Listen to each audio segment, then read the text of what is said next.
Chapter 1. On the experience of moral confusion. Debt. Noun 1. A sum of money owed. 2. The state of owing money. 3. A feeling of gratitude for a favor or service. Oxford English Dictionary. If you owe the bank $100,000, the bank owns you. If you owe the bank $100 million, you own the bank. American proverb. 2 years ago, by a series of strange coincidences, I found myself attending a garden party at Westminster Abbey. I was a bit uncomfortable. It's not that other guests weren't pleasant and amicable, and Father Graham, who had organized the party, was nothing if not a gracious and charming host.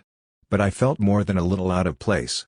At one point, Father Graham intervened, saying that there was someone by a nearby fountain whom I would certainly want to meet. She turned out to be a trim, well-appointed young woman who, he explained, was an attorney, but more of the activist kind. She works for a foundation that provides legal support for anti-poverty groups in London. You'll probably have a lot to talk about. We chatted. She told me about her job. I told her I had been involved for many years with the global justice movement, anti-globalization movement, as it was usually called in the media. She was curious. She'd of course read a lot about Seattle, Genoa, the tear gas and street battles, but, well, had we really accomplished anything by all of that? Actually, I said, I think it's kind of amazing how much we did manage to accomplish in those first couple of years. For example? Well, for example, we managed to almost completely destroy the IMF. As it happened, she didn't actually know what the IMF was, so I offered that the International Monetary Fund basically acted as the world's debt enforcers, you might say, the high finance equivalent of the guys who come to break your legs. I launched into historical background, explaining how, during the 70s oil crisis, OPEC countries ended up pouring so much of their newfound riches into Western banks that the banks couldn't figure out where to invest the money, how Citibank and Chase therefore began sending agents around the world trying to convince third world dictators and politicians to take out loans. At the time, this was called go-go banking, how they started out at extremely low rates of interest that almost immediately skyrocketed to 20% or so due to tight U.S. money policies in the early 80s, how, during the 80s and 90s, this led to the third world debt crisis, how the IMF then stepped in to insist that, in order to obtain refinancing, poor countries would be obliged to abandon price supports on basic foodstuffs, or even policies of keeping strategic food reserves, and abandon free healthcare and free education, how all of this had led to the collapse of all the most basic supports for some of the poorest and most vulnerable people on earth. I spoke of poverty, of the looting of public resources, the collapse of societies, endemic violence, malnutrition, hopelessness, and broken lives. But what was your position? The lawyer asked. About the IMF? We wanted to abolish it. No, I mean, about the third world debt. Oh, we wanted to abolish that too. The immediate demand was to stop the IMF from imposing structural adjustment policies, which were doing all the direct damage, but we managed to accomplish that surprisingly quickly. The more long-term aim was debt amnesty. Something along the lines of the biblical Jubilee. As far as we were concerned, I told her, 30 years of money flowing from the poorest countries to the richest was quite enough. But, she objected, as if this were self-evident, they'd borrowed the money. Surely one has to pay one's debts. It was at this point that I realized this was going to be a very different sort of conversation than I had originally anticipated. Where to start? I could have begun by explaining how these loans had originally been taken out by unelected dictators who placed most of it directly in their Swiss bank accounts, and ask her to contemplate the justice of insisting that the lenders be repaid, not by the dictator, or even by his cronies, but by literally taking food from the mouths of hungry children. Or to think about how many of these poor countries had actually already paid back what they'd borrowed 3 or 4 times now, but that through the miracle of compound interest, it still hadn't made a significant dent in the principal.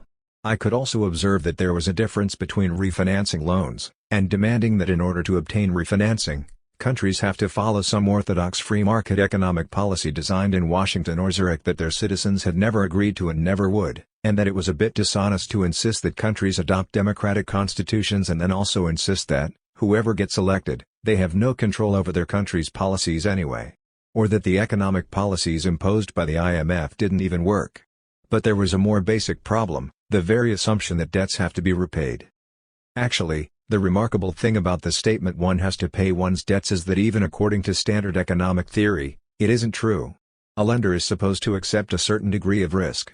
If all loans, no matter how idiotic, were still retrievable. If there were no bankruptcy laws, for instance, the results would be disastrous. What reason would lenders have not to make a stupid loan? Well, I know that sounds like common sense, I said, but the funny thing is, economically, that's not how loans are actually supposed to work. Financial institutions are supposed to be ways of directing resources toward profitable investments. If a bank were guaranteed to get its money back, plus interest, no matter what it did, the whole system wouldn't work. Imagine I were to walk into the nearest branch of the Royal Bank of Scotland and say, I just got a really great tip on the horses. Think you could lend me a couple £1,000,000? Obviously they'd just laugh at me. But that's just because they know if my horse didn't come in, there'd be no way for them to get the money back. But, imagine there was some law that said they were guaranteed to get their money back no matter what happens, even if that meant, I don't know, selling my daughter into slavery or harvesting my organs or something. Well, in that case, why not? Why bother waiting for someone to walk in who has a viable plan to set up a laundromat or some such? Basically, that's the situation the IMF created on a global level, which is how you could have all those banks willing to fork over billions of dollars to a bunch of obvious crooks in the first place. I didn't get quite that far, because at about that point a drunken financier appeared, having noticed that we were talking about money, and began telling funny stories about moral hazard, which somehow, before too long, had morphed into a long and not particularly engrossing account of one of his sexual conquests. I drifted off. In retrospect, I was never quite sure what to make of that conversation. Could an activist lawyer really have never heard of the IMF, or was she just gently playing me? But it didn't really matter one way or the other. For several days afterward, that phrase kept resonating in my head. Surely one has to pay one's debts. The reason it's so powerful is that it's not actually an economic statement, it's a moral statement. After all, isn't paying one's debts what morality is supposed to be all about? Giving people what is due them. Accepting one's responsibilities. Fulfilling one's obligations to others, just as one would expect them to fulfill their obligations to you. What could be a more obvious example of shirking one's responsibilities than reneging on a promise, or refusing to pay a debt? It was that very apparent self-evidence, I realized, that made the statement so insidious. This was the kind of line that could make terrible things appear utterly bland and unremarkable. This may sound strong, but it's hard not to feel strongly about such matters once you've witnessed the effects. I had. For almost 2 years, I had lived in the highlands of Madagascar. Shortly before I arrived, there had been an outbreak of malaria. It was a particularly virulent outbreak because malaria had been wiped out in highland Madagascar many years before, so that, after a couple of generations, most people had lost their immunity. The problem was, it took money to maintain the mosquito eradication program, since there had to be periodic tests to make sure mosquitoes weren't starting to breed again and spraying campaigns if it was discovered that they were. Not a lot of money. But owing to IMF-imposed austerity programs, the government had to cut the monitoring program. 10,000 people died. I met young mothers grieving for lost children. One might think it would be hard to make a case that the loss of 10,000 human lives is really justified in order to ensure that Citibank wouldn't have to cut its losses on one irresponsible loan that wasn't particularly important to its balance sheet anyway. But here was a perfectly decent woman, one who worked for a charitable organization, no less, who took it as self-evident that it was. After all, they owed the money, and surely one has to pay one's debts. For the next few weeks, that phrase kept coming back at me. Why debt? What makes the concept so strangely powerful? Consumer debt is the lifeblood of our economy. All modern nation-states are built on deficit spending. Debt has come to be the central issue of international politics. But nobody seems to know exactly what it is, or how to think about it. The very fact that we don't know what debt is, the very flexibility of the concept, is the basis of its power. If history shows anything, it is that there's no better way to justify relations founded on violence, to make such relations seem moral, than by reframing them in the language of debt, above all, because it immediately makes it seem that it's the victim who's doing something wrong. Mafiosi understand this. So do the commanders of conquering armies. For thousands of years, violent men have been able to tell their victims that those victims owe them something. If nothing else, they owe them their lives, a telling phrase, because they haven't been killed. Nowadays, for example, military aggression is defined as a crime against humanity, and international courts, when they are brought to bear, usually demand that aggressors pay compensation. Germany had to pay massive reparations after World War I, and Iraq is still paying Kuwait for Saddam Hussein's invasion in 1990. Yet the Third World debt, the debt of countries like Madagascar, Bolivia, and the Philippines, seems to work precisely the other way around. Third world debtor nations are almost exclusively countries that have at one time been attacked and conquered by European countries, often, the very countries to whom they now owe money.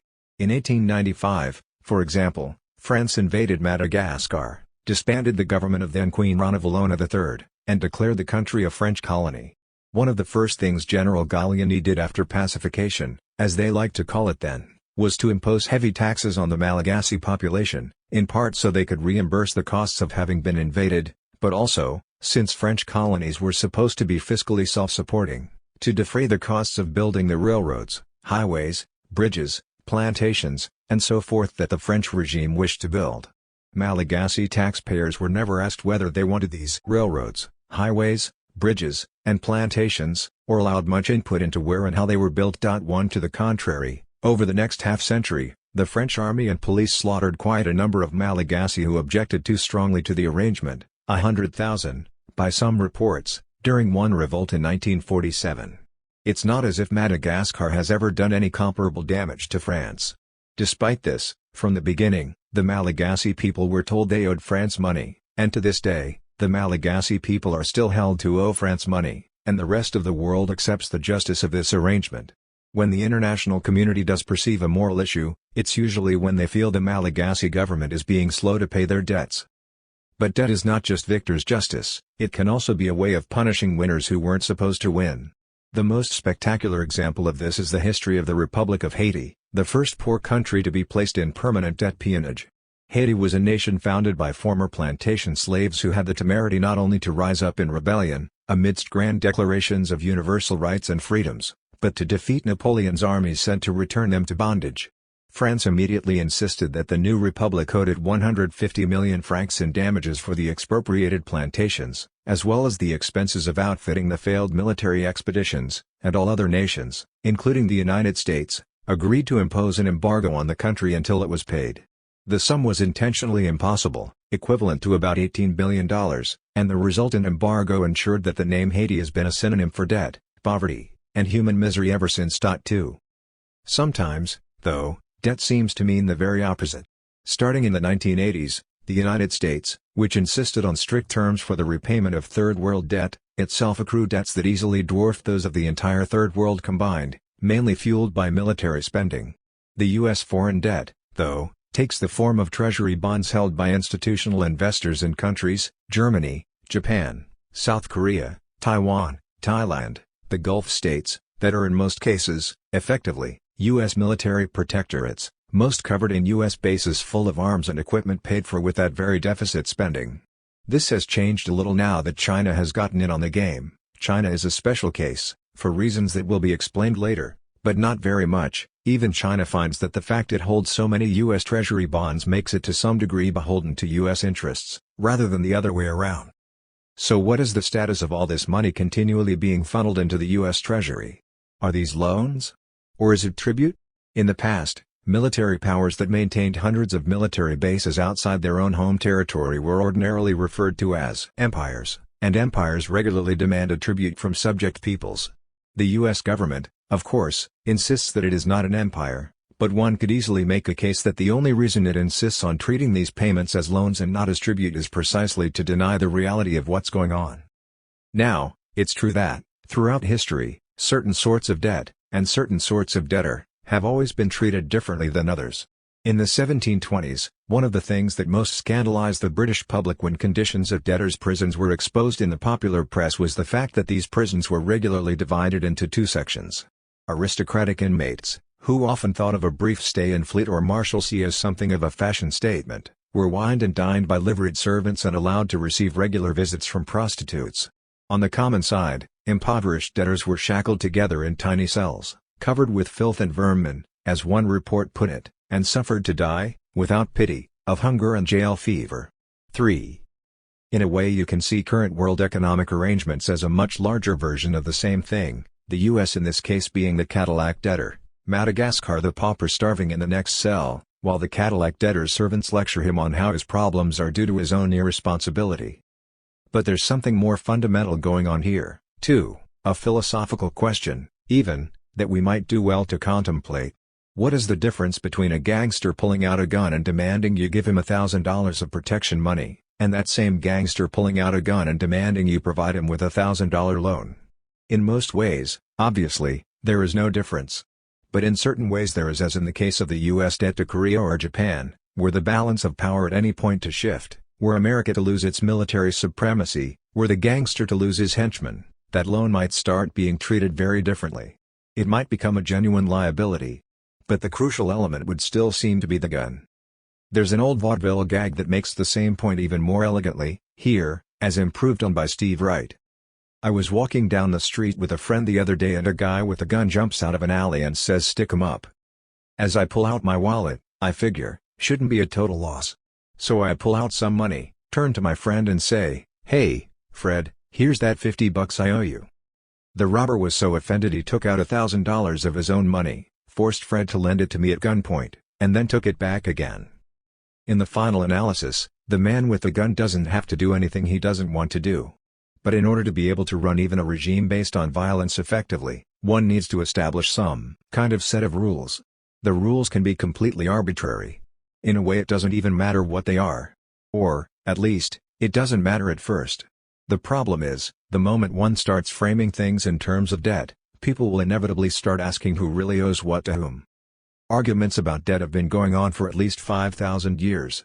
For most of human history, at least, the history of states and empires, most human beings have been told that they are debtors. For historians, and particularly historians of ideas, have been oddly reluctant to consider the human consequences, especially since this situation, more than any other, has caused continual outrage and resentment.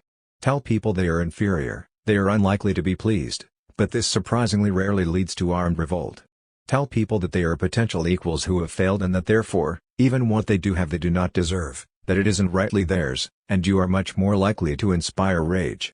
Certainly this is what history would seem to teach us.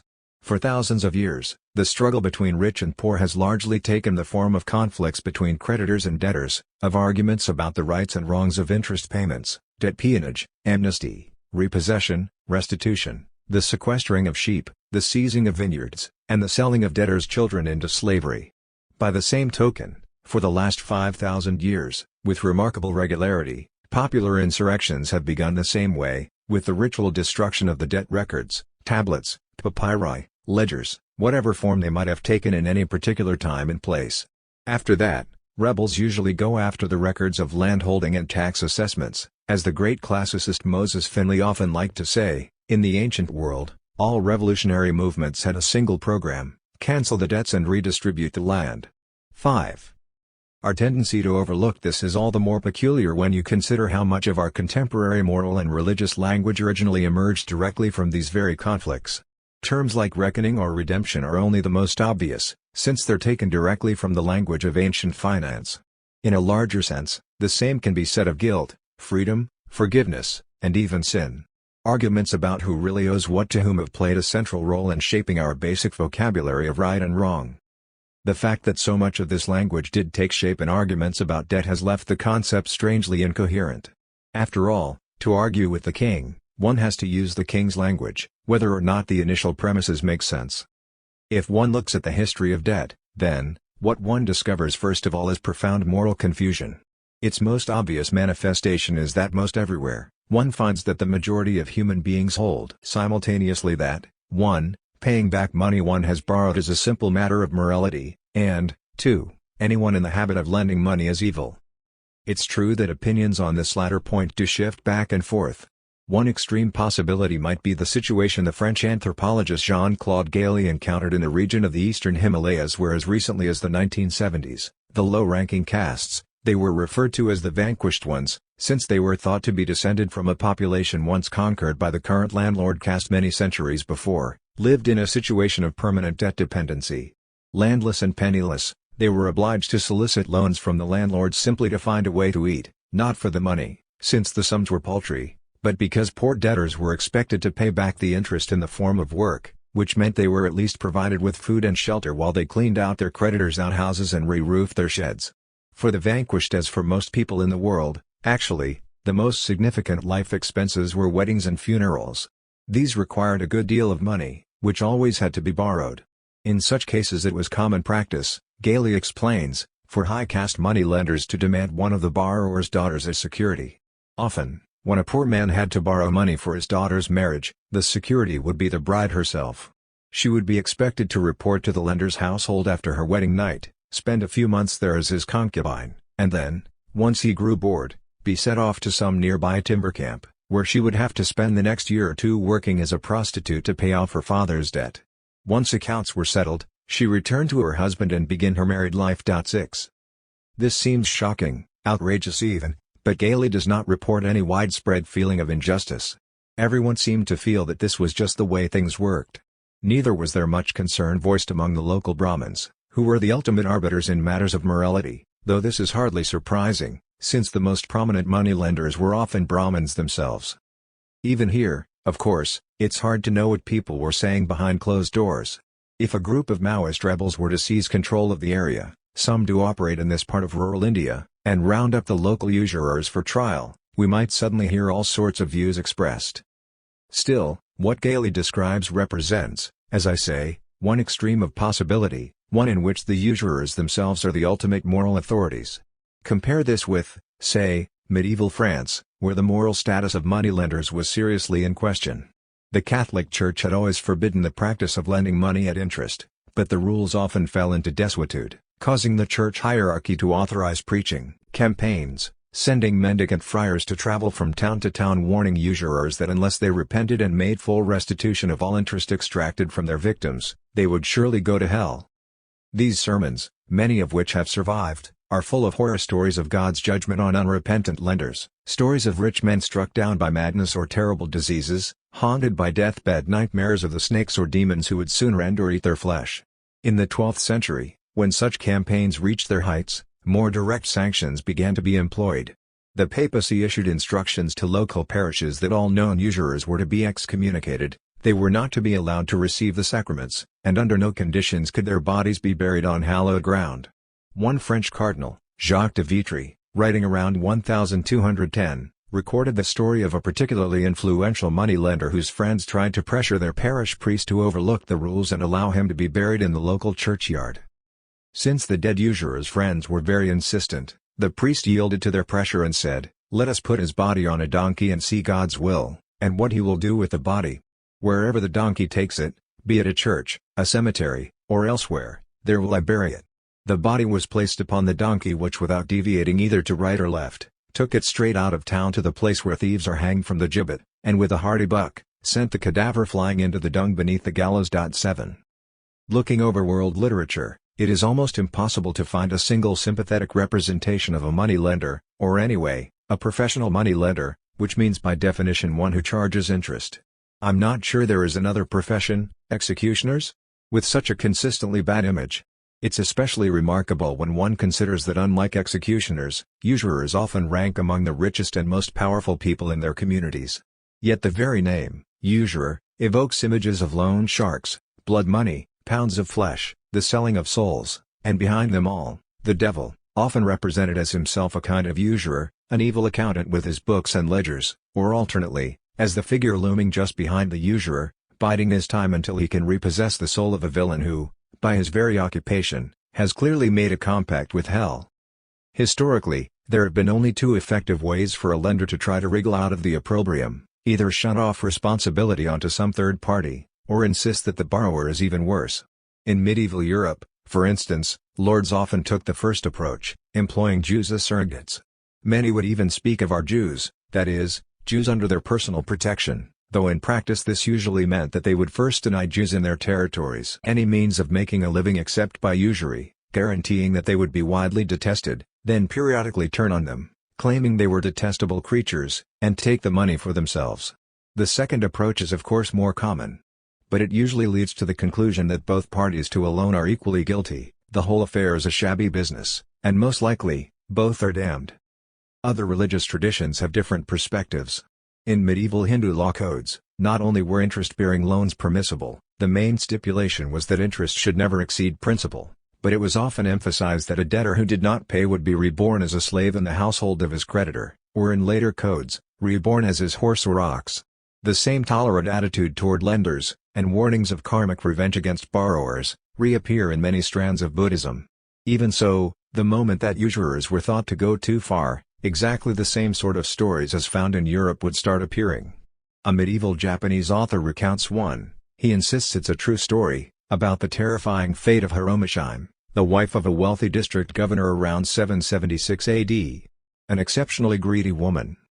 She would add water to the rice wine she sold and make a huge profit on such diluted sake. On the day she loaned something to someone she would use a small measuring cup, but on the day of collection she used a large one. When lending rice her scale registered small portions, but when she received payment it was in large amounts. The interest that she forcibly collected was tremendous, often as much as 10 or even 100 times the amount of the original loan. She was rigid about collecting debts, showing no mercy whatsoever. Because of this, many people were thrown into a state of anxiety. They abandoned their households to get away from her and took to wandering in other provinces. 8. After she died, for 7 days, monks prayed over her sealed coffin. On the 7th, her body mysteriously sprang to life. Those who came to look at her encountered an indescribable stench. From the waist up she had already become an ox with 4-inch horns protruding from her forehead. Her 2 hands had become the hooves of an ox, her nails were now cracked so that they resembled an ox hoof's instep. From the waist down, however, her body was that of a human. She disliked rice and preferred to eat grass. Her manner of eating was rumination. Naked, she would lie in her own excrement. 9. Gawkers descended. Guilty and ashamed, the family made desperate attempts to buy forgiveness, canceling all debts owed to them by anybody, donating much of their wealth to religious establishments. Finally, mercifully, the monster died. The author, himself a monk, felt that the story represented a clear case of premature reincarnation. The woman was being punished by the law of karma for her violations of what is both reasonable and right. His problem was that Buddhist scriptures, insofar as they explicitly weighed in on the matter, didn't provide a precedent. Normally, it was debtors who were supposed to be reborn as oxen, not creditors. As a result, when it came time to explain the moral of the story, his exposition grew decidedly confusing. It is as one sutra says, when we do not repay the things that we have borrowed, our payment becomes that of being reborn as a horse or ox. The debtor is like a slave, the creditor is like a master. Or again, a debtor is a pheasant and his creditor a hawk. If you are in a situation of having granted a loan, do not put unreasonable pressure on your debtor for repayment. If you do, you will be reborn as a horse or an ox and be put to work for him who is in debt to you, and then you will repay many times over. 10. So which will it be? They can't both end up as animals in each other's barns. All the great religious traditions seem to bang up against this quandary in one form or another. On the one hand, insofar as all human relations involve debt, they are all morally compromised. Both parties are probably already guilty of something just by entering into the relationship. At the very least they run a significant danger of becoming guilty if repayment is delayed. On the other hand, when we say someone acts like they don't owe anything to anybody, we're hardly describing that person as a paragon of virtue. In the secular world, morality consists largely of fulfilling our obligations to others, and we have a stubborn tendency to imagine those obligations as debts. Monks, perhaps, can avoid the dilemma by detaching themselves from the secular world entirely, but the rest of us appear condemned to live in a universe that doesn't make a lot of sense. The story of Hiromisheim is a perfect illustration of the impulse to throw the accusation back at the accuser. Just as in the story about the dead usurer and the donkey, the emphasis on excrement, animals, and humiliation is clearly meant as poetic justice, the creditor forced to experience the same feelings of disgrace and degradation that debtors are always made to feel.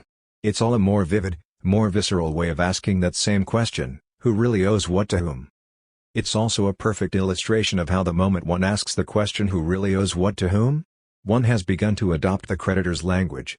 Just as if we don't pay our debts, our payment becomes that of being reborn as a horse or an ox, so if you are an unreasonable creditor, you too will repay. Even karmic justice can thus be reduced to the language of a business deal. Here we come to the central question of this book: what, precisely, does it mean to say that our sense of morality and justice is reduced to the language of a business deal? What does it mean when we reduce moral obligations to debts? What changes when the one turns into the other? And how do we speak about them when our language has been so shaped by the market? On one level, the difference between an obligation and a debt is simple and obvious. A debt is the obligation to pay a certain sum of money. As a result, a debt, unlike any other form of obligation, can be precisely quantified. This allows debts to become simple, cold, and impersonal, which, in turn, allows them to be transferable. If one owes a favor, or one's life, to another human being, it is owed to that person specifically. But if one owes $40,000 at 12% interest, it doesn't really matter who the creditor is, neither does either of the two parties have to think much about what the other party needs, wants, is capable of doing, as they certainly would if what was owed was a favor, or a respect, or gratitude. One does not need to calculate the human effects, one need only calculate principal, balances, penalties, and rates of interest. If you end up having to abandon your home and wander in other provinces, if your daughter ends up in a mining camp working as a prostitute, well, that's unfortunate, but incidental to the creditor. Money is money, and a deal's a deal. From this perspective, the crucial factor, and a topic that will be explored at length in these pages, is money's capacity to turn morality into a matter of impersonal arithmetic, and by doing so, to justify things that would otherwise seem outrageous or obscene. The factor of violence, which I have been emphasizing up until now, may appear secondary. The difference between a debt and a mere moral obligation is not the presence or absence of men with weapons who can enforce that obligation by seizing the debtor's possessions or threatening to break his legs. It is simply that a creditor has the means to specify, numerically, exactly how much the debtor owes. However, when one looks a little closer, one discovers that these two elements, the violence and the quantification, are intimately linked. In fact, it's almost impossible to find one without the other. French usurers had powerful friends and enforcers, capable of bullying even church authorities. How else could they have collected debts that were technically illegal? Here Omishime was utterly uncompromising with her debtors, showing no mercy whatsoever, but then, her husband was the governor. She didn't have to show mercy. Those of us who do not have armed men behind us cannot afford to be so exacting. The way violence, or the threat of violence, turns human relations into mathematics will crop up again and again over the course of this book.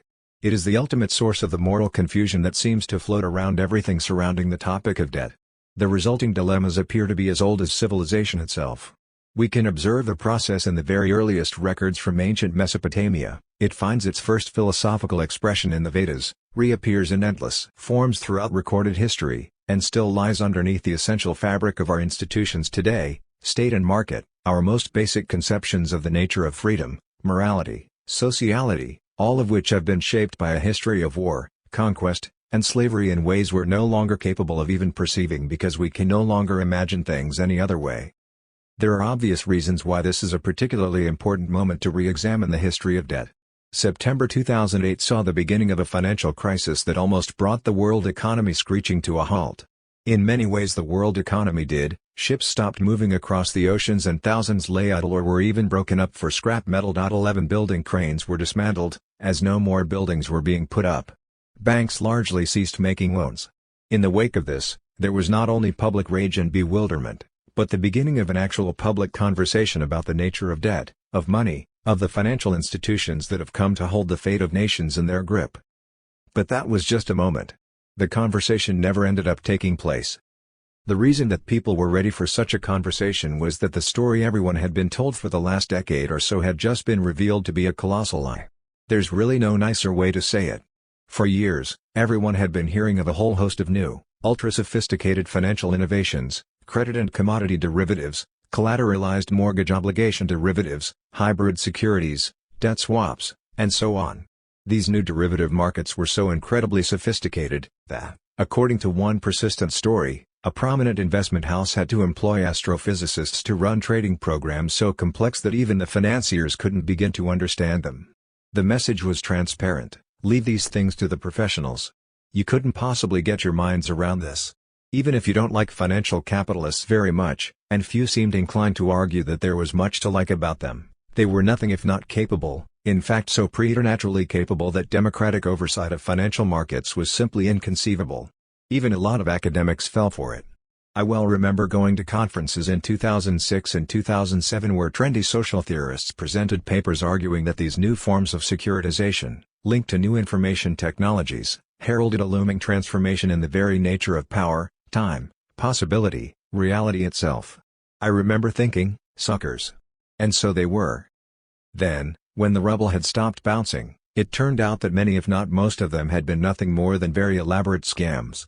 They consisted of operations like selling poor families mortgages crafted in such a way as to make eventual default inevitable, taking bets on how long it would take the holders to default, packaging mortgage and debt together and selling them to institutional investors, representing, perhaps, the mortgage holder's retirement accounts, claiming that it would make money no matter what happened, and allow said investors to pass such packages around as if they were money, turning over responsibility for paying off the bet to a giant insurance conglomerate that, were it to sink beneath the weight of its resultant debt, which certainly would happen, would then have to be bailed out by taxpayers, as such conglomerates were indeed bailed out. 12 In other words, it looked very much like an unusually elaborate version of what banks were doing when they lent money to dictators in Bolivia and Gabon in the late 70s, making utterly irresponsible loans with the full knowledge that, once it became known they had done so, politicians and bureaucrats would scramble to ensure that they'd still be reimbursed anyway, no matter how many human lives had to be devastated and destroyed in order to do it. The difference, though, was that this time, the bankers were doing it on an inconceivable scale. The total amount of debt they had run up was larger than the combined gross domestic products of every country in the world, and it threw the world into a tailspin and almost destroyed the system itself. Armies and police quickly geared up to combat the expected riots and unrest, but at first, none materialized. But neither did any significant changes in how the system was run. At the time, everyone assumed that, with the very defining institutions of capitalism, Lehman Brothers, Citibank, General Motors, crumbling, and all claims to superior wisdom revealed to be false, we would at least restart a broader conversation about the nature of debt and credit institutions. And not just a conversation. It seemed that most Americans were open to radical solutions. Surveys showed that an overwhelming majority of Americans felt that the banks should not be rescued, whatever the economic consequences, but that ordinary citizens stuck with bad mortgages should be bailed out. In the United States this is quite extraordinary. Since colonial days, Americans have been the population least sympathetic to debtors. In a way this is odd, since America was settled largely by absconding debtors, but it's a country where the idea that morality is a matter of paying one's debts runs deeper than almost any other. In colonial days, an insolvent debtor's ear was often nailed to a post. The United States was one of the last countries in the world to adopt a law of bankruptcy, despite the fact that in 1787, the Constitution specifically charged the new government with creating one. All attempts were rejected, or quickly reversed, on moral grounds until 1898.13. The change was epochal. For this very reason, perhaps, those in charge of moderating debate in the media and legislatures decided that this was not the time. The United States government effectively put a $3 trillion band-aid over the problem and changed nothing. The bankers were rescued, small-scale debtors, with a paltry few exceptions, were not. 14 To the contrary, in the middle of the greatest economic recession since the 30s, we are already beginning to see a backlash against them, driven by financial corporations who have now turned to the same government that bailed them out to apply the full force of the law against ordinary citizens in financial trouble. It's not a crime to owe money, reports the Minneapolis-St. Paul Star-Tribune, but people are routinely being thrown in jail for failing to pay debts. In Minnesota, the use of arrest warrants against debtors has jumped 60% over the past 4 years, with 845 cases in 2009. In Illinois and southwest Indiana, some judges jail debtors for missing court-ordered debt payments. In extreme cases, people stay in jail until they raise a minimum payment. In January 2010, a judge sentenced a Kenny, Illinois, man to indefinite incarceration until he came up with $300 toward a lumberyard debt. 15. In other words, we are moving toward a restoration of something much like debtors' prisons. Something had to break eventually. In 2011, after a wave of popular movements swept out of the Middle East and found echoes all over the world, thousands across Europe and North America also began insisting some kind of conversation about the basic questions raised in 2008 be addressed. They were met with a brief spate of attention, and then violent suppression and media blackout. And all this despite the fact that the world economy appears to be tumbling inexorably toward the next great financial catastrophe, the only real question being just how long it will take. We have reached the point where even some of the central institutions have been forced to admit, however quietly, that this is indeed the case. In America, the Federal Reserve floated a plan for mass mortgage relief in the summer of 2012, only to discover the political class was simply unwilling to consider it. For a while, even the IMF, under Dominique Strauss-Kahn, began trying to reposition itself as the conscience of global capitalism, issuing warnings that if the economy continues on the present course, some kind of crash is inevitable, and the next time, no bailout is likely to be forthcoming, the public simply will not stand for it, and as a result, everything really will come apart. IMF warns second bailout would threaten democracy, reads one headline. 16. Of course, by democracy they mean capitalism. Surely it means something that even those who feel they are responsible for keeping the current global economic system running, who just a few years ago acted as if they could simply assume the current system would be around forever, are now seeing apocalypse everywhere. In this case, the IMF had a point. We have every reason to believe that we do indeed stand on the brink of epochal changes. Admittedly, the usual impulse is to imagine everything around us as absolutely new. Nowhere is this so true as with money. How many times have we been told that the advent of virtual money, the dematerialization of cash into plastic and dollars into blips of electronic information, has brought us to an unprecedented new financial world? The assumption that we were in such uncharted territory, of course, was one of the things that made it so easy for the likes of Goldman Sachs and AIG to convince people that no one could possibly understand their dazzling new financial instruments. The moment one casts matters on a broad historical scale, though, the first thing one learns is that there's nothing new about virtual money. Actually, this was the original form of money. Credit system, tabs, even expense accounts, all existed long before cash. These things are as old as civilization itself. True, we also find that history tends to move back and forth between periods dominated by bullion, where it's assumed that gold and silver are money, and periods where money is assumed to be an abstraction, a virtual unit of account. But historically, credit money comes first. And what we are witnessing today is a return of assumptions that would have been considered obvious common sense in, say, the Middle Ages, or even ancient Mesopotamia. But history does provide fascinating hints of what we might expect. For instance, in the past, ages of virtual credit money almost invariably involve the creation of institutions designed to prevent everything going haywire, to stop the lenders from teaming up with bureaucrats and politicians to squeeze everybody dry, as they seem to be doing now. They are accompanied by the creation of institutions designed to protect debtors. The new age of credit money we are in seems to have started precisely backwards. It began with the creation of global institutions like the IMF designed to protect not debtors, but creditors. At the same time, on the kind of historical scale we're talking about here, a decade or two is nothing. We have very little idea what to expect. This book is a history of debt, then, but it also uses that history as a way to ask fundamental questions about what human beings and human society are or could be like, what we actually do owe each other, what it even means to ask that question. As a result, the book begins by attempting to puncture a series of myths, not only the myth of barter, which is taken up in the first chapter, but also rival myths about primordial debts to the gods, or to the state, that in one way or another form the basis of our common-sense assumptions about the nature of economy and society. In that common-sense view, the state and the market tower above all else as diametrically opposed principles. Historical reality reveals, however, that they were born together and have always been intertwined. The one thing that all these misconceptions have in common, we will find, is that they tend to reduce all human relations to exchange, as if our ties to society, even to the cosmos itself, can be imagined in the same terms as a business deal. This leads to another question: if not exchange, then what? In Chapter 5, I will begin to answer the question by drawing on the fruits of anthropology to describe a view of the moral basis of economic life, then return to the question of the origins of money to demonstrate how the very principle of exchange emerged largely as an effect of violence, that the real origins of money are to be found in crime and recompense, war and slavery, honor, debt, and redemption. That, in turn, opens the way to starting, with Chapter 8, an actual history of the last 5,000 years of debt and credit, with its great alternations between ages of virtual and physical money. Many of the discoveries here are profoundly unexpected, from the origins of modern conceptions of rights and freedoms in ancient slave law, to the origins of investment capital in medieval Chinese Buddhism, to the fact that many of Adam Smith's most famous arguments appear to have been cribbed from the works of free market theorists from medieval Persia, a story which, incidentally, has interesting implications for understanding the current appeal of political Islam.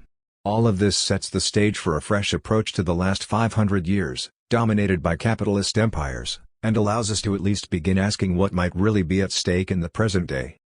For a very long time, the intellectual consensus has been that we can no longer ask great questions. Increasingly, it's looking like we have no other choice. Chapter 2. The Myth of Barter. For every subtle and complicated question, there is a perfectly simple and straightforward answer, which is wrong. H. L. Mencken, slightly rephrased. What is the difference between a mere obligation, a sense that one ought to behave in a certain way, or even that one owes something to someone, and a debt, properly speaking? The answer is simple: money. The difference between a debt and an obligation is that a debt can be precisely quantified. This requires money. Not only is it money that makes debt possible, money and debt appear on the scene at exactly the same time. Some of the very first written documents that have come down to us are Mesopotamian tablets recording credits and debits, rations issued by temples, money owed for rent of temple lands, the value of each precisely specified in grain and silver. Some of the earliest works of moral philosophy, in turn, are reflections on what it means to imagine morality as debt, that is, in terms of money. A history of debt, then, is thus necessarily a history of money, and the easiest way to understand the role that debt has played in human society is simply to follow the forms that money has taken, and the way money has been used, across the centuries, and the arguments that inevitably ensued about what all this means. Still, this is necessarily a very different history of money than we are used to. When economists speak of the origins of money, for example, debt is always something of an afterthought. First comes barter, then money, credit only develops later. Even if one consults books on the history of money in, say, France, India, or China, what one generally gets is a history of coinage, with barely any discussion of credit arrangements at all. For almost a century, anthropologists like me have been pointing out that there is something very wrong with this picture. The standard economic history version has little to do with anything we observe when we examine how economic life is actually conducted, in real communities and marketplaces, almost anywhere, where one is much more likely to discover everyone is in debt to everyone else in a dozen different ways, and that most transactions take place without the use of currency. Why the discrepancy? Some of it is just the nature of the evidence. Coins are preserved in the archaeological record, credit arrangements usually are not.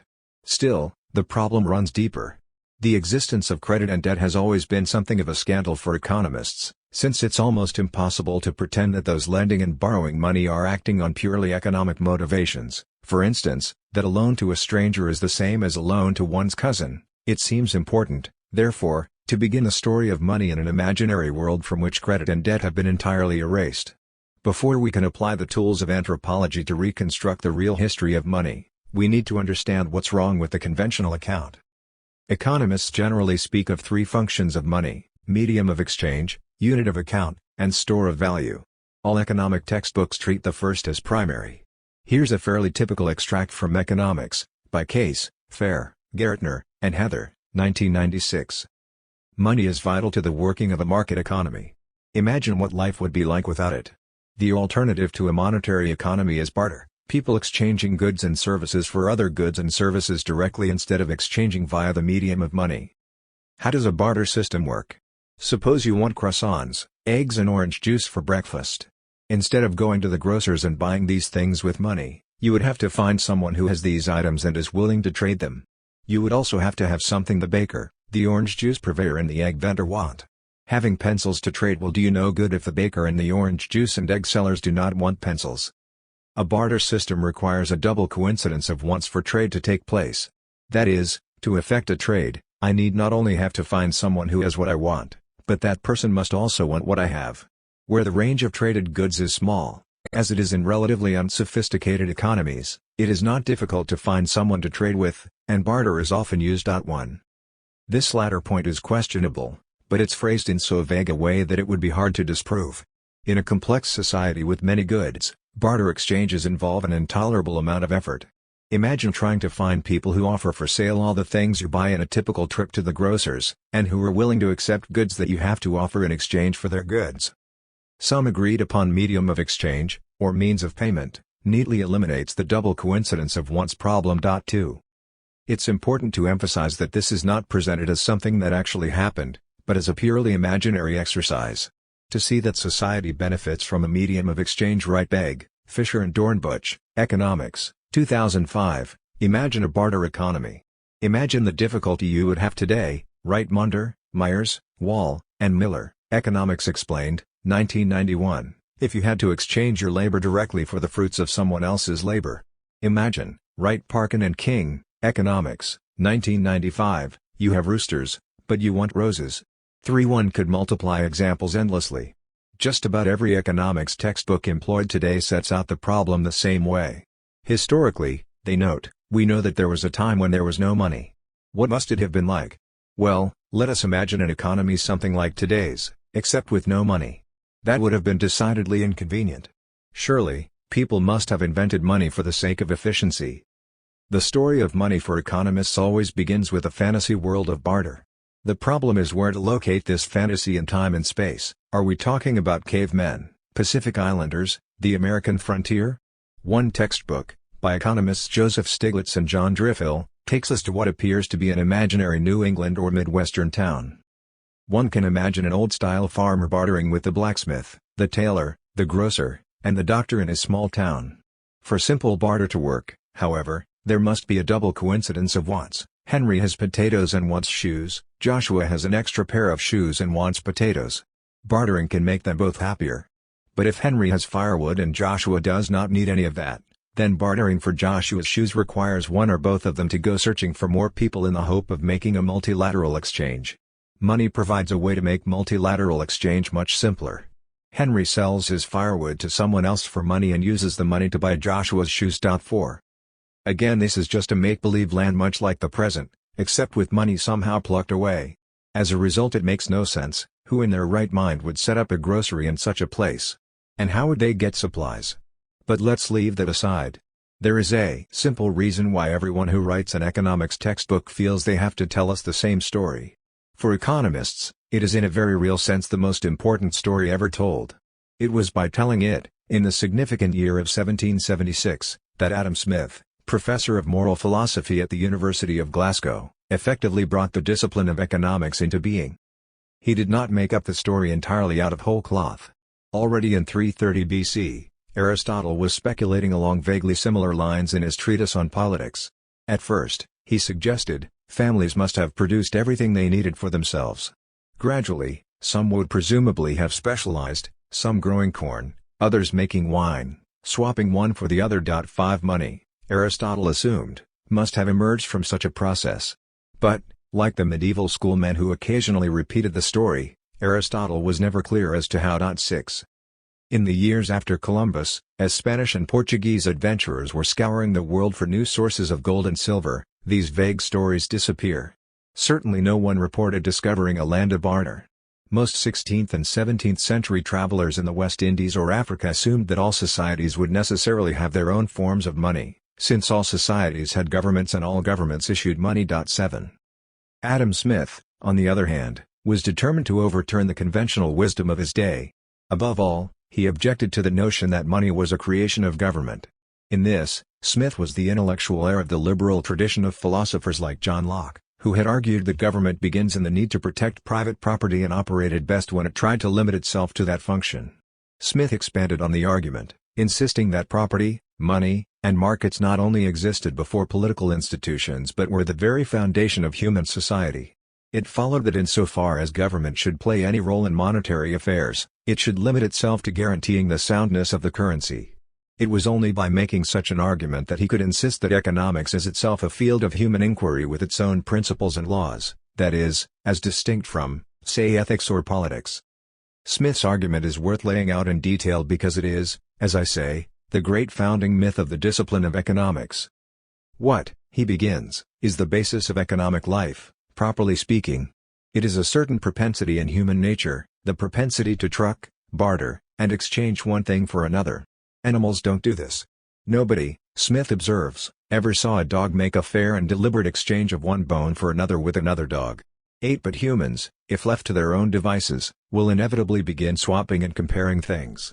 This is just what humans do. Even logic and conversation are really just forms of trading, and as in all things, humans will always try to seek their own best advantage, to seek the greatest profit they can from the exchange. 9. It is this drive to exchange, in turn, which creates the division of labor responsible for all human achievement and civilization. Here the scene shifts to another one of those economists' faraway fantasy lands. It seems to be an amalgam of North American Indians and Central Asian pastoral nomads. 10. In a tribe of hunters or shepherds, a particular person makes bows and arrows, for example, with more readiness and dexterity than any other. He frequently exchanges them for cattle or for venison with his companions, and he finds at last that he can in this manner get more cattle and venison than if he himself went to the field to catch them. From a regard to his own interest, therefore, the making of bows and arrows grows to be his chief business, and he becomes a sort of armorer. Another excels in making the frames and covers of their little huts or movable houses. He is accustomed to be of use in this way to his neighbors, who reward him in the same manner with cattle and with venison, till at last he finds it his interest to dedicate himself entirely to this employment, and to become a sort of house carpenter. In the same manner a third becomes a smith or a brazier, a fourth a tanner or dresser of hides or skins, the principal part of the clothing of savages. It's only once we have expert arrow makers, wigwam makers, and so on that people start realizing there's a problem. Notice how, as in so many examples, we have a tendency to slip from imaginary savages to small-town shopkeepers. But when the division of labor first began to take place, this power of exchanging must frequently have been very much clogged and embarrassed in its operations. One man, we shall suppose, has more of a certain commodity than he himself has occasion for, while another has less. The former consequently would be glad to dispose of, and the latter to purchase, a part of this superfluity. But if this latter should chance to have nothing that the former stands in need of, no exchange can be made between them. The butcher has more meat in his shop than he himself can consume, and the brewer and the baker would each of them be willing to purchase a part of it. But they have nothing to offer in exchange. In order to avoid the inconveniency of such situations, every prudent man in every period of society, after the first establishment of the division of labor, must naturally have endeavored to manage his affairs in such a manner, as to have at all times by him, besides the peculiar produce of his own industry, a certain quantity of some one commodity or other, such as he imagined that few people would be likely to refuse in exchange for the produce of their industry. 11. So everyone will inevitably start stockpiling something they figure that everyone else is likely to want. This has a paradoxical effect, because at a certain point, rather than making that commodity less valuable, since everyone already has some, it becomes more valuable, because it becomes, effectively, currency. Salt is said to be the common instrument of commerce and exchanges in Abyssinia, a species of shells in some parts of the coast of India, dried cod at Newfoundland, tobacco in Virginia, sugar in some of our West India colonies, hides or dress leather in some other countries, and there is at this day a village in Scotland where it is not uncommon, I am told, for a workman to carry nails instead of money to the baker's shop or the alehouse. 12. Eventually, of course, at least for long-distance trade, it all boils down to precious metals, since these are ideally suited to serve as currency, being durable, portable, and able to be endlessly subdivided into identical portions. Different metals have been made use of by different nations for this purpose. Iron was the common instrument of commerce among the ancient Spartans, copper among the ancient Romans, and gold and silver among all rich and commercial nations. Those metals seem originally to have been made use of for this purpose in rude bars, without any stamp or coinage. The use of metals in this rude state was attended with two very considerable inconveniencies, first with the trouble of weighing, and, secondly, with that of assaying them. In the precious metals, where a small difference in the quantity makes a great difference in the value, even the business of weighing, with proper exactness, requires at least very accurate weights and scales. The weighing of gold in particular is an operation of some nicety. 13. It's easy to see where this is going. Using irregular metal ingots is easier than barter, but wouldn't standardizing the units, say, stamping pieces of metal with uniform designations guaranteeing weight and fineness, in different denominations, make things easier still? Clearly it would, and so was coinage born. True, issuing coinage meant governments had to get involved, since they generally ran the mints, but in the standard version of the story, governments have only this one limited role, to guarantee the money supply, and tend to do it badly, since throughout history, unscrupulous kings have often cheated by debasing the coinage and causing inflation and other sorts of political havoc in what was originally a matter of simple economic common sense. Tellingly, this story played a crucial role not only in founding the discipline of economics, but in the very idea that there was something called the economy, which operated by its own rules, separate from moral or political life, that economists could take as their field of study. The economy is where we indulge in our natural propensity to truck and barter. We are still trucking and bartering. We always will be. Money is simply the most efficient means. Economists like Carl Menger and Stanley Jevons later improved on the details of the story, most of all by adding various mathematical equations to demonstrate that a random assortment of people with random desires could, in theory, produce not only a single commodity to use as money but a uniform price system. In the process, they also substituted all sorts of impressive technical vocabulary. For example, inconveniences became transaction costs. The crucial thing, though, is that by now, this story has become simple common sense for most people. We teach it to children in school books and museums. Everybody knows it. Once upon a time, there was barter. It was difficult. So people invented money. Then came the development of banking and credit. It all forms a perfectly simple, straightforward progression, a process of increasing sophistication and abstraction that has carried humanity, logically and inexorably, from the Stone Age exchange of mastodon tusks to stock markets, hedge funds, and securitized derivatives. 14. It really has become ubiquitous. Wherever we find money, we also find the story. At one point, in the town of Erivanamamo, in Madagascar, I had the privilege of interviewing a kalanoro, a tiny guzly creature that a local spirit medium claimed to keep hidden away in a chest in his home. The spirit belonged to the brother of a notorious local loan shark, a horrible woman named Nordini, and to be honest I was a bit reluctant to have anything to do with the family, but some of my friends insisted, since, after all, this was a creature from ancient times. The creature spoke from behind a screen in an eerie, otherworldly quaver. But all it was really interested in talking about was money. Finally, slightly exasperated by the whole charade, I asked, "So, what did you use for money back in ancient times, when you were still alive?" The mysterious voice immediately replied, "No. We didn't use money. In ancient times we used to barter commodities directly, one for the other." The story, then, has become the founding myth of our system of economic relations. It is so deeply established in common sense, even in places like Madagascar, that most people on Earth couldn't imagine any other way that money possibly could have come about. The problem is there's no evidence that it ever happened, and an enormous amount of evidence suggesting that it did not. For centuries now, explorers have been trying to find this fabled land of barter, none with success. Adam Smith set his story in Aboriginal North America, others preferred Africa or the Pacific. In Smith's defense, at least it could be said that in his time, reliable information on Native American economic systems was unavailable in Scottish libraries. His successors have no excuse. By mid-century, Lewis Henry Morgan's descriptions of the Six Nations of the Iroquois, among others, were widely published, and they made clear that the main economic institution among the Iroquois nations were longhouses where most goods were stockpiled and then allocated by women's councils, and no one ever traded arrowheads for slabs of meat. Economists simply ignored this information. 15 Stanley Jevons, for example, who in 1871 wrote what has come to be considered the classic book on the origins of money, took his examples straight from Smith, with Indians swapping venison for elk and beaver hides, and made no use of actual descriptions of Indian life that made it clear that Smith had simply made this up. Around that same time, missionaries, adventurers, and colonial administrators were fanning out across the world, many bringing copies of Smith's book with them, expecting to find the land of barter. None ever did. They discovered an almost endless variety of economic systems. But to this day, no one has been able to locate a part of the world where the ordinary mode of economic transaction between neighbors takes the form of "I'll give you 20 chickens for that cow." The definitive anthropological work on barter, by Caroline Humphrey, of Cambridge, could not be more definitive in its conclusions. No example of a barter economy, pure and simple, has ever been described, let alone the emergence from it of money. All available ethnography suggests that there never has been such a thing.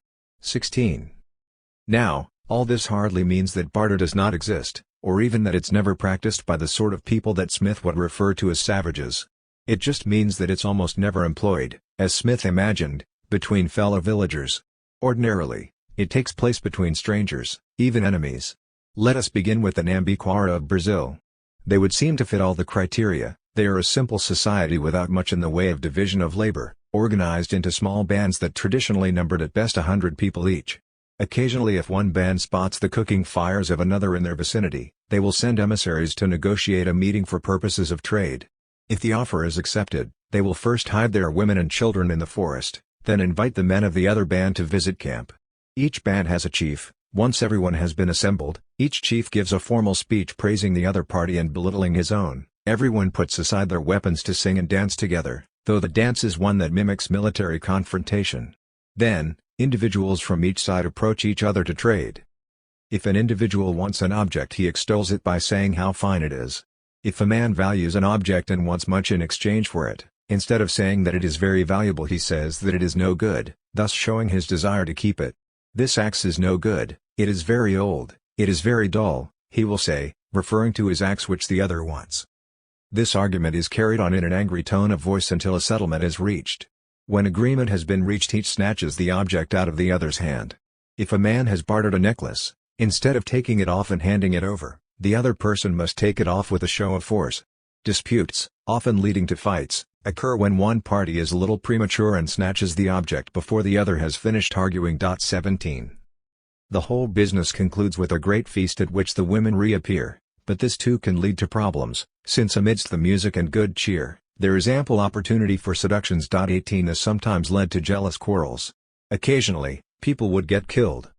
Barter, then, for all the festive elements, was carried out between people who might otherwise be enemies and hovered about an inch away from outright warfare, and, if the ethnographer is to be believed, if one side later decided they had been taken advantage of, it could very easily lead to actual wars.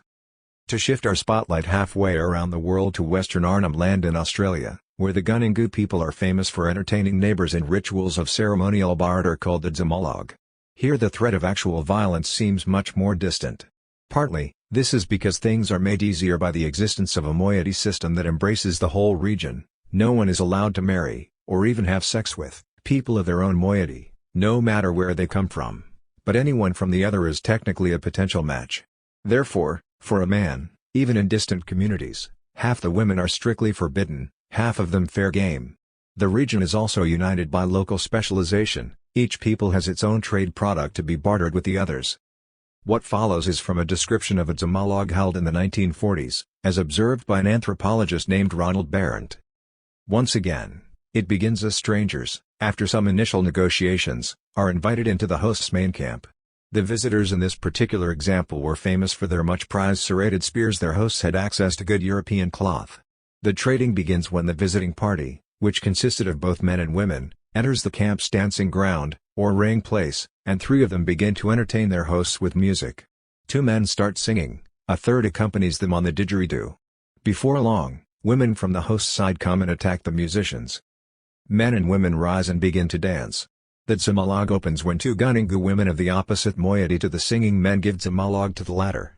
They present each man with a piece of cloth, and hit or touch him, pulling him down on the ground, calling him a Dzamolog husband, and joking with him in an erotic vein.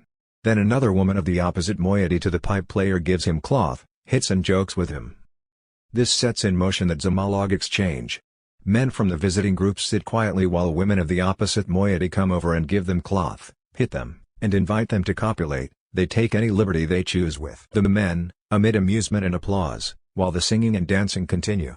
Women try to undo the men's loin coverings or touch their penises, and to drag them from the ring place for coitus. The men go with their Dzamolog partners, with a show of reluctance, to copulate in the bushes away from the fires which light up the dancers. They may give the women tobacco or beads. When the women return, they give part of this tobacco to their own husbands, who have encouraged them to go Dzamolog. The husbands, in turn, use the tobacco to pay their own female Dzamolog partners. 19. New singers and musicians appear, are again assaulted and dragged off to the bushes. Men encourage their wives not to be shy, so as to maintain the Gunungu reputation for hospitality. Eventually those men also take the initiative with the visitors' wives, offering cloth, hitting them, and leading them off into the bushes. Beads and tobacco circulate. Finally, once participants have all paired off at least once, and the guests are satisfied with the cloth they have acquired, the women stop dancing and stand in 2 rows and the visitors line up to repay them. Then visiting men of one moiety dance towards the women of the opposite moiety, in order to give them Dzamolog. They hold shovel-nosed spears poised, pretending to spear the women, but instead hit them with the flat of the blade. "We will not spear you, for we have already speared you with our penises." They present the spears to the women. Then visiting men of the other moiety go through the same actions with the women of their opposite moiety, giving them spears with serrated points.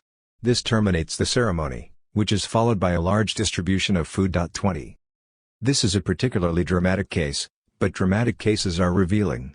What the Gunungu hosts appear to have been able to do here, owing to the relatively amicable relations between neighboring peoples in Western Arnhem Land, is to take all the elements in Nembiquara barter, the music and dancing, the potential hostility, the sexual intrigue, and turn it all into a kind of festive game, one not, perhaps, without its dangers, but, as the ethnographer emphasizes, considered enormous good fun by everyone concerned. What all such cases of trade through barter have in common is that they are meetings with strangers who will, likely as not, never meet again, and with whom one certainly will not enter into any ongoing relations. This is why a direct one-on-one exchange is appropriate. Each side makes their trade and walks away. It's all made possible by laying down an initial mantle of sociability in the form of shared pleasures, music, and dance, the usual base of conviviality on which trade must always be built. Then comes the actual trading, where both sides make a great display of the latent hostility that necessarily exists in any exchange of material goods between strangers, where neither party has no particular reason not to take advantage of the other, by playful mock aggression, though in the Nambiquara case, where the mantle of sociability is extremely thin, mock aggression is in constant danger of slipping over into the real thing. The Gunningu, with their more relaxed attitude toward sexuality, have quite ingeniously managed to make the shared pleasures and aggression into exactly the same thing. Recall here the language of the economics textbooks. Imagine a society without money. Imagine a barter economy. One thing these examples make abundantly clear is just how limited the imaginative powers of most economists turn out to be. 21. Why? The simplest answer would be, for there to even be a discipline called economics, a discipline that concerns itself first and foremost with how individuals seek the most advantageous arrangement for the exchange of shoes for potatoes, or cloth for spears, it must assume that the exchange of such goods need have nothing to do with war, passion, adventure, mystery, sex, or death. Economics assumes a division between different spheres of human behavior that, among people like the Gunningu and the Nambiquara, simply does not exist. These divisions in turn are made possible by very specific institutional arrangements, the existence of lawyers, prisons, and police, to ensure that even people who don't like each other very much, who have no interest in developing any kind of ongoing relationship, but are simply interested in getting their hands on as much of the other's possessions as possible, will nonetheless refrain from the most obvious expedient, theft. This in turn allows us to assume that life is neatly divided between the marketplace, where we do our shopping, and the sphere of consumption, where we concern ourselves with music, feasts, and seduction. In other words, the vision of the world that forms the basis of the economics textbooks, which Adam Smith played so large a part in promulgating, has by now become so much a part of our common sense that we find it hard to imagine any other possible arrangement. From these examples, it begins to be clear why there are no societies based on barter. Such a society could only be one in which everybody was an inch away from everybody else's throat, but nonetheless hovering there, poised to strike but never actually striking, forever. True, barter does sometimes occur between people who do not consider each other strangers, but they're usually people who might as well be strangers, that is, who feel no sense of mutual responsibility or trust, or the desire to develop ongoing relations. The Pukhtun of northern Pakistan, for instance, are famous for their open-handed hospitality. Barter is what you do with those to whom you are not bound by ties of hospitality, or kinship, or much of anything else. A favorite mode of exchange among men is barter, or adal-badal, give and take. Men are always on the alert for the possibility of bartering one of their possessions for something better. Often the exchange is like for like, a radio for a radio, sunglasses for sunglasses, a watch for a watch. However, unlike objects can also be exchanged, such as, in one instance, a bicycle for 2 donkeys. Adal-badal is always practiced with non-relatives and affords men a great deal of pleasure as they attempt to get the advantage over their exchange partner. A good exchange, in which a man feels he has gotten the better of the deal, is cause for bragging and pride. If the exchange is bad, the recipient tries to renege on the deal or, failing that, to palm off the faulty object on someone unsuspecting. The best partner in adal-badal is someone who is distant spatially and will therefore have little opportunity to complain. 22. Neither are such unscrupulous motives limited to Central Asia.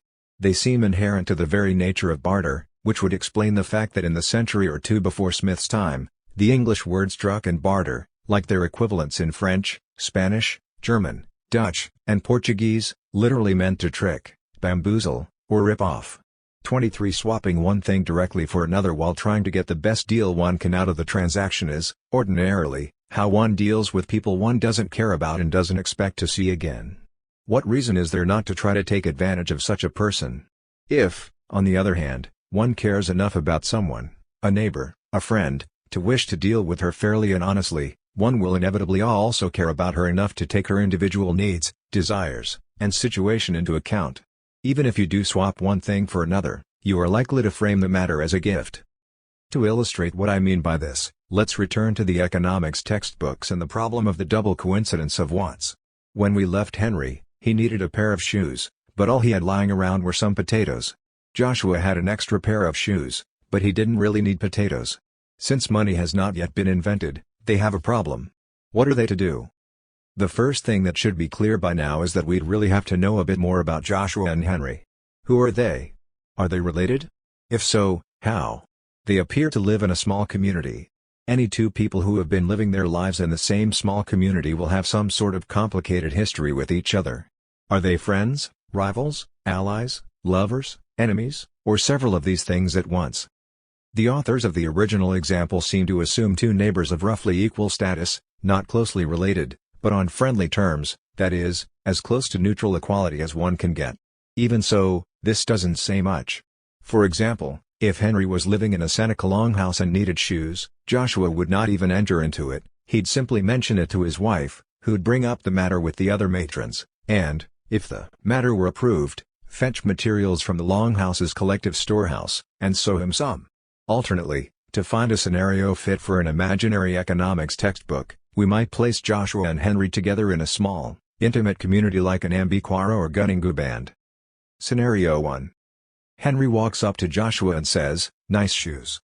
Joshua says, "Oh, they're not much, but since you seem to like them, by all means take them." Henry takes the shoes. Henry's potatoes are not at issue since both parties are perfectly well aware that if Joshua were ever short of potatoes, Henry would give him some. And that's about it. Of course it's not clear, in this case, how long Henry will actually get to keep the shoes. It probably depends on how nice they are. If they were just ordinary shoes, this might be the end of the matter. If they are in any way unique or beautiful, they might end up being passed around. There's a famous story that John and Lorna Marshall, who carried out a study of Kalahari Bushmen in the 60s, once gave a knife to one of their favorite informants. They left and came back a year later, only to discover that pretty much everyone in the band had been in possession of the knife at some point in between. On the other hand, several Arab friends confirmed to me that in less strictly egalitarian contexts, there is an expedient. If a friend praises a bracelet or bag, you are normally expected to immediately say, "Take it," but if you are really determined to hold on to it, you can always say, "Yes, isn't it beautiful? It was a gift." But clearly, the authors of the textbook have a slightly more impersonal transaction in mind. The authors seem to imagine the two men as the heads of patriarchal households, on good terms with each other, but who keep their own supplies. Perhaps they live in one of those Scottish villages with the butcher and the baker in Adam Smith's examples, or a colonial settlement in New England. Except for some reason they've never heard of money. It's a peculiar fantasy, but let's see what we can do. Scenario 2. Henry walks up to Joshua and says, "Nice shoes." Or, perhaps, let's make this a bit more realistic, Henry's wife is chatting with Joshua's and strategically lets slip that the state of Henry's shoes is getting so bad he's complaining about corns. The message is conveyed, and Joshua comes by the next day to offer his extra pair to Henry as a present, insisting that this is just a neighborly gesture. He would certainly never want anything in return. It doesn't matter whether Joshua is sincere in saying this. By doing so, Joshua thereby registers a credit. Henry owes him one. How might Henry pay Joshua back? There are endless possibilities. Perhaps Joshua really does want potatoes. Henry waits a discreet interval and drops them off, insisting that this too is just a gift. Or Joshua doesn't need potatoes now, but Henry waits until he does. Or, maybe a year later, Joshua is planning a banquet, so he comes strolling by Henry's barnyard and says, "Nice pig." In any of these scenarios, the problem of double coincidence of wants, so endlessly invoked in the economics textbooks, simply disappears. Henry might not have something Joshua wants right now. But if the two are neighbors, it's obviously only a matter of time before he will. 24. This in turn means that the need to stockpile commonly acceptable items in the way that Smith suggested disappears as well. With it goes the need to develop currency. As with so many actual small communities, everyone simply keeps track of who owes what to whom. There is just one major conceptual problem here, one the attentive reader might have noticed. Henry owes Joshua one. One what? How do you quantify a favor? On what basis do you say that this many potatoes, or this big a pig, seems more or less equivalent to a pair of shoes? Because even if these things remain rough and ready approximations, there must be some way to establish that X is roughly equivalent to Y, or slightly worse or slightly better. Doesn't this imply that something like money, at least in the sense of a unit of account by which one can compare the value of different objects, already has to exist? In most gift economies, there actually is a rough and ready way to solve the problem. One establishes a series of ranked categories of types of thing. Pigs and shoes may be considered objects of roughly equivalent status, one can give one in return for the other. Coral necklaces are quite another matter, one would have to give back another necklace, or at least another piece of jewelry, Anthropologists are used to referring to these as creating different spheres of exchange. 25. This does simplify things somewhat. When cross-cultural barter becomes a regular and unexceptional thing, it tends to operate according to similar principles. There are only certain things traded for certain others, cloth for spears, for example, which makes it easy to work out traditional equivalences. However, this doesn't help us at all with the problem of the origin of money. Actually, it makes it infinitely worse. Why stockpile salt or gold or fish if they can only be exchanged for some things and not others? In fact, there is good reason to believe that barter is not a particularly ancient phenomenon at all, but has only really become widespread in modern times. Certainly in most of the cases we know about, it takes place between people who are familiar with the use of money but, for one reason or another, don't have a lot of it around. Elaborate barter systems often crop up in the wake of the collapse of national economies, most recently in Russia in the 90s and in Argentina around 2002, when rubles in the first case, and dollars in the second, effectively disappeared. 26 Occasionally one can even find some kind of currency beginning to develop. For instance, in POW camps and many prisons, inmates have indeed been known to use cigarettes as a kind of currency, much to the delight and excitement of professional economists. 27 But here too we are talking about people who grew up using money and now have to make do without it, exactly the situation imagined by the economics textbooks with which I began. The more frequent solution is to adopt some sort of credit system. When much of Europe reverted to barter after the collapse of the Roman Empire, and then again after the Carolingian Empire likewise fell apart, this seems to be what happened. People continued keeping accounts in the old imperial currency, even if they were no longer using coins. 28 Similarly, the Pukton men who like to swap bicycles for donkeys are hardly unfamiliar with the use of money. Money has existed in that part of the world for thousands of years. They just prefer direct exchange between equals, in this case, because they consider it more manly. 29. The most remarkable thing is that even in Adam Smith's examples of fish and nails and tobacco being used as money, the same sort of thing was happening. In the years following the appearance of The Wealth of Nations, scholars checked into most of those examples and discovered that in just about every case, the people involved were quite familiar with the use of money and, in fact, were using money as a unit of account. 30 Take the example of dried cod, supposedly used as money in Newfoundland. As the British diplomat A. Michelinus pointed out almost a century ago, what Smith describes was really an illusion, created by a simple credit arrangement. In the early days of the Newfoundland fishing industry, there was no permanent European population, the fishers went there for the fishing season only, and those who were not fishers were traders who bought the dried fish and sold to the fishers their daily supplies. The latter sold their catch to the traders at the market price in pounds, shillings and pence, and obtained in return a credit on their books, with which they paid for their supplies. Balances due by the traders were paid for by drafts on England or France. 31. It was quite the same in the Scottish village. It's not as if anyone actually walked into the local pub, plunked down a roofing nail, and asked for a pint of beer. Employers in Smith's day often lacked coin to pay their workers, wages could be delayed by a year or more. In the meantime, it was considered acceptable for employees to carry off either some of their own products or leftover work materials, lumber, fabric, cord, and so on. The nails were de facto interest on what their employers owed them. So they went to the pub, ran up a tab, and when occasion permitted, brought in a bag of nails to charge off against the debt. The law making tobacco legal tender in Virginia seems to have been an attempt by planters to oblige local merchants to accept their products as a credit around harvest time. In camps and many prisons, inmates have indeed been known to use cigarettes as a kind of currency, much to the delight and excitement of professional economists. 27 But here too we are talking about people who grew up using money and now have to make do without it, exactly the situation imagined by the economics textbooks with which I began. The more frequent solution is to adopt some sort of credit system. When much of Europe reverted to barter after the collapse of the Roman Empire, and then again after the Carolingian Empire likewise fell apart, this seems to be what happened.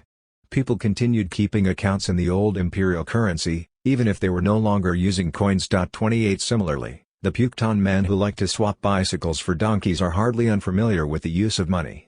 Money has existed in that part of the world for thousands of years. They just prefer direct exchange between equals, in this case, because they consider it more manly. 29.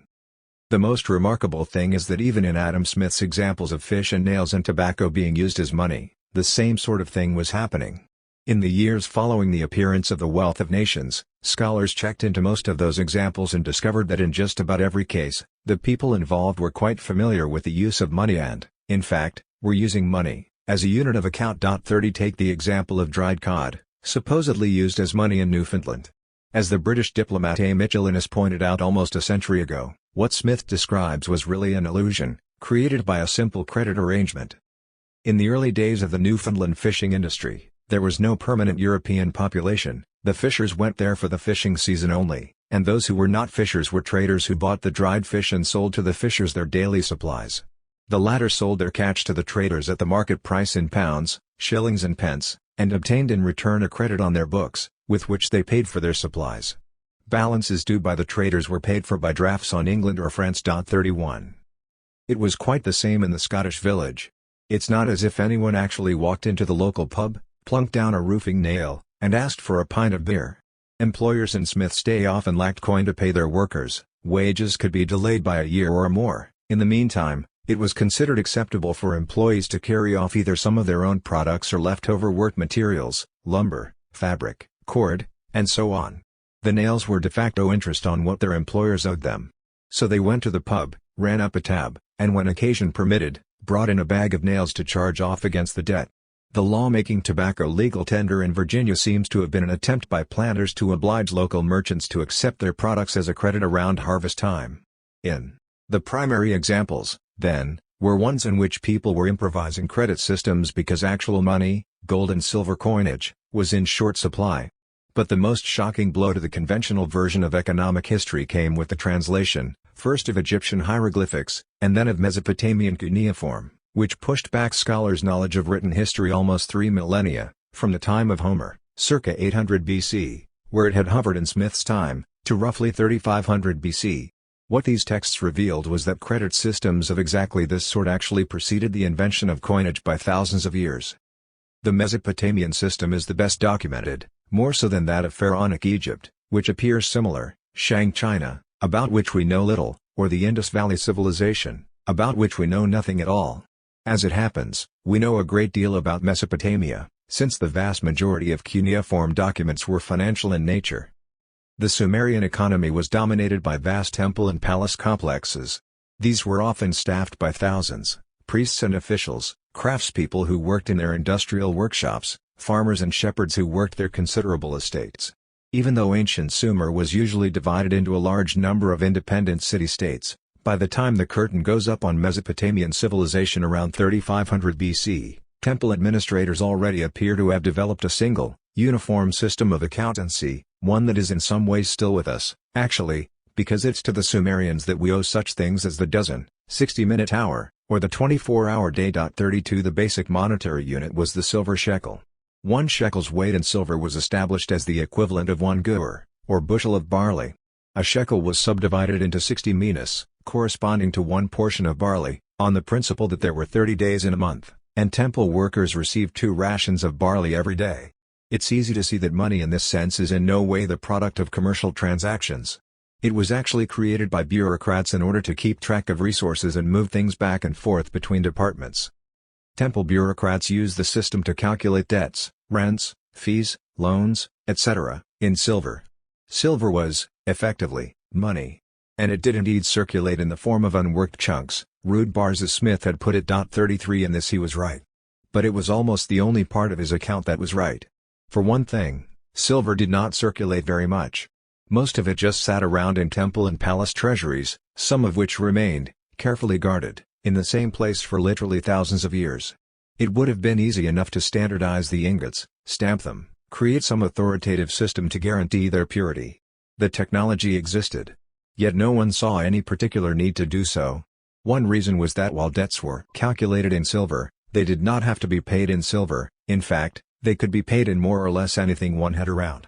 Peasants who owed money to the temple or palace, or to some temple or palace official, seemed to have settled their debts mostly in barley, which is why fixing the ratio of silver to barley was so important.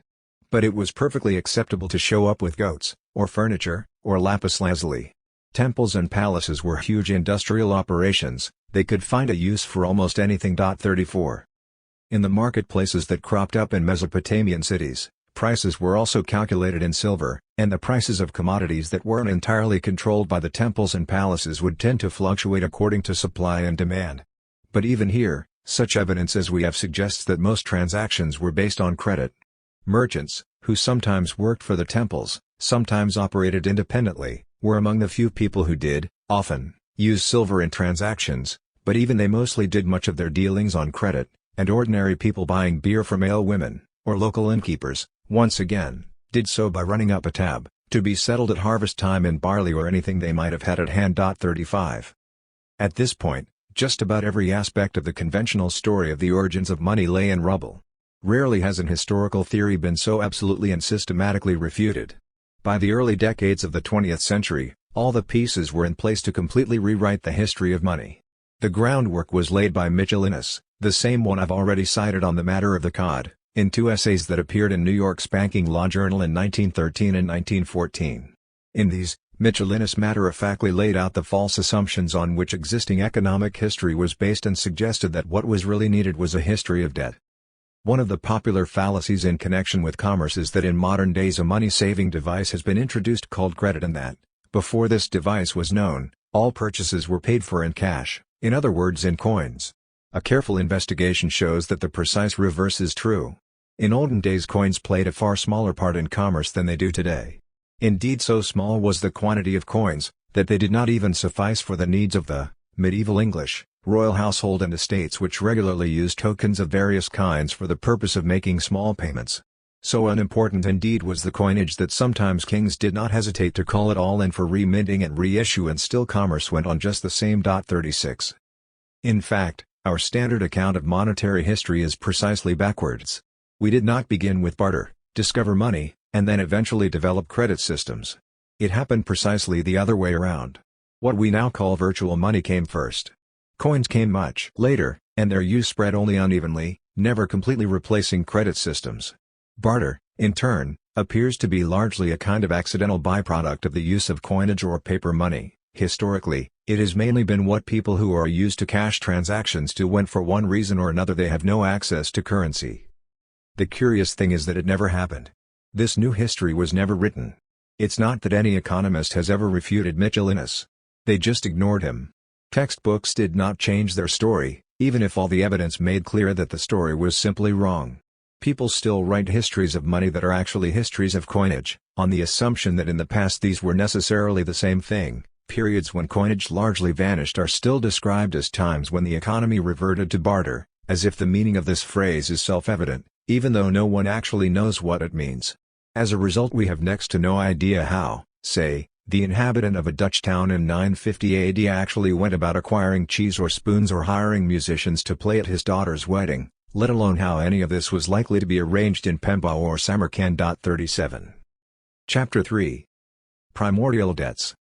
In being born, every being is born as debt owed to the gods, the saints, the fathers, and to men. If one makes a sacrifice, it is because of a debt owing to the gods from birth. If one recites a sacred text, it is because of a debt owing to the saints. If one wishes for offspring, it is because of a debt due to the fathers from birth, and if one gives hospitality, it is because it is a debt owing to men. Satapatha Brahmana, January 7, 2012, 1-6. Let us drive away the evil effects of bad dreams, just as we pay off debts. Rigveda 8.47.17. The reason that economics textbooks now begin with imaginary villages is because it has been impossible to talk about real ones. Even some economists have been forced to admit that Smith's land of barter doesn't really exist. 1. The question is why the myth has been perpetuated anyway. Mainstream economists have been happy to jettison other elements of the wealth of nations, for instance, Smith's labor theory of value and disapproval of joint stock corporations. 2. Why not simply write off the myth of barter as a quaint Enlightenment parable and instead attempt to understand primordial credit arrangements, or anyway, something more in keeping with the historical evidence? The answer seems to be that the myth of barter cannot go away because it is central to the entire discourse of economics. Recall here what Smith was trying to do when he wrote The Wealth of Nations. Above all, the book was an attempt to establish the newfound discipline of economics as a science. This meant that not only did economics have its own peculiar domain of study, what we now call the economy, though the idea that there even was something called an economy was very new in Smith's day, but that this economy operated according to laws of much the same sort as Sir Isaac Newton had so recently identified as governing the physical world. Newton had represented God as a cosmic watchmaker who had created the physical machinery of the universe in such a way that it would operate for the ultimate benefit of humans, and then let it run on its own. Smith was trying to make a similar, Newtonian argument. 3 God, or divine providence, as he put it, had arranged matters in such a way that our pursuit of self-interest would nonetheless, given an unfettered market, be guided as if by an invisible hand to promote the general welfare. Smith's famous invisible hand was, as he says in his theory of moral sentiments, the agent of divine providence. It was literally the hand of God. Once economics had been established as a discipline, the theological arguments no longer seemed necessary or important. People continue to argue about whether an unfettered free market really will produce the results that Smith said it would, but no one questions whether the market naturally exists. The underlying assumptions that derive from this came to be seen as common sense, so much so that, as I've noted, we simply assume that when valuable objects change hands, it will normally be because two individuals have both decided they would gain a material advantage by swapping them. One interesting corollary is that, as a result, economists have come to see the very question of the presence or absence of money as not especially important, since money is just a commodity, chosen to facilitate exchange, and which we use to measure the value of other commodities. Otherwise, it has no special qualities. In 1958, Paul Samuelson, one of the leading lights of the neoclassical school that still predominates in modern economic thought, could still express disdain for what he called the social contrivance of money. Even in the most advanced industrial economies, he insisted, if we strip exchange down to its barest essentials and peel off the obscuring layer of money, we find that trade between individuals and nations largely boils down to barter. 5 others spoke of a veil of money obscuring the nature of the real economy in which people produced real goods and services and swapped them back and forth. 6. Call this the final apotheosis of economics as common sense. Money is unimportant. Economies, real economies, are really vast barter systems. The problem is that history shows that without money, such vast barter systems do not occur. Even when economies revert to barter, as Europe was said to do in the Middle Ages, they don't actually abandon the use of money. They just abandon the use of cash. In the Middle Ages, for instance, everyone continued to assess the value of tools and livestock in the old Roman currency, even if the coins themselves had ceased to circulate. 7. It's money that had made it possible for us to imagine ourselves in the way economists encourage us to do, as a collection of individuals and nations whose main business is swapping things. It's also clear that the mere existence of money, in itself, is not enough to allow us see the world this way. If it were, the discipline of economics would have been created in ancient Sumer, or anyway, far earlier than 1776, when Adam Smith's The Wealth of Nations appeared. The missing element is in fact exactly the thing Smith was attempting to downplay, the role of government policy. In England, in Smith's day, it became possible to see the market, the world of butchers, ironmongers, and haberdashers, as its own entirely independent sphere of human activity because the British government was actively engaged in fostering markets. This required laws and police, but also specific monetary policies which liberals like Smith were, successfully, advocating. It required pegging the value of the currency to silver, but at the same time greatly increasing the money supply, and particularly the amount of small change in circulation.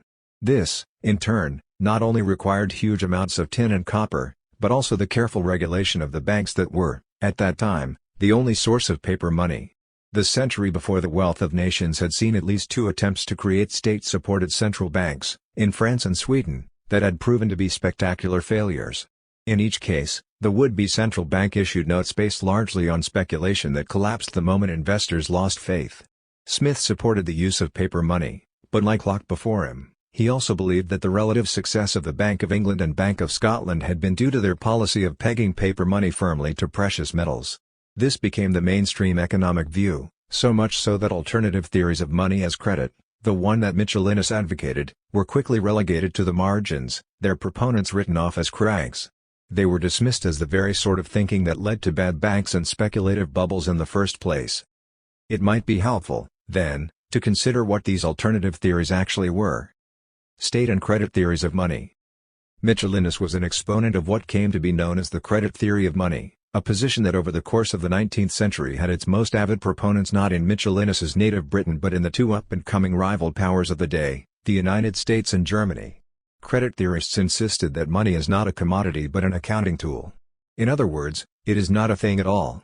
For a credit theorist can no more touch a dollar or a Deutschmark than you can touch an hour or a cubic centimeter.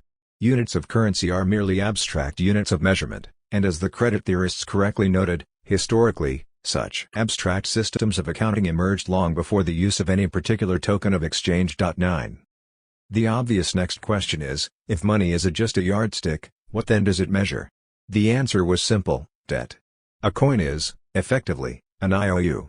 Whereas conventional wisdom holds that a banknote is, or should be, a promise to pay a certain amount of real money, gold, silver, whatever that might be taken to mean, credit theorists argued that a banknote is simply the promise to pay something of the same value as an ounce of gold. But that's all that money ever is. There's no fundamental difference in this respect between a silver dollar, a Susan B. Anthony dollar coin made of a copper-nickel alloy designed to look vaguely like gold, a green piece of paper with a picture of George Washington on it, or a digital blip on some bank's computer.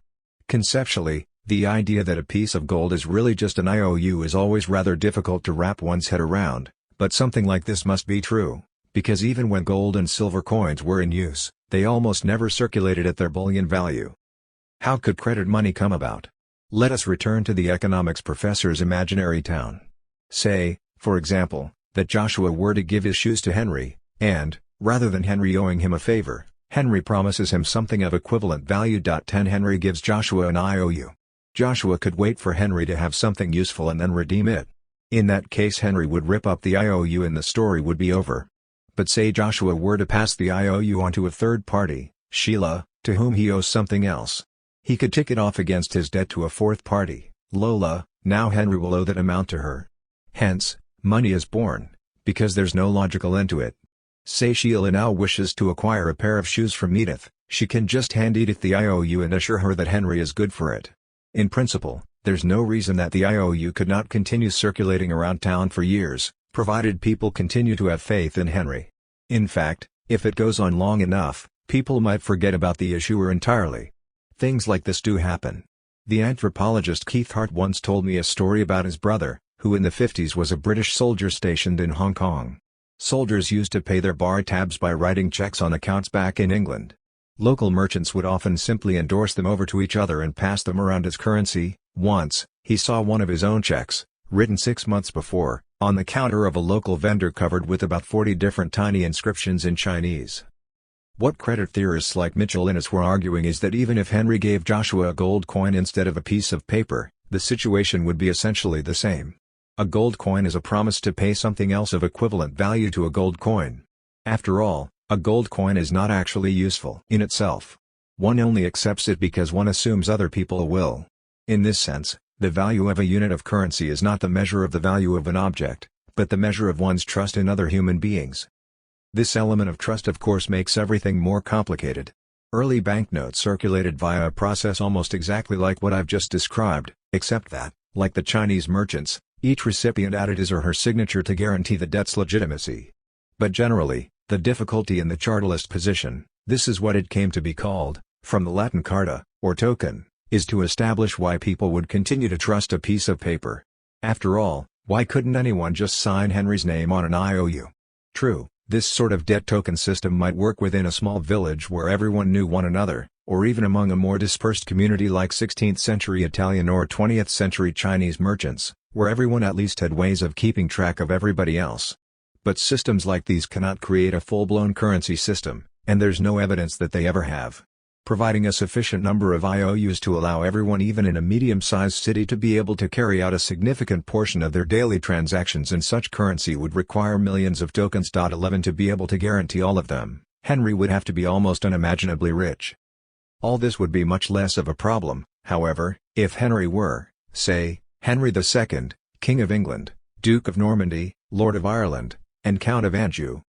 The real impetus for the chartalist position, in fact, came out of what came to be known as the German historical school, whose most famous exponent was the historian G. F. Knapp, whose state theory of money first appeared in 1905. 12 If money is simply a unit of measure, it makes sense that emperors and kings should concern themselves with such matters. Emperors and kings are almost always concerned to establish uniform systems of weights and measures throughout their kingdoms. It is also true, as Knapp observed, that once established, such systems tend to remain remarkably stable over time. During the reign of the actual Henry II, 1154 to 1189, Just about everyone in Western Europe was still keeping their accounts using the monetary system established by Charlemagne some 350 years earlier, that is, using pounds, shillings, and pence. Despite the fact that some of these coins had never existed, Charlemagne never actually struck a silver pound. None of Charlemagne's actual shillings and pence remained in circulation, and those coins that did circulate tended to vary enormously in size, weight, purity, and value. 13 According to the chartalists, this doesn't really matter. What matters is that there is a uniform system for measuring credits and debts, and that this system remains stable over time. The case of Charlemagne's currency is particularly dramatic because his actual empire dissolved quite quickly, but the monetary system he created continued to be used for keeping accounts within his former territories for more than 800 years. It was referred to, in the 16th century, quite explicitly as imaginary money, and deniers and livres were only completely abandoned as units of account around the time of the French Revolution. 14. According to Knapp, whether or not the actual, physical money stuff in circulation corresponds to this imaginary money is not particularly important. It makes no real difference whether it's pure silver, debased silver, leather tokens, or dried cod, provided the state is willing to accept it in payment of taxes. Because whatever the state was willing to accept, for that reason, became currency. One of the most important forms of currency in England in Henry's time were notched tally sticks used to record debts. Tally sticks were quite explicitly IOUs. Both parties to a transaction would take a hazelwood twig, notch it to indicate the amount owed, and then split it in half. The creditor would keep one half, called the stock, hence the origin of the term stockholder, and the debtor kept the other, called the stub, hence the origin of the term ticket stub. Tax assessors used such twigs to calculate amounts owed by local sheriffs. Often, though, rather than wait for the taxes to come due, Henry's exchequer would often sell the tallies at a discount, and they would circulate, as tokens of debt owed to the government, to anyone willing to trade for them. 15. Modern banknotes actually work on a similar principle, except in reverse. 16 Recall here the little parable about Henry's IOU. The reader might have noticed one puzzling aspect of the equation: the IOU can operate as money only as long as Henry never pays his debt. In fact, this is precisely the logic on which the Bank of England, the first successful modern central bank, was originally founded. In 1694, a consortium of English bankers made a loan of £1,200,000 to the king. In return they received a royal monopoly on the issuance of banknotes. What this meant in practice was they had the right to advance IOUs for a portion of the money the king now owed them to any inhabitant of the kingdom willing to borrow from them, or willing to deposit their own money in the bank, in effect, to circulate or monetize the newly created royal debt. This was a great deal for the bankers. They got to charge the king 8% annual interest for the original loan and simultaneously charge interest on the same money to the clients who borrowed it, but it only worked as long as the original loan remained outstanding. To this day, this loan has never been paid back. It cannot be. If it ever were, the entire monetary system of Great Britain would cease to exist. 17. If nothing else, this approach helps solve one of the obvious mysteries of the fiscal policy of so many early kingdoms: why did they make subjects pay taxes at all? This is not a question we're used to asking. The answer seems self-evident. Governments demand taxes because they wish to get their hands on people's money. But if Smith was right, and gold and silver became money through the natural workings of the market completely independently of governments, then wouldn't the obvious thing be to just grab control of the gold and silver mines? Then the king would have all the money he could possibly need. In fact, this is what ancient kings would normally do. If there were gold and silver mines in their territory, they would usually take control of them.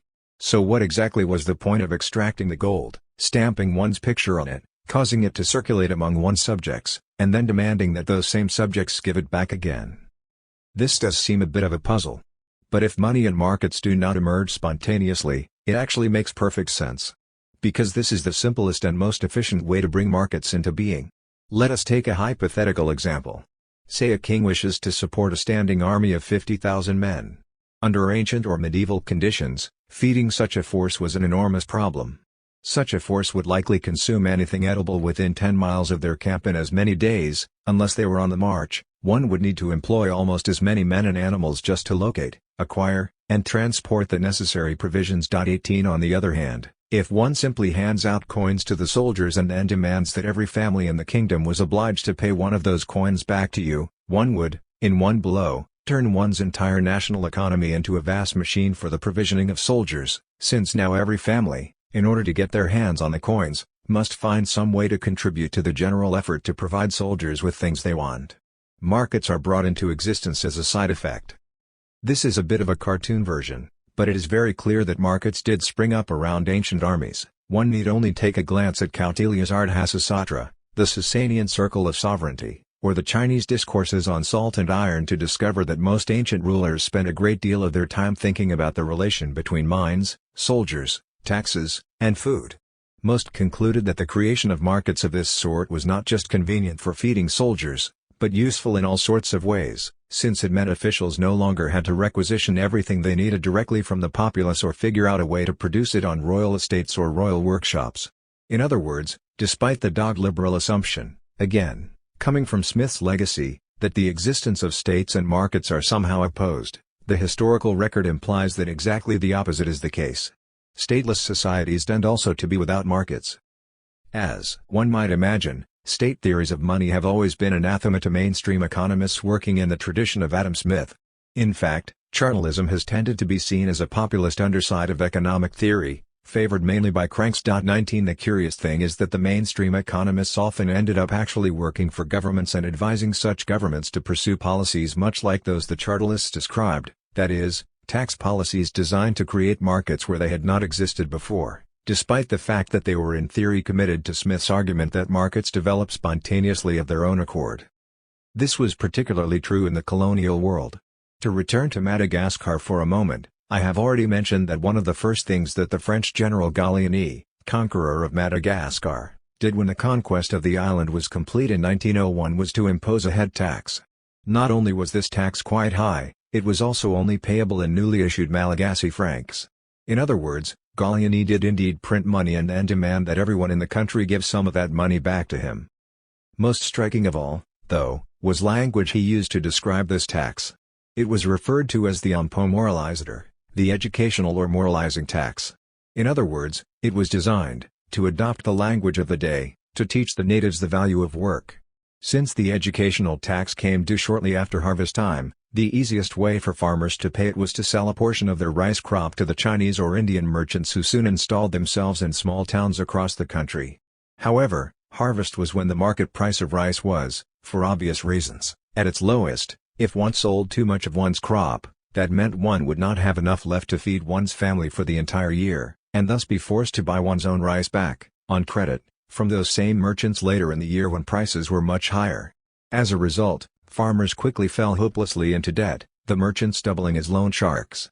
The easiest way to pay back the debt was either to find some kind of cash crop to sell, to start growing coffee, or pineapples, or else to send one's children off to work for wages in the city or on one of the plantations that French colonists were establishing across the island.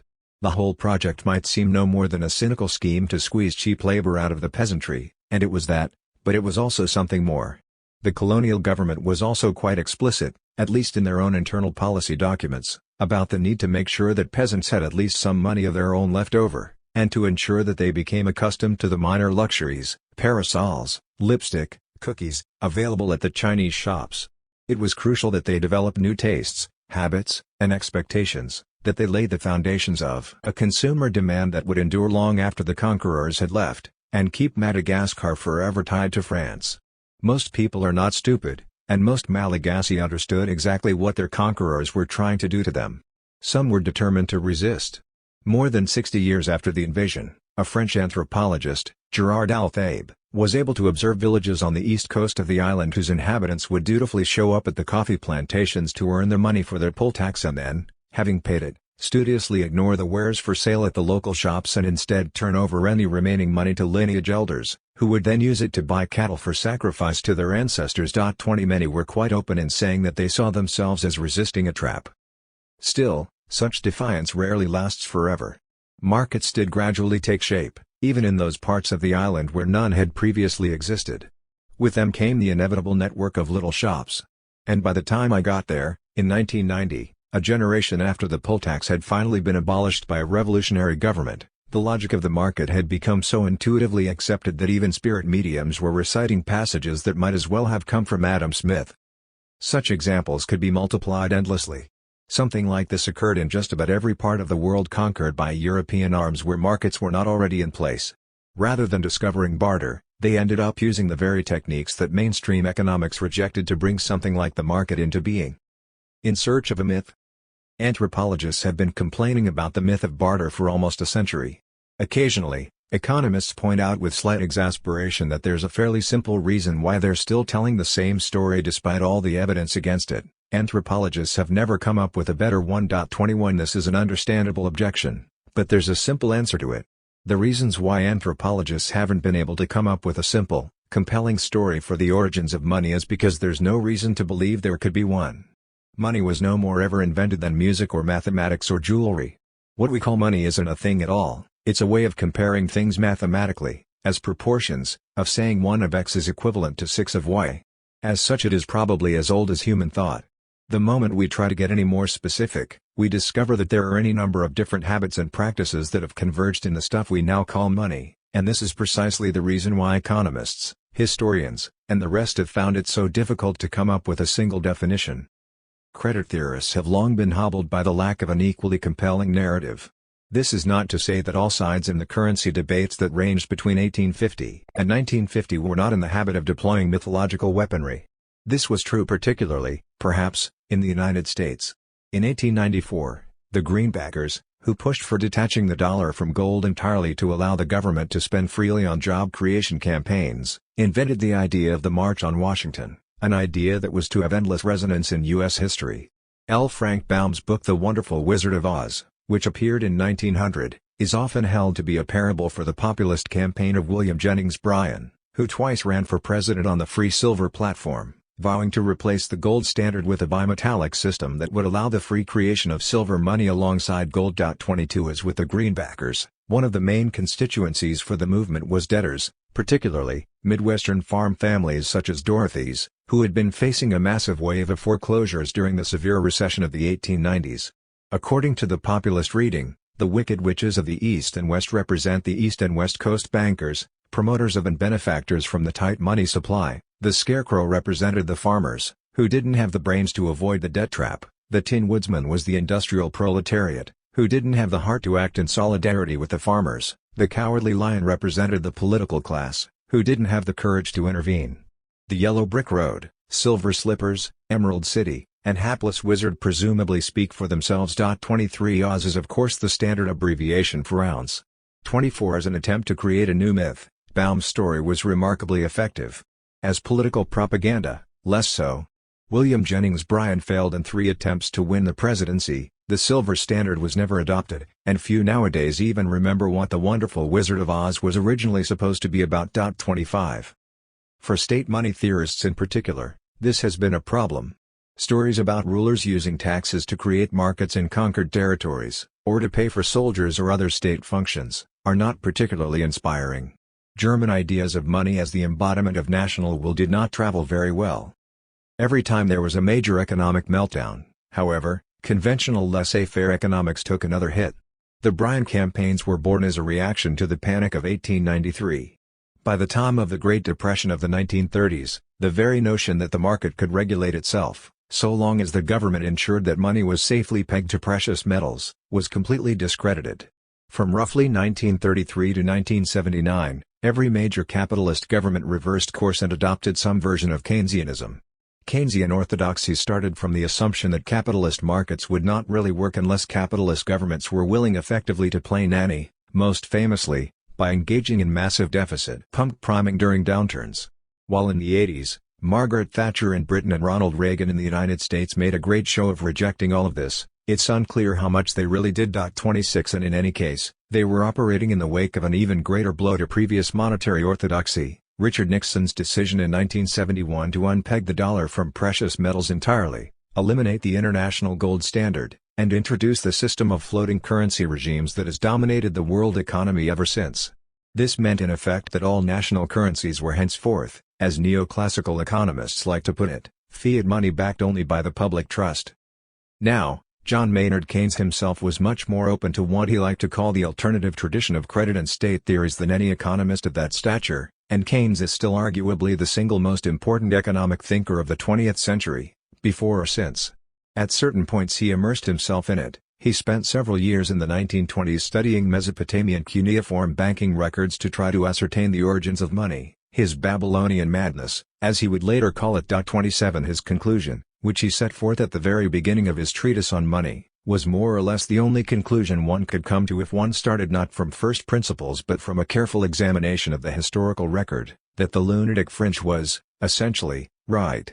Whatever its earliest origins, for the last 4,000 years money has been effectively a creature of the state.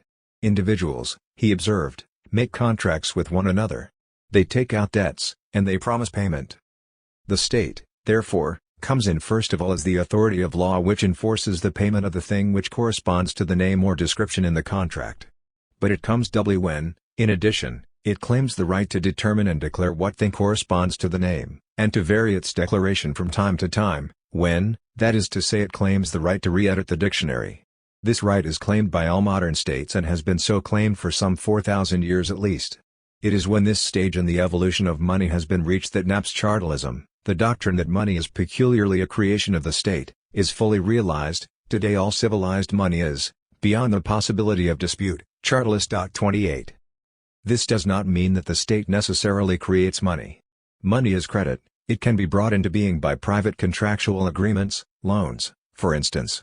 The state merely enforces the agreement and dictates the legal terms.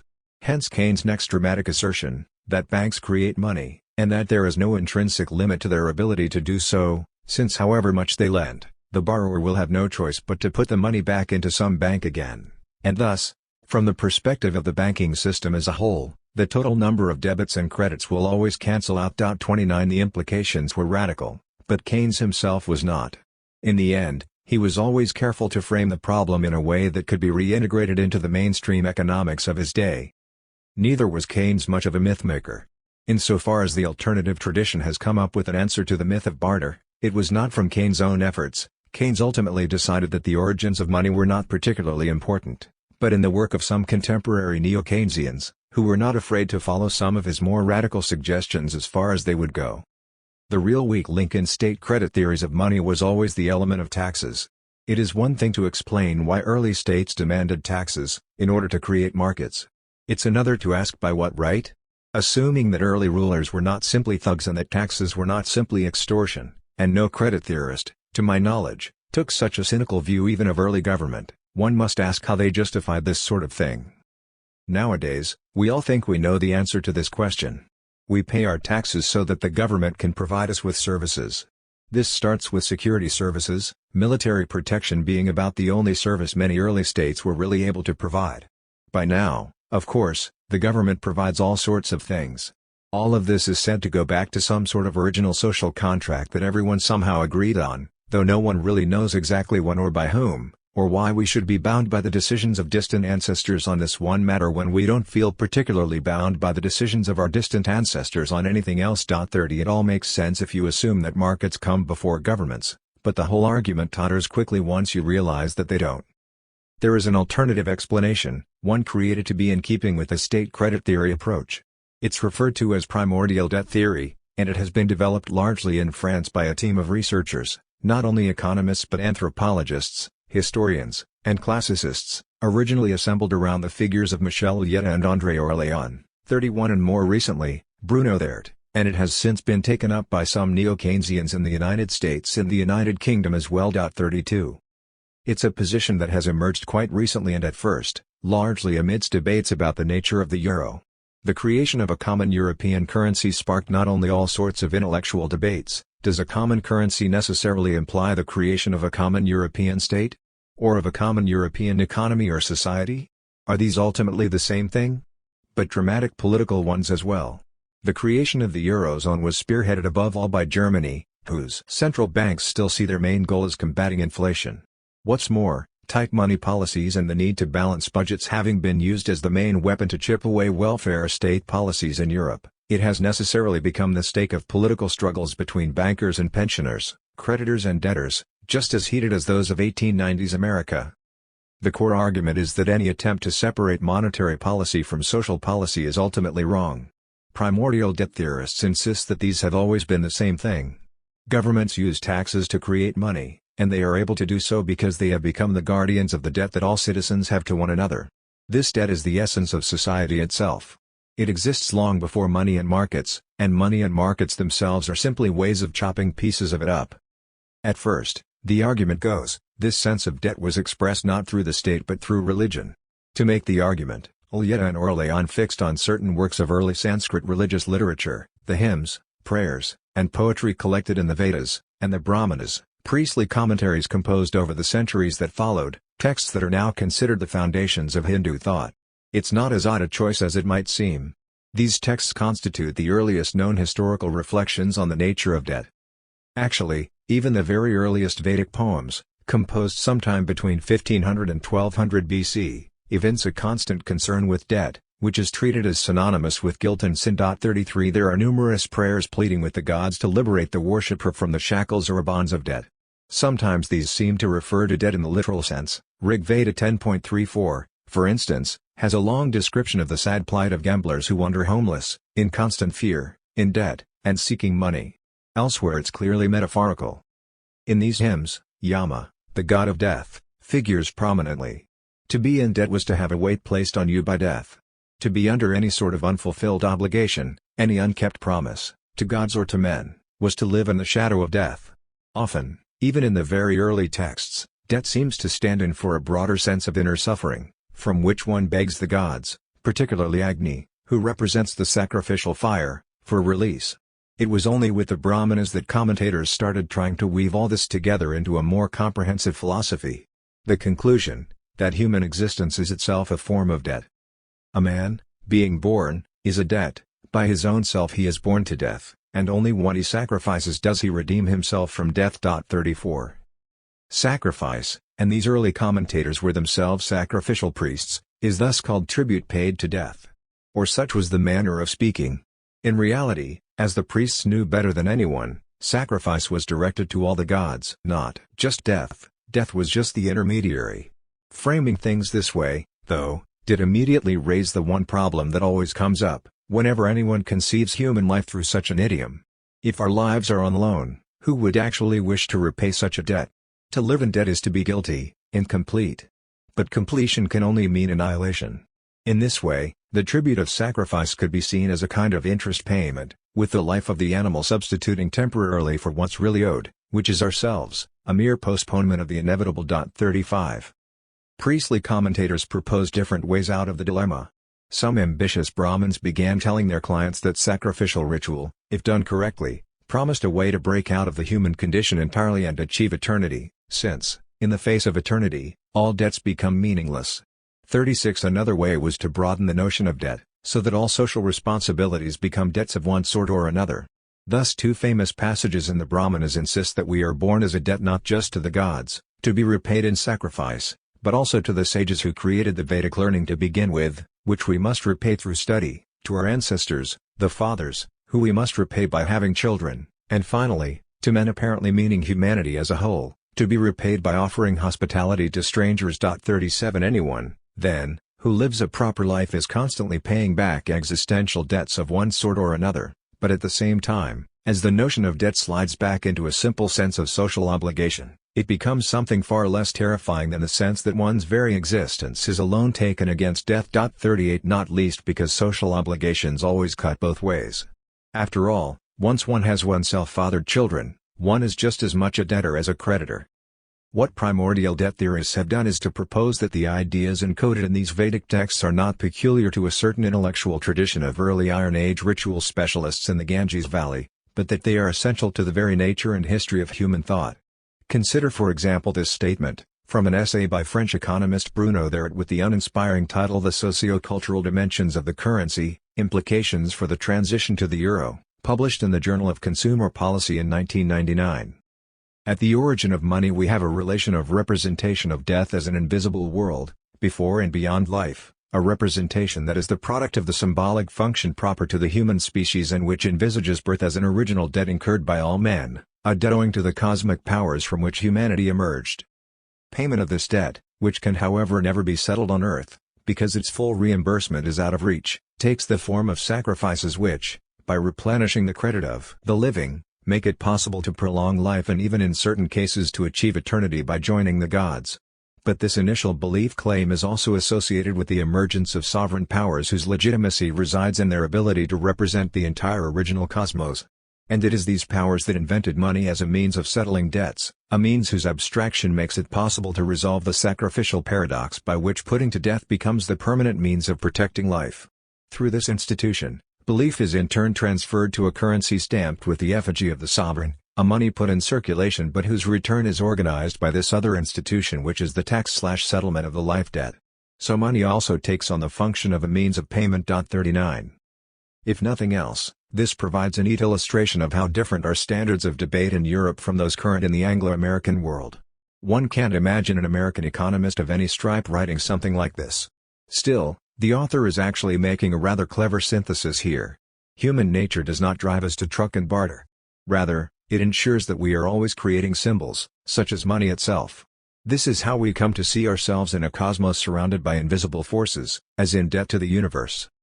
The ingenious move of course is to fold this back into the state theory of money, since by sovereign powers there it actually means the state. The first kings were sacred kings who were either gods in their own right or stood as privileged mediators between human beings and the ultimate forces that governed the cosmos. This sets us on a road to the gradual realization that our debt to the gods was always, really, a debt to the society that made us what we are. The primordial debt, writes British sociologist Geoffrey Ingham, is that owed by the living to the continuity and durability of the society that secures their individual existence. 40 In this sense it is not just criminals who owe a debt to society, we are all, in a certain sense, guilty, even criminals. For instance, Ingham notes that, while there is no actual proof that money emerged in this way, there is considerable indirect etymological evidence. In all Indo-European languages, words for debt are synonymous with those for sin or guilt, illustrating the links between religion, payment and the mediation of the sacred and profane realms by money.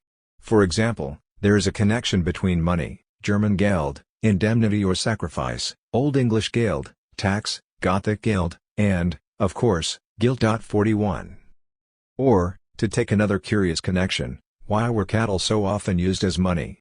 The German historian Bernhard Lahm long ago pointed out that in Homer, when people measure the value of a ship or suit of armor, they always measure it in oxen, even though when they actually exchange things, they never pay for anything in oxen. It is hard to escape the conclusion that this was because an ox was what one offered the gods in sacrifice. Hence oxen represented absolute value. From Sumer to classical Greece, silver and gold were dedicated as offerings in temples. Everywhere, money seems to have emerged from the thing most appropriate for giving to the gods. 42. If the king has simply taken over guardianship of that primordial debt we all owe to society for having created us, this provides a very neat explanation for why the government feels it has the right to make us pay taxes. Taxes are just a measure of our debt to the society that made us. But this doesn't really explain how this kind of absolute life debt can be converted into money, which is by definition a means of measuring and comparing the value of different things. This is just as much a problem for credit theorists as for neoclassical economists, even if the problem for them is somewhat differently framed. If you start from the barter theory of money, you have to resolve the problem of how and why you would come to select one commodity to measure just how much you want each of the other ones. If you start from a credit theory, you are left with the problem I described in the first chapter, how to turn a moral obligation into a specific sum of money, how the mere sense of owing someone else a favor can eventually turn into a system of accounting in which one is able to calculate exactly how many sheep or fish or chunks of silver it would take to repay the debt. Or in this case, how do we go from that absolute debt we owe to God to the very specific debts we owe our cousin, or the bartender? The answer provided by primordial debt theorists is, again, ingenious. If taxes represent our absolute debt to the society that created us, then the first step toward creating real money comes when we start calculating much more specific debts to society, systems of fines, fees, and penalties, or even debts we owe to specific individuals who we have wronged in some way, and thus to whom we stand in a relation of sin or guilt. This is actually much less implausible than it might sound. One of the puzzling things about all the theories about the origins of money that we've been looking at so far is that they almost completely ignore the evidence of anthropology. Anthropologists do have a great deal of knowledge of how economies within stateless societies actually worked, how they still work in places where states and markets have been unable to completely break up existing ways of doing things.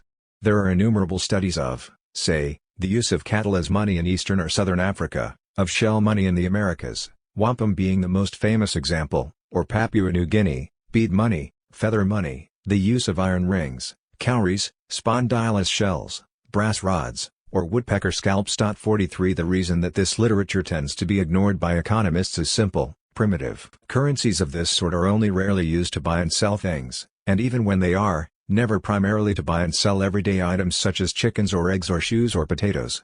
Rather than being employed to acquire things, they are mainly used to rearrange relations between people. Above all, to arrange marriages and to settle disputes, particularly those arising from murders or personal injury. There is every reason to believe that our own money started the same way. Even the English word to pay is originally derived from a word for to pacify, appease as in, to give someone something precious, for instance, to express just how badly you feel about having just killed his brother in a drunken brawl, and how much you would really like to avoid this becoming the basis for an ongoing blood feud. 44. Debt theorists are especially concerned with this latter possibility.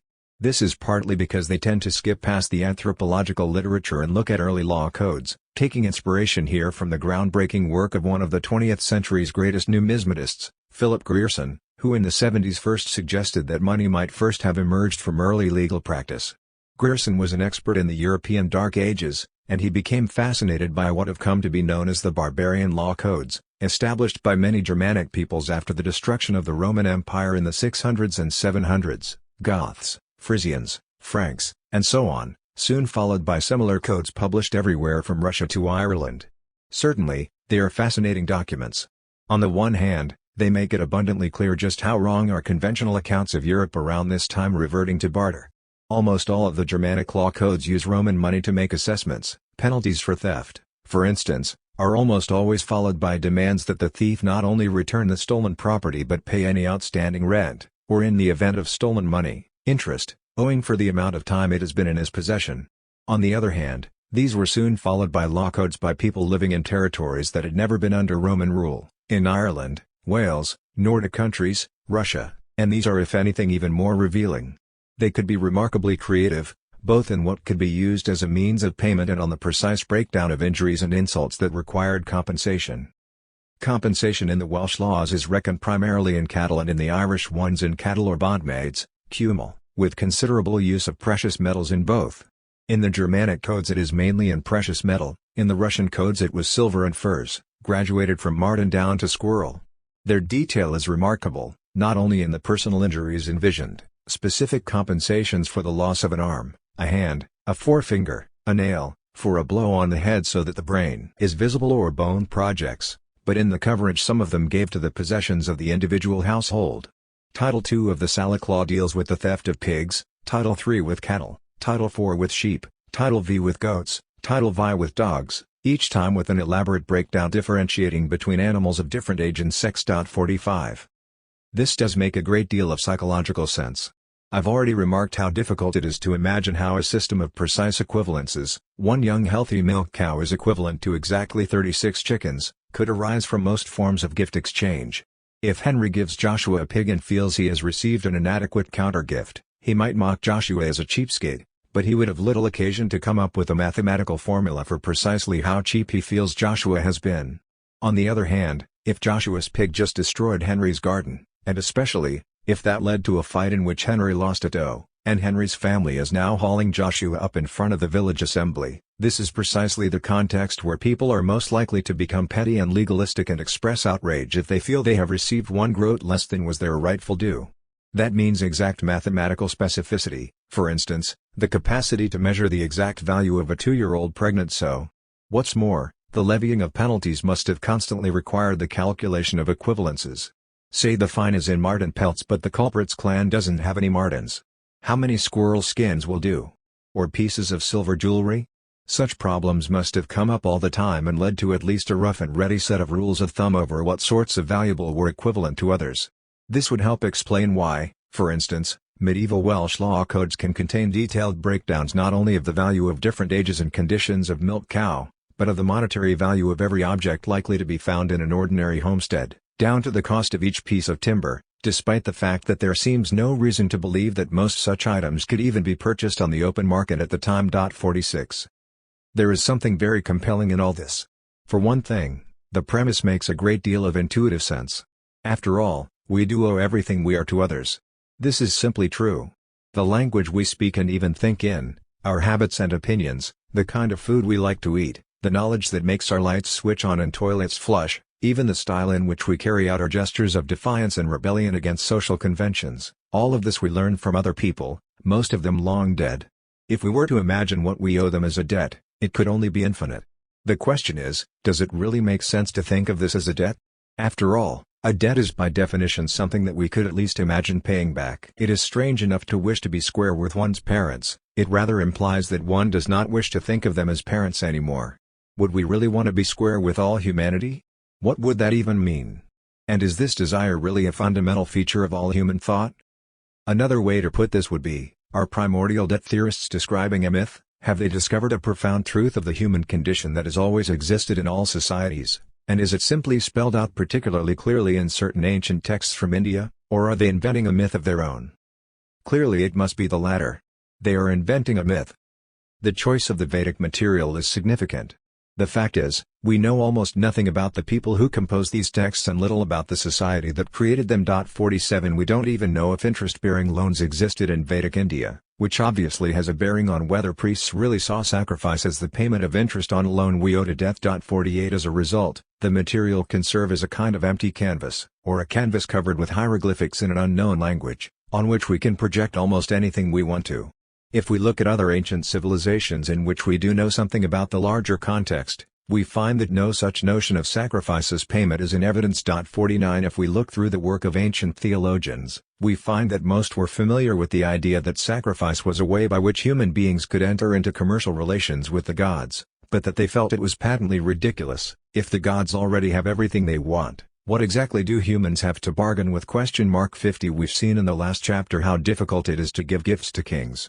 With gods, let alone God, the problem is magnified infinitely. Exchange implies equality. In dealing with cosmic forces, this was simply assumed to be impossible from the start. The notion that debts to gods were appropriated by the state, and thus became the basis for taxation systems, can't really stand up either.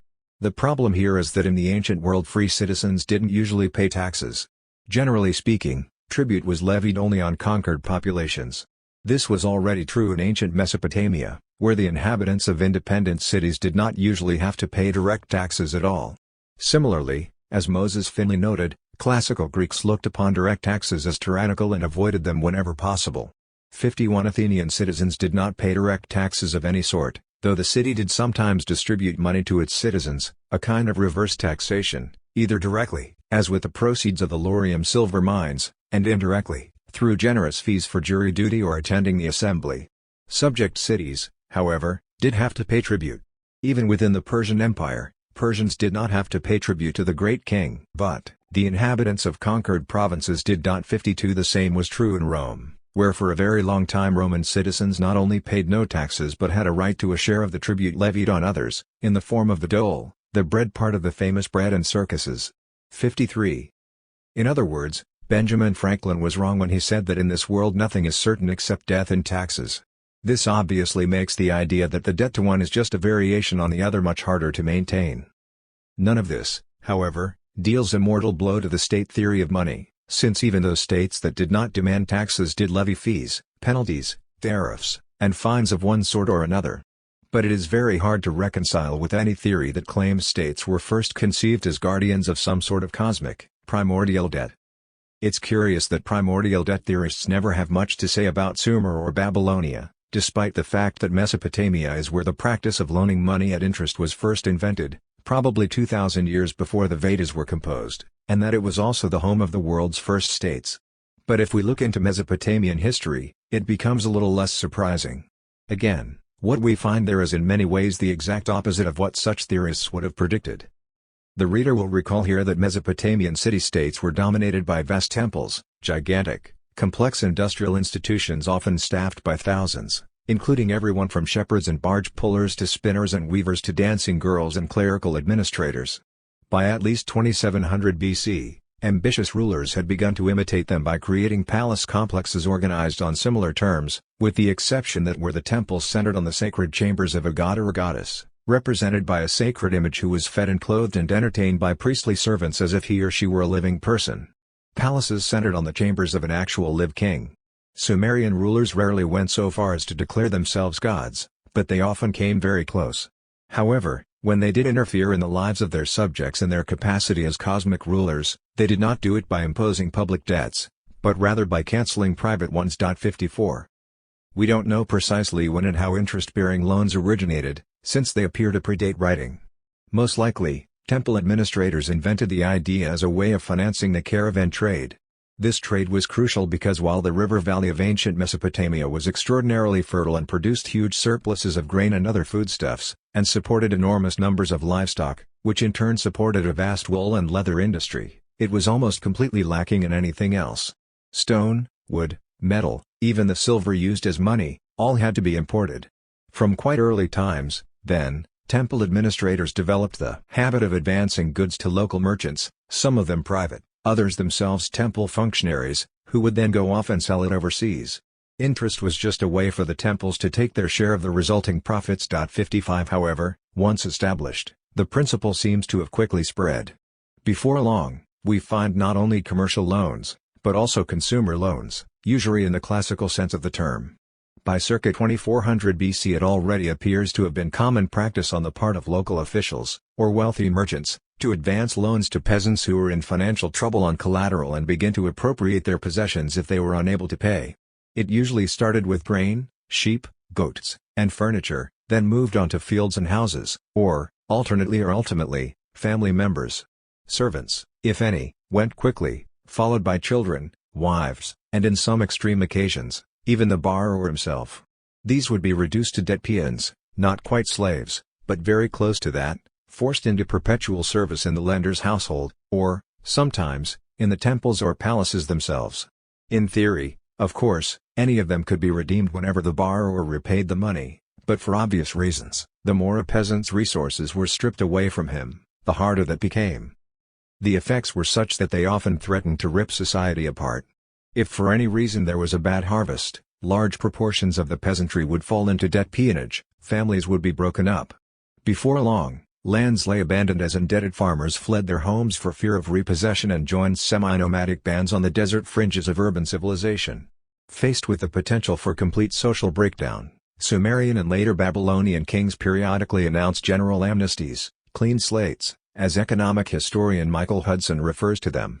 Such decrees would typically declare all outstanding consumer debt null and void, commercial debts were not affected, return all land to its original owners, and allow all debt peons to return to their families. Before long, it became more or less a regular habit for kings to make such a declaration on first assuming power, and many were forced to repeat it periodically over the course of their reigns. In Sumer, these were called declarations of freedom, and it is significant that the Sumerian word amargi, the first recorded word for freedom in any known human language, literally means return to mother, since this is what freed debt peons were finally allowed to do. 56. Michael Hudson argues that Mesopotamian kings were only in a position to do this because of their cosmic pretensions. In taking power, they saw themselves as literally recreating human society, and so were in a position to wipe the slate clean of all previous moral obligations. Still, this is about as far from what primordial debt theorists had in mind as one could possibly imagine. 57. Probably the biggest problem in this whole body of literature is the initial assumption that we begin with an infinite debt to something called society. It's this debt to society that we project onto the gods. It's this same debt that then gets taken up by kings and national governments.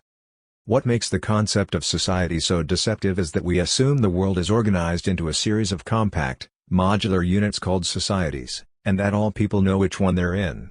Historically, this is very rarely the case. Imagine I am a Christian Armenian merchant living under the reign of Genghis Khan. What is society for me?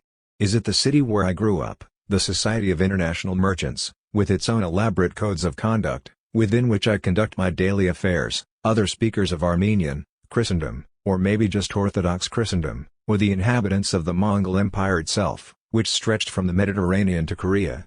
Historically, kingdoms and empires have rarely been the most important reference points in people's lives.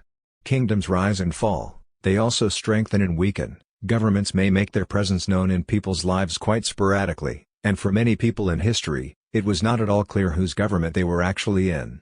Even until quite recently, many of the world's inhabitants were not quite sure of what country they were citizens, or why it should matter. My mother, who was born a Jew in Poland, once told me a joke from her childhood. There was a small town located along the frontier between Russia and Poland, No one was ever quite sure to which it belonged. One day an official treaty was signed and not long after, surveyors arrived to draw a border. Some villagers approached them where they had set up their equipment on a nearby hill. "So where are we, Russia or Poland?" "According to our calculations, your village now begins exactly 37 meters into Poland." The villagers immediately began dancing for joy. "Why?" the surveyors asked. "What difference does it make?" "Don't you know what this means?" They replied. "It means we'll never have to endure another one of those terrible Russian winters." However, if we are born with an infinite debt to all those people who made our existence possible, but there is no natural unit called society, then who or what exactly do we really owe it to? Everyone? Everything? Some people or things more than others? And how do we pay a debt to something so diffuse? Or, perhaps more to the point, who exactly can claim the authority to tell us how we can repay it, and on what grounds? If we frame the problem that way, the authors of the Brahmanas are offering a quite sophisticated reflection on a moral question that no one has really ever been able to answer any better before or since. As I say, we can't know much about the conditions under which those texts were composed, but such evidence as we do have suggests that the crucial documents date from sometime between 500 and 400 BC, that is, roughly the time of Socrates, which in India appears to have been just around the time that a commercial economy and institutions like coined money and interest-bearing loans were beginning to become features of everyday life. The intellectual classes of the time were, much as they were in Greece and China, grappling with the implications. In their case, this meant asking, what does it mean to imagine our responsibilities as debts? To whom do we owe our existence? It's significant that their answer did not make any mention either of society or states, though kings and governments certainly existed in early India. Instead, they fixed on debts to gods, to sages, to fathers, and to men. It wouldn't be at all difficult to translate their formulation into more contemporary language. We could put it this way. We owe our existence above all to the universe, cosmic forces, as we would put it now, to nature. The ground of our existence. To be repaid through ritual, ritual being an act of respect and recognition towards all that beside which we are small. 58. To those who have created the knowledge and cultural accomplishments that we value most, that give our existence its form, its meaning, but also its shape. Here we would include not only the philosophers and scientists who created our intellectual tradition but everyone from William Shakespeare to that long-since forgotten woman, somewhere in the Middle East, who created leavened bread. We repay them by becoming learned ourselves and contributing to human knowledge and human culture. To our parents, and their parents, our ancestors. We repay them by becoming ancestors. To humanity as a whole. We repay them by generosity to strangers, by maintaining that basic communistic ground of sociality that makes human relations, and hence life, possible. Set out this way, though, the argument begins to undermine its very premise. These are nothing like commercial debts. After all, one might repay one's parents by having children, but one is not generally thought to have repaid one's creditors if one lends the cash to someone else. 59. Myself, I wonder, couldn't that really be the point? Perhaps what the authors of the Brahmanas were really demonstrating was that, in the final analysis, our relation with the cosmos is ultimately nothing like a commercial transaction, nor could it be. That is because commercial transactions imply both equality and separation. These examples are all about overcoming separation. You are free from your debt to your ancestors when you become an ancestor, you are free from your debt to the sages when you become a sage, you are free from your debt to humanity when you act with humanity. All the more so if one is speaking of the universe. If you cannot bargain with the gods because they already have everything, then you certainly cannot bargain with the universe, because the universe is everything, and that everything necessarily includes yourself. One could in fact interpret this list as a subtle way of saying that the only way of freeing oneself from the debt was not literally repaying debts, but rather showing that these debts do not exist because one is not in fact separate to begin with, and hence that the very notion of cancelling the debt and achieving a separate, autonomous existence was ridiculous from the start. Or even that the very presumption of positing oneself as separate from humanity or the cosmos, so much so that one can enter into one-to-one dealings with it, is itself the crime that can be answered only by death. Our guilt is not due to the fact that we cannot repay our debt to the universe. Our guilt is our presumption in thinking of ourselves as being in any sense an equivalent to everything else that exists or has ever existed, so as to be able to conceive of such a debt in the first place. 60. Or let us look at the other side of the equation. Even if it is possible to imagine ourselves as standing in a position of absolute debt to the cosmos, or to humanity, the next question becomes, Who exactly has a right to speak for the cosmos, or humanity, to tell us how that debt must be repaid? If there's anything more preposterous than claiming to stand apart from the entire universe so as to enter into negotiations with it, it is claiming to speak for the other side. If one were looking for the ethos for an individualistic society such as our own, one way to do it might well be to say, we all owe an infinite debt to humanity, society, nature, or the cosmos, however one prefers to frame it, but no one else could possibly tell us how we are to pay it. This at least would be intellectually consistent. If so, it would actually be possible to see almost all systems of established authority, religion, morality, politics, economics, and the criminal justice system, as so many different fraudulent ways to presume to calculate what cannot be calculated, to claim the authority to tell us how some aspect of that unlimited debt ought to be repaid. Human freedom would then be our ability to decide for ourselves how we want to do so. No one, to my knowledge, has ever taken this approach. Instead, theories of existential debt always end up becoming ways of justifying, or laying claim to, structures of authority. The case of the Hindu intellectual tradition is telling here. The debt to humanity appears only in a few early texts and is quickly forgotten. Almost all later Hindu commentators ignore it and instead put their emphasis on a man's debt to his father. 61. Primordial debt theorists have other fish to fry. They are not really interested in the cosmos, but actually, in society. Let me return again to that word, society. The reason that it seems like such a simple, self-evident concept is because we mostly use it as a synonym for nation. After all, when Americans speak of paying their debt to society, they are not thinking of their responsibilities to people who live in Sweden, or Gabon. It's only the modern state, with its elaborate border controls and social policies, that enables us to imagine society in this way, as a single bounded entity. This is why projecting that notion backwards into Vedic or medieval times will always be deceptive, even though we don't really have another word. It seems to me that this is exactly what the primordial debt theorists are doing, projecting such a notion backwards. Really, the whole complex of ideas they are talking about, the notion that there is this thing called society, that we have a debt to it, that governments can speak for it, that it can be imagined as a sort of secular god, all of these ideas emerged together around the time of the French Revolution, or in its immediate wake. In other words, it was born alongside the idea of the modern nation-state. We can already see them coming together clearly in the work of Auguste Comte, in early 19th century France.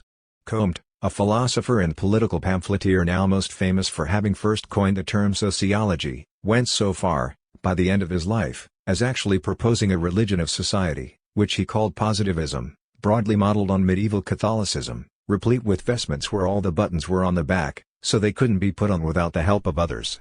In his last work, which he called a positivist catechism, he also laid down the first explicit theory of social debt.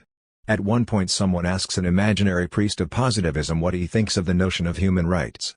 The priest scoffs at the idea. This is nonsense, he says, an error born of individualism. Positivism understands only duties. After all, we are born under a load of obligations of every kind, to our predecessors, to our successors, to our contemporaries. After our birth these obligations increase or accumulate before the point where we are capable of rendering anyone any service. On what human foundation, then, could one seat the idea of rights? 62. While Comte doesn't use the word debt, the sense is clear enough. We have already accumulated endless debts before we get to the age at which we can even think of paying them. By that time, there's no way to calculate to whom we even owe them. The only way to redeem ourselves is to dedicate ourselves to the service of humanity as a whole.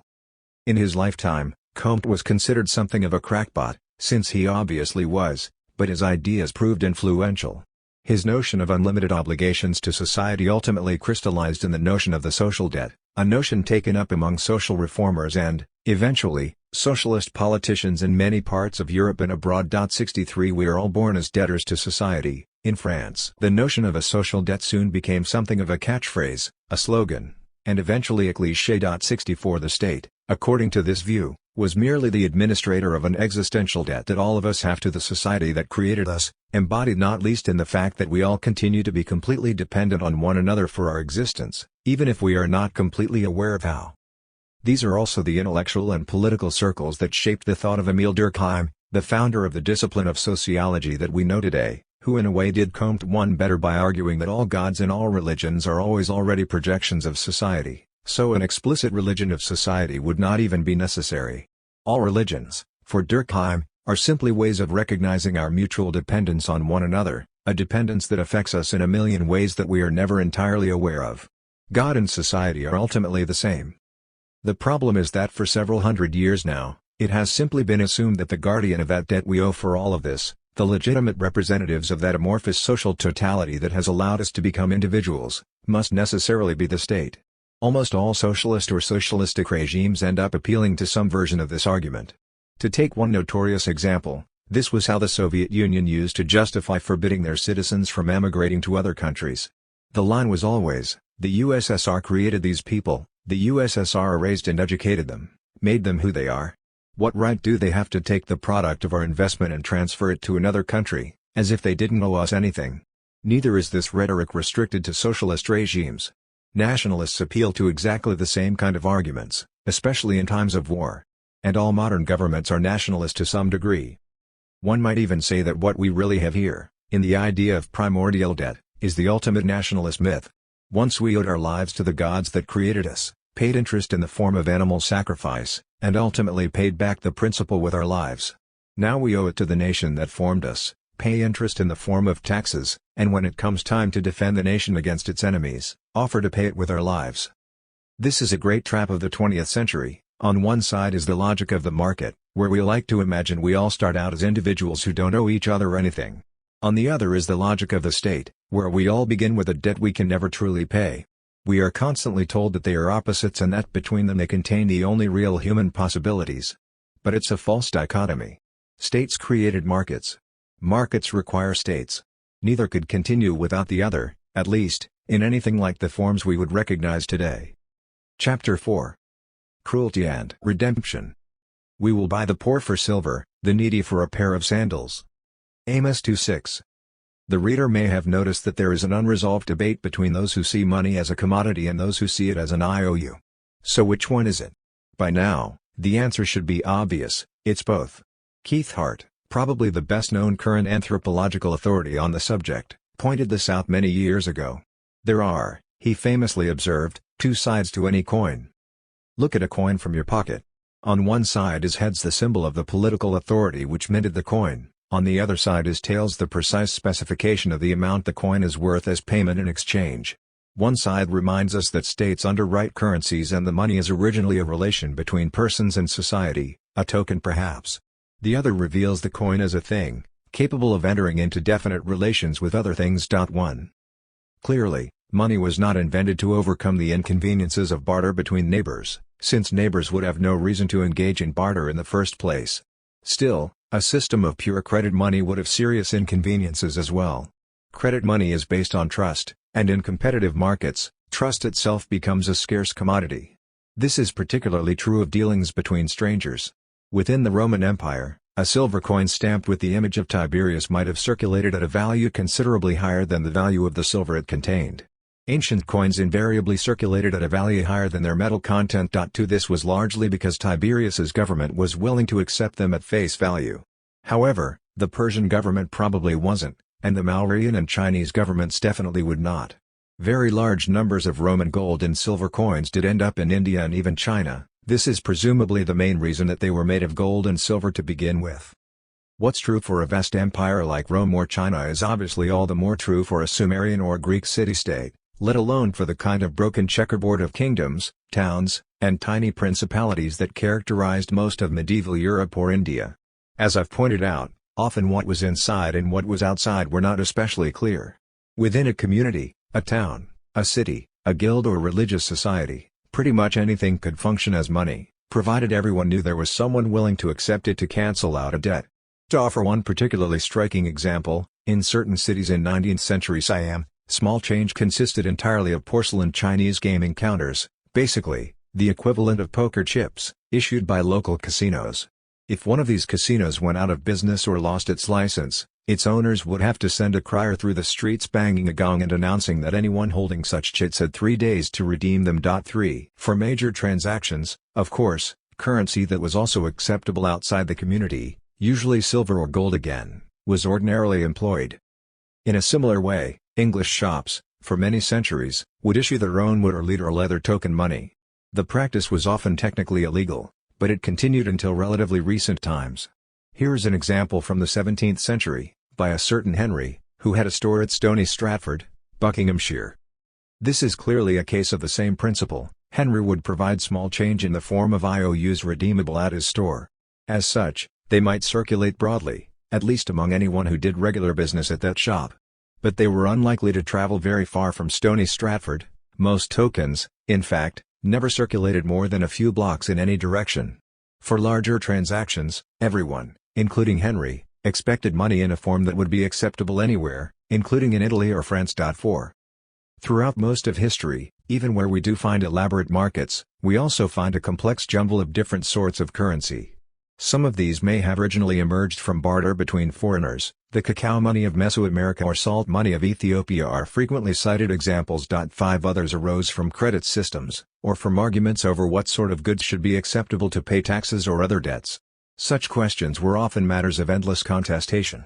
One could often learn a lot about the balance of political forces in a given time and place by what sorts of things were acceptable as currency. For instance, in much the same way that colonial Virginia planters managed to pass a law obliging shopkeepers to accept their tobacco as currency, medieval Pomeranian peasants appear to have at certain points convinced their rulers to make taxes, fees, and customs duties, which were registered in Roman currency, payable in wine, cheese, peppers, chickens, eggs, and even herring, much to the annoyance of traveling merchants, who therefore had to either carry such things around in order to pay the tolls or buy them locally at prices that would have been more advantageous to their suppliers for that very reason. 6 This was in an area with a free peasantry, rather than serfs. They were in a relatively strong political position. In other times and places, the interests of lords and merchants prevailed instead. Thus money is almost always something hovering between a commodity and a debt token. This is probably why coins, pieces of silver or gold that are already valuable commodities in themselves but that, being stamped with the emblem of a local political authority, became even more valuable, still sit in our heads as the quintessential form of money. They most perfectly straddle the divide that defines what money is in the first place. What's more, the relation between the two was a matter of constant political contestation. In other words, the battle between state and market, between governments and merchants, is not inherent to the human condition. Our 2 origin stories, the myth of barter and the myth of primordial debt, may appear to be about as far apart as they could be, but in their own way, they are also 2 sides of the same coin. One assumes the other. It's only once we can imagine human life as a series of commercial transactions that we're capable of seeing our relation to the universe in terms of debt. To illustrate, let me call a perhaps surprising witness, Friedrich Nietzsche, a man able to see with uncommon clarity what happens when you try to imagine the world in commercial terms. Nietzsche's On the Genealogy of Morals appeared in 1887.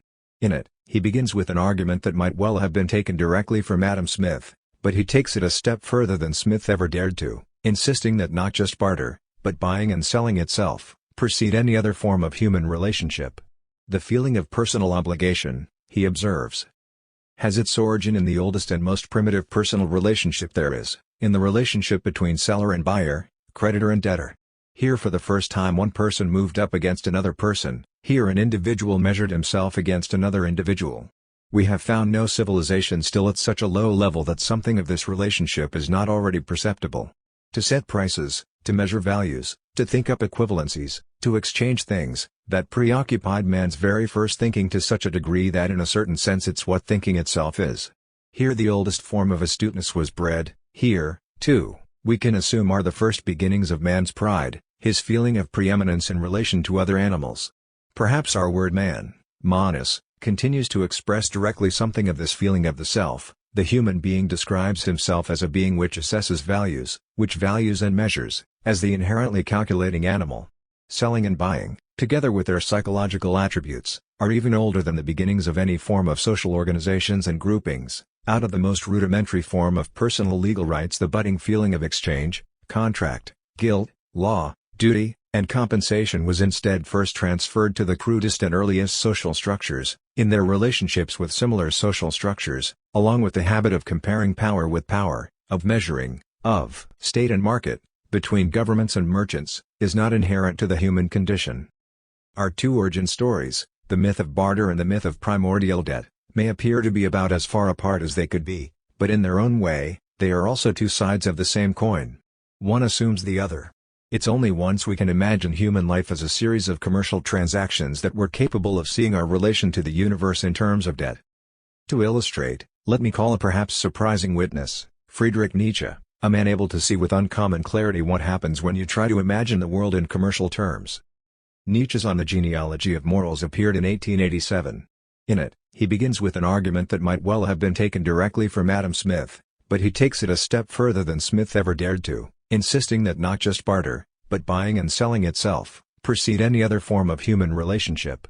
The feeling of personal obligation, he observes, has its origin in the oldest and most primitive personal relationship there is, in the relationship between seller and buyer, creditor and debtor. Here for the first time one person moved up against another person, here an individual measured himself against another individual. We have found no civilization still at such a low level that something of this relationship is not already perceptible. To set prices, to measure values, to think up equivalencies, to exchange things, that preoccupied man's very first thinking to such a degree that in a certain sense it's what thinking itself is.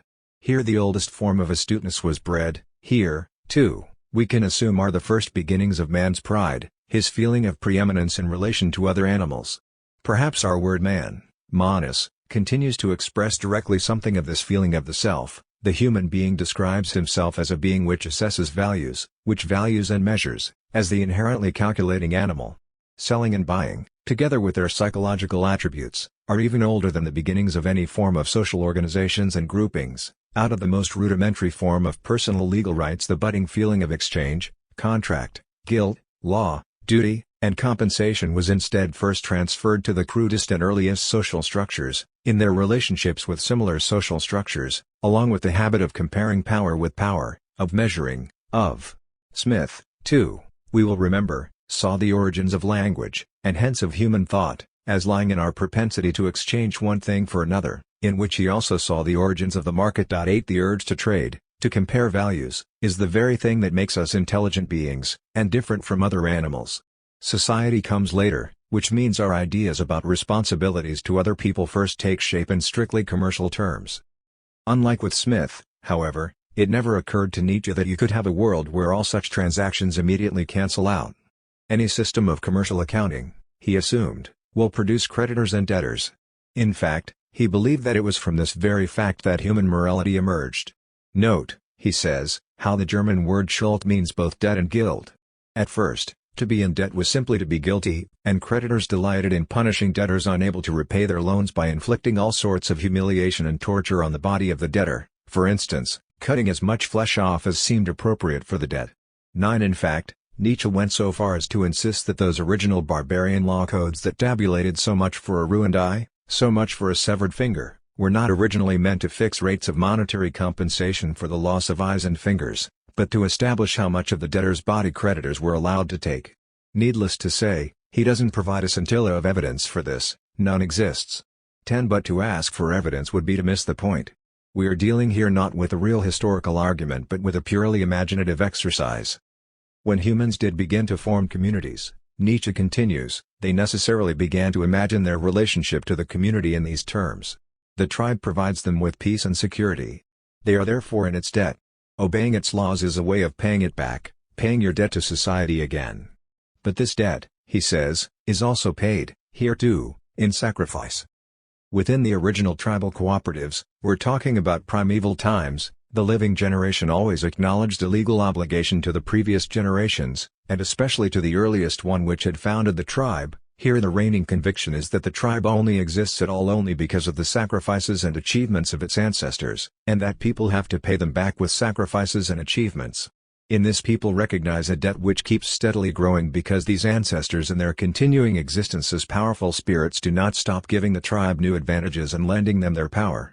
Do they do this for free? But there is no for free for those raw and spiritually destitute ages. What can people give back to them? Sacrifices, at first as nourishment understood very crudely, festivals, chapels, signs of honor, above all, obedience, for all customs, as work of one's ancestors, are also their statutes and commands. Do people ever give them enough? This suspicion remains and grows. 11. In other words, for Nietzsche, starting from Adam Smith's assumptions about human nature means we must necessarily end up with something very much along the lines of primordial debt theory. On the one hand, It is because of our feeling of debt to the ancestors that we obey the ancestral laws. This is why we feel that the community has the right to react like an angry creditor and punish us for our transgressions if we break them. In a larger sense, we develop a creeping feeling that we could never really pay back the ancestors, that no sacrifice, not even the sacrifice of our firstborn, will ever truly redeem us. We are terrified of the ancestors, and the stronger and more powerful a community becomes, the more powerful they seem to be, until finally, the ancestor is necessarily transfigured into a god. As communities grow into kingdoms and kingdoms into universal empires, the gods themselves come to seem more universal, they take on grander, more cosmic pretensions, ruling the heavens, casting thunderbolts, culminating in the Christian God, who, as the maximal deity, necessarily brought about the maximum feeling of indebtedness on earth. Even our ancestor Adam is no longer figured as a creditor, but as a transgressor, and therefore a debtor, who passes on to us his burden of original sin. Finally, with the impossibility of discharging the debt, people also come up with the notion that it is impossible to remove the penance, the idea that it cannot be paid off, eternal punishment, until all of a sudden we confront the paradoxical and horrifying expedient with which a martyred humanity found temporary relief, that stroke of genius of Christianity, God sacrificing himself for the guilt of human beings, God paying himself back with himself. God is the only one who can redeem man from what for human beings has become impossible to redeem, the creditor sacrificing himself for the debtor, out of love. Can people believe that? Out of love for his debtor! 12. It all makes perfect sense if you start from Nietzsche's initial premise. The problem is that the premise is insane. There is also every reason to believe that Nietzsche knew the premise was insane, in fact, that this was the entire point. What Nietzsche is doing here is starting out from the standard, common-sense assumptions about the nature of human beings prevalent in his day, and to a large extent, still prevalent, that we are rational calculating machines, that commercial self-interest comes before society, that society itself is just a way of putting a kind of temporary lid on the resulting conflict. That is, he is starting out from ordinary bourgeois assumptions and driving them to a place where they can only shock a bourgeois audience. It's a worthy game and no one has ever played it better, but it's a game played entirely within the boundaries of bourgeois thought. It has nothing to say to anything that lies beyond it. The best response to anyone who wants to take seriously Nietzsche's fantasies about savage hunters chopping pieces off each other's bodies for failure to remit are the words of an actual hunter-gatherer, an Inuit from Greenland made famous in the Danish writer Peter Freuchen's Book of the Eskimo. Freuchen tells how one day, after coming home hungry from an unsuccessful walrus hunting expedition, he found one of the successful hunters dropping off several hundred pounds of meat. He thanked him. The man objected indignantly. "Up in our country we are human," said the hunter. "And since we are human we help each other. We don't like to hear anybody say thanks for that. What I get today you may get tomorrow. Up here we say that by gifts one makes slaves and by whips one makes dogs." 13. The last line is something of an anthropological classic, and similar statements about the refusal to calculate credits and debits can be found throughout the anthropological literature on egalitarian hunting societies. Rather than seeing himself as human because he could make economic calculations, the hunter insisted that being truly human meant refusing to make such calculations, refusing to measure or remember who had given what to whom, for the precise reason that doing so would inevitably create a world where we began comparing power with power, measuring, calculating and reducing each other to slaves or dogs through debt. It's not that he, like untold millions of similar egalitarian spirits throughout history, was unaware that humans have a propensity to calculate. If he wasn't aware of it, he could not have said what he did. Of course we have a propensity to calculate. We have all sorts of propensities. In any real-life situation, we have propensities that drive us in several different contradictory directions simultaneously. No one is more real than any other. The real question is which we take as the foundation of our humanity and therefore, make the basis of our civilization. If Nietzsche's analysis of debt is helpful to us, then, it is because it reveals that when we start from the assumption that human thought is essentially a matter of commercial calculation, that buying and selling are the basis of human society, then, yes, once we begin to think about our relationship with the cosmos, we will necessarily conceive of it in terms of debt. I do think Nietzsche helps us in another way as well, to understand the concept of redemption. Nietzsche's account of primeval times might be absurd, but his description of Christianity, of how a sense of debt is transformed into an abiding sense of guilt, and guilt to self-loathing, and self-loathing to self-torture, all of this does ring very true. Why, for instance, do we refer to Christ as the Redeemer? The primary, meaning of redemption is to buy something back, or to recover something that had been given up in security for a loan, to acquire something by paying off a debt. It is rather striking to think that the very core of the Christian message, salvation itself, the sacrifice of God's own Son to rescue humanity from eternal damnation, should be framed in the language of a financial transaction. Nietzsche might have been playfully adopting the same assumptions as Adam Smith, but clearly the early Christians were not. The roots of this thinking lie deeper than Smith's with his nation of shopkeepers. The authors of the Brahmanas were not alone in borrowing the language of the marketplace as a way of thinking about the human condition. Indeed, to one degree or another, all the major world religions did. The reason is that all of them, from Zoroastrianism to Islam, arose amidst intense arguments about the role of money and the market in human life, and particularly about what these institutions meant for fundamental questions of what human beings owed to one another. The question of debt, and arguments about debt, ran through every aspect of the political life of the time. These arguments were set amidst revolts, petitions, and reformist movements. Some such movements gained allies in the temples and palaces. Others were brutally suppressed. Most of the terms, slogans, and specific issues being debated, though, have been lost to history. We just don't have any idea what a political argument in a Syrian tavern in, say, 750 BC was likely to have been like.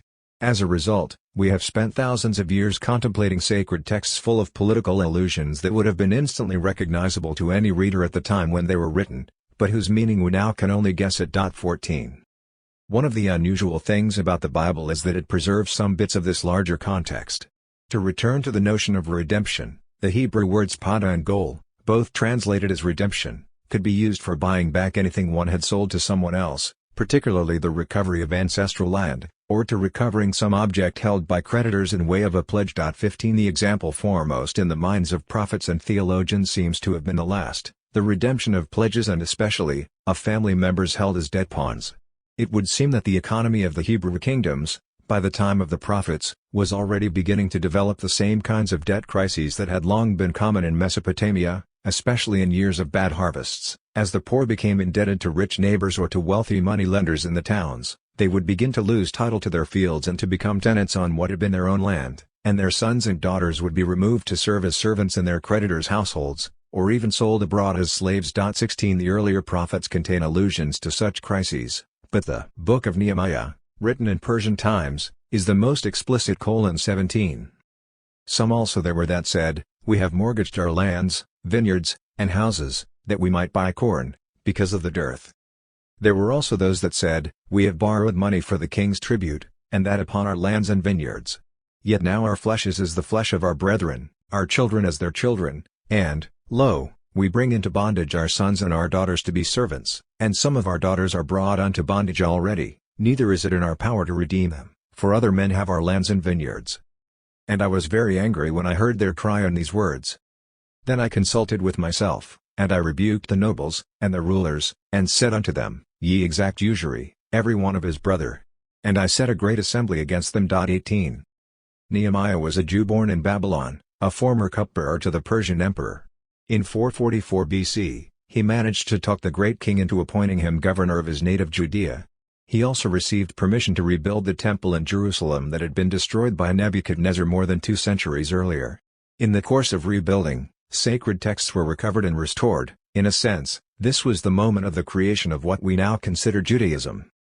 But as soon as Nehemiah returned home, he found himself confronted with a social crisis. All around him, impoverished peasants were unable to pay their taxes, creditors were carrying off the children of the poor. His first response was to issue a classic Babylonian-style clean slate edict. Having himself been born in Babylon, he was clearly familiar with the general principle. All non-commercial debts were to be forgiven. Maximum interest rates were set. At the same time, though, Nehemiah managed to locate, revise, and reissue much older Jewish laws, now preserved in Exodus, Deuteronomy, and Leviticus, which in certain ways went even further, by institutionalizing the principle. 19 The most famous of these is the Law of Jubilee, a law that stipulated that all debts would be automatically cancelled in the Sabbath year, that is, after 7 years had passed, and that all who languished in bondage owing to such debts would be released. 20. In the Bible, as in Mesopotamia, freedom came to refer above all to release from the effects of debt. Over time, the history of the Jewish people itself came to be interpreted in this light. The liberation from bondage in Egypt was God's first, paradigmatic act of redemption. The historical tribulations of the Jews, defeat, conquest, exile, were seen as misfortunes that would eventually lead to a final redemption with the coming of the Messiah. Though this could only be accomplished, prophets such as Jeremiah warned them, after the Jewish people truly repented of their sins, carrying each other off into bondage, whoring after false gods, the violation of commandments. 21 In this light, the adoption of the term by Christians is hardly surprising. Redemption was a release from one's burden of sin and guilt, and the end of history would be that moment when all slates are wiped clean and all debts finally lifted, when a great blast from angelic trumpets will announce the final jubilee. If so, redemption is no longer about buying something back. It's really more a matter of destroying the entire system of accounting. In many Middle Eastern cities, this was literally true. One of the common acts during debt cancellation was the ceremonial destruction of the tablets on which financial records had been kept, an act to be repeated, much less officially, in just about every major peasant revolt in history. 22. This leads to another problem: what is possible in the meantime, before that final redemption comes? In one of his more disturbing parables, the parable of the unforgiving servant, Jesus seemed to be explicitly playing with the problem. Therefore, the kingdom of heaven is like a king who wanted to settle accounts with his servants. As he began the settlement, a man who owed him 10,000 talents was brought to him. Since he was not able to pay, the master ordered that he and his wife and his children and all that he had be sold to repay the debt. The servant fell on his knees before him. "Be patient with me," he begged, "and I will pay back everything." The servant's master took pity on him, cancelled the debt, and let him go. But when that servant went out, he found one of his fellow servants who owed him 100 denarii. He grabbed him and began to choke him. "Pay back what you owe me," he demanded. His fellow servant fell to his knees and begged him, "Be patient with me, and I will pay you back." But he refused. Instead, he went off and had the man thrown into prison until he could pay the debt. When the other servants saw what had happened, they were greatly distressed and went and told their master everything that had happened. Then the master called the servant in. "You wicked servant," he said, "I cancelled all that debt of yours because you begged me to. Shouldn't you have had mercy on your fellow servant just as I had on you?" In anger his master turned him over to the jailers to be tortured, until he should pay back all he owed. 23. This is quite an extraordinary text. On one level it's a joke, in others, it could hardly be more serious. We begin with the king wishing to settle accounts with his servants. The premise is absurd. Kings, like gods, can't really enter into relations of exchange with their subjects, since no parity is possible. And this is a king who clearly is God. Certainly there can be no final settling of accounts. So at best we are dealing with an act of whimsy on the king's part. The absurdity of the premise is hammered home by the sum the first man brought before him is said to owe. In ancient Judea, to say someone owes a creditor 10,000 talents would be like now saying someone owes $100 billion. The number is a joke, too. It simply stands in for a sum no human being could ever conceivably repay. 24. Faced with infinite, existential debt, the servant can only tell obvious lies. 100 billion? Sure, I'm good for it. Just give me a little more time. Then, suddenly, apparently just as arbitrarily, the Lord forgives him. Yet, it turns out, the amnesty has a condition he is not aware of. It is incumbent on his being willing to act in an analogous way to other humans, in this particular case, another servant who owes him, to translate again into contemporary terms, maybe $1,000. Failing the test, the human is cast into hell for all eternity, or until he should pay back all he owed, which in this case comes down to the same thing. The parable has long been a challenge to theologians. It's normally interpreted as a comment on the endless bounty of God's grace and how little He demands of us in comparison, and thus, by implication, as a way of suggesting that torturing us in hell for all eternity is not as unreasonable as it might otherwise seem. Certainly, the unforgiving servant is a genuinely odious character. Still, what is even more striking to me is the tacit suggestion that forgiveness, in this world, is ultimately impossible. Christians practically say as much every time they recite the Lord's Prayer and ask God to forgive us our debts, as we also forgive our debtors. 25 It repeats the story of the parable almost exactly, and the implications are similarly dire. After all, most Christians reciting the prayer are aware that they do not generally forgive their debtors. Why then should God forgive them their sins? 26. What's more, there is the lingering suggestion that we really couldn't live up to those standards even if we tried. One of the things that makes the Jesus of the New Testament such a tantalizing character is that it's never clear what he's telling us. Everything can be read two ways. When he calls on his followers to forgive all debts, refuse to cast the first stone, turn the other cheek, love their enemies, to hand over their possessions to the poor, is he really expecting them to do this? Or are such demands just a way of throwing in their faces that, since we are clearly not prepared to act this way, we are all sinners whose salvation can only come in another world, a position that can be, and has been, used to justify almost anything? This is a vision of human life as inherently corrupt, but it also frames even spiritual affairs in commercial terms, with calculations of sin, penance, and absolution. The devil and St. Peter with their rival ledger books, usually accompanied by the creeping feeling that it's all a charade because the very fact that we are reduced to playing such a game of tabulating sins reveals us to be fundamentally unworthy of forgiveness. World religions, as we shall see, are full of this kind of ambivalence. On the one hand they are outcries against the market, on the other, they tend to frame their objections in commercial terms, as if to argue that turning human life into a series of transactions is not a very good deal.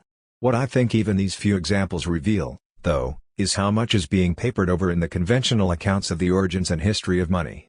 There is something almost touchingly naive in the stories about neighbors swapping potatoes for an extra pair of shoes. When the ancients thought about money, friendly swaps were hardly the first thing that came to mind.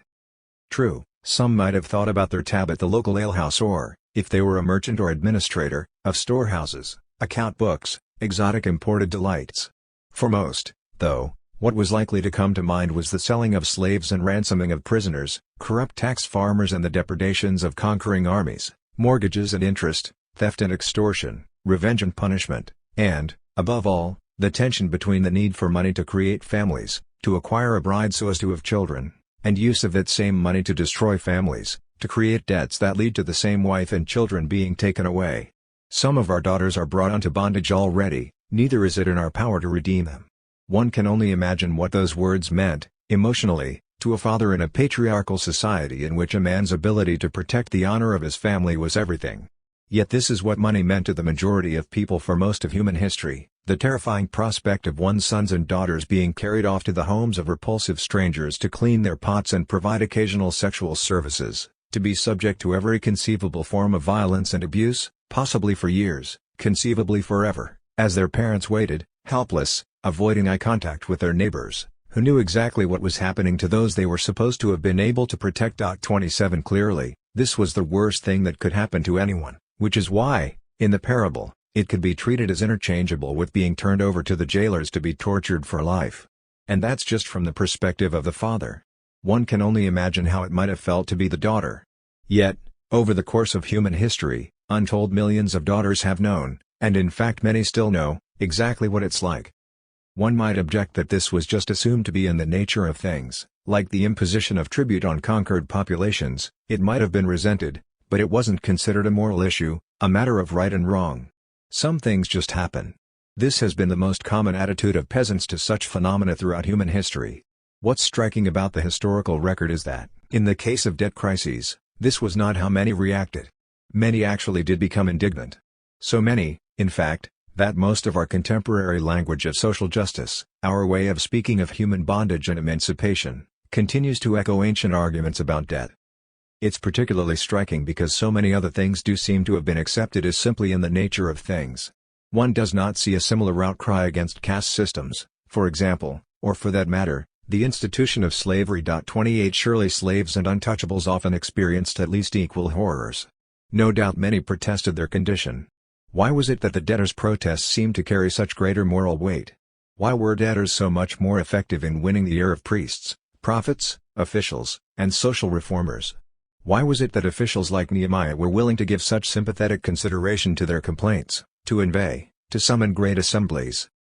Some have suggested practical reasons. Debt crises destroyed the free peasantry, and it was free peasants who were drafted into ancient armies to fight in wars. 29 Rulers thus had a vested interest in maintaining their recruitment base. No doubt this was a factor. Clearly, it wasn't the only one. There is no reason to believe that Nehemiah, for instance, in his anger at the usurers, was primarily concerned with his ability to levy troops for the Persian king. It had to be something deeper. What makes debt different is that it is premised on an assumption of equality. To be a slave, or lower caste, is to be intrinsically inferior.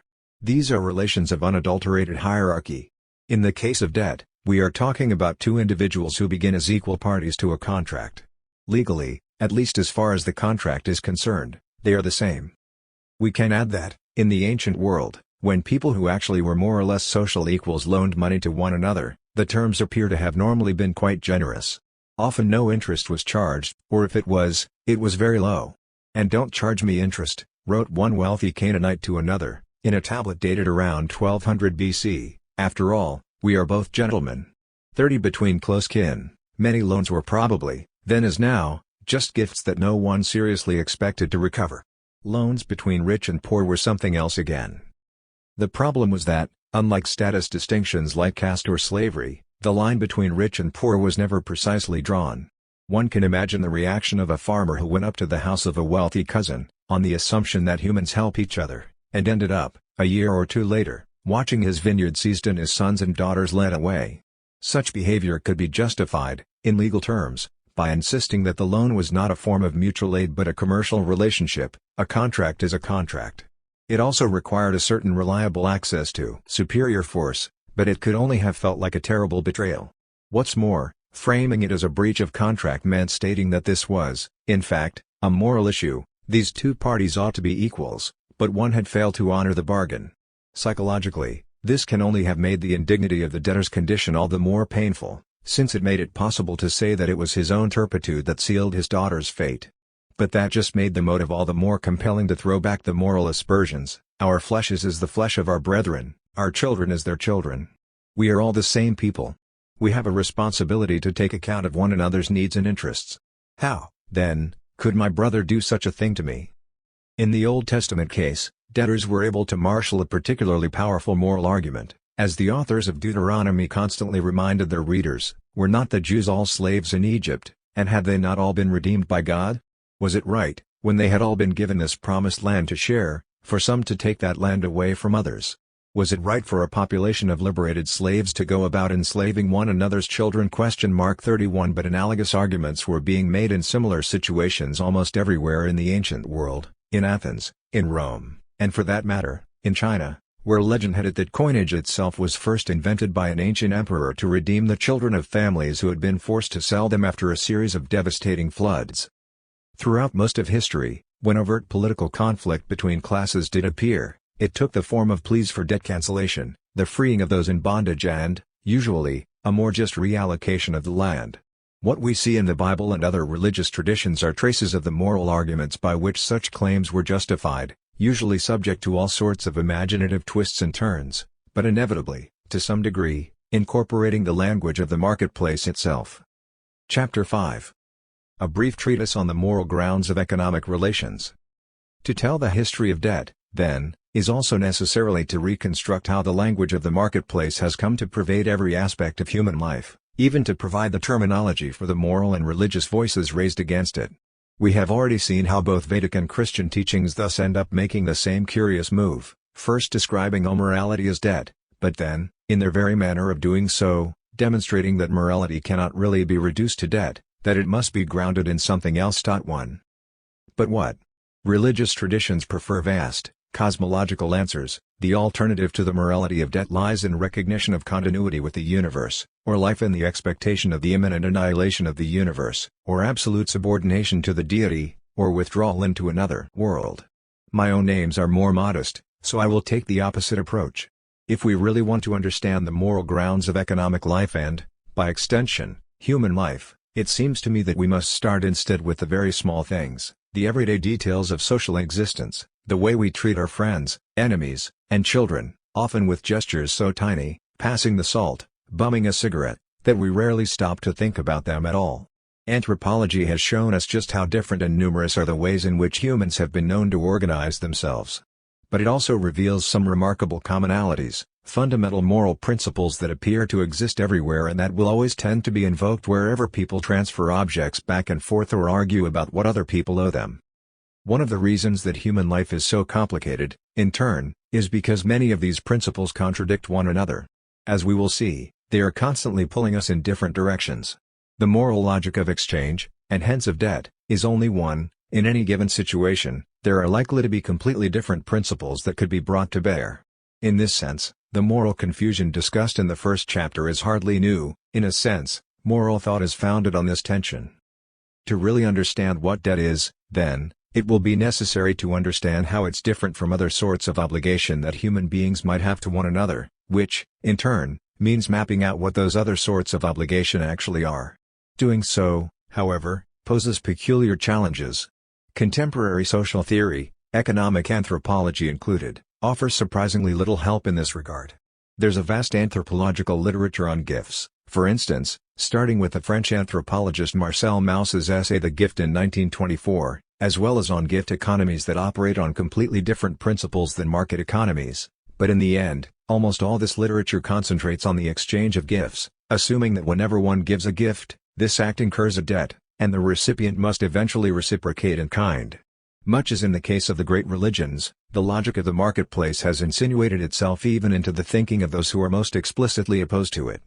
As a result, I'm going to have to start over here, to create a new theory, pretty much from scratch. Part of the problem is the extraordinary place that economics currently holds in the social sciences. In many ways it is treated as a kind of master discipline. Just about anyone who runs anything important in America is expected to have some training in economic theory, or at least to be familiar with its basic tenets. As a result, those tenets have come to be treated as received wisdom, as basically beyond question. One knows one is in the presence of received wisdom when, if one challenges some tenet of it, the first reaction is to treat one as simply ignorant. You obviously have never heard of the Laffer curve. Clearly you need a course in Economics 101. The theory is seen as so obviously true that no one exposed to it could possibly disagree. What's more, those branches of social theory that make the greatest claims to scientific status, rational choice theory, for instance, start from the same assumptions about human psychology that economists do, that human beings are best viewed as self-interested actors calculating how to get the best terms possible out of any situation, the most profit or pleasure or happiness for the least sacrifice or investment. Curious, considering experimental psychologists have demonstrated over and over again that these assumptions simply aren't true. 2. From early on, there were those who wished to create a theory of social interaction grounded in a more generous view of human nature, who insisted that moral life comes down to something more than mutual advantage, that it is motivated above all by a sense of justice. The key term here became reciprocity, the sense of equity, balance, fairness, and symmetry, embodied in our image of justice as a set of scales. Economic transactions were just one variant of the principle of balanced exchange, and one that had a notorious tendency to go awry. But if one examines matters closely, one finds that all human relations are based on some variation on reciprocity. In the 1950s, 60s, and 70s, there was something of a craze for this sort of thing, in the guise of what was then called exchange theory, developed in infinite variations, from George Hohmann's social exchange theory in the United States to Claude Lévi-Strauss's structuralism in France. Lévi-Strauss, who became a kind of intellectual god in anthropology, made the extraordinary argument that human life could be imagined as consisting of three spheres: language, which consisted of the exchange of words; kinship, which consisted of the exchange of women; and economics, which consisted of the exchange of things. All three, he insisted, were governed by the same fundamental law of reciprocity. 3. Lévi-Strauss's star has fallen now, and such extreme statements seem, in retrospect, a little bit ridiculous. Still, it's not as if anyone has proposed a bold new theory to replace all this. Instead, the assumptions have simply retreated into the background. Almost everyone continues to assume that in its fundamental nature, social life is based on the principle of reciprocity, and therefore that all human interaction can best be understood as a kind of exchange. If so, then debt really is at the root of all morality, because debt is what happens when some balance has not yet been restored. But can all justice really be reduced to reciprocity? It's easy enough to come up with forms of reciprocity that don't seem particularly just. Do unto others as you would wish others to do unto you might seem like an excellent foundation for a system of ethics, but for most of us, an eye for an eye does not evoke justice so much as vindictive brutality. For one good turn deserves another is a pleasant sentiment, but I'll scratch your back, you scratch mine is shorthand for political corruption. Conversely, there are relationships that seem clearly moral but appear to have nothing to do with reciprocity. The relation between mother and child is an oft-cited example. Most of us learn our sense of justice and morality first from our parents. Yet it is extremely difficult to see the relation between parent and child as particularly reciprocal. Would we really be willing to conclude that therefore it is not a moral relationship? That it has nothing to do with justice? The Canadian novelist Margaret Atwood begins her recent book on debt with a similar paradox. Nature writer Ernest Thompson Seton had an odd bill presented to him on his 21st birthday. It was a record kept by his father of all the expenses connected with young Ernest's childhood and youth, including the fee charged by the doctor for delivering him. Even more oddly, Ernest is said to have paid it. I used to think that Mr. Seton Sr. was a jerk, but now I'm wondering. 5. Most of us wouldn't wonder much. Such behavior seems monstrous, inhuman. Certainly Seton found it so. He paid the bill, but never spoke to his father again afterward. 6. And in a way, this is precisely why the presentation of such a bill seems so outrageous. Squaring accounts means that the two parties have the ability to walk away from each other. By presenting it, his father suggested he'd just as soon have nothing further to do with him. In other words, while most of us can imagine what we owe to our parents as a kind of debt, few of us can imagine being able to actually pay it, or even that such a debt ever should be paid. Yet if it can't be paid, in what sense is it a debt at all? And if it is not a debt, what is it? One obvious place to look for alternatives is in cases of human interaction in which expectations of reciprocity seem to slam into a wall. 19th-century travelers' accounts, for instance, are full of this sort of thing. Missionaries working in certain parts of Africa would often be astounded by the reactions they would receive when they administered medicines. Here's a typical example, from a British missionary in Congo. A day or two after we reached Vana, we found one of the natives very ill with pneumonia. Comer treated him and kept him alive on strong fowl soup. A great deal of careful nursing and attention was visited on him, for his house was beside the camp. When we were ready to go on our way again, the man was well. To our astonishment, he came and asked us for a present, and was as astonished and disgusted as he had made us to be, when we declined giving it. We suggested that it was his place to bring us a present and to show some gratitude. He said to us, "Well, indeed. You white men have no shame." 7. In the early decades of the 20th century, the French philosopher Lucien Lévy-Bruhl, in an attempt to prove that natives operated with an entirely different form of logic, compiled a list of similar stories, for instance, of a man saved from drowning who proceeded to ask his rescuer to give him some nice clothes to wear, or another who, on being nursed back to health after having been savaged by a tiger, demanded a knife. One French missionary working in Central Africa insisted that such things happened to him on a regular basis. You save a person's life, and you must expect to receive a visit from him before long. You are now under an obligation to him, and you will not get rid of him except by giving him presents. 8. Now, certainly, there is almost always felt to be something extraordinary about saving a life. Anything surrounding birth and death almost cannot help but partake of the infinite, and, therefore, throw all everyday means of moral calculation askew. This is probably why stories like this had become something of a cliché in America when I was growing up.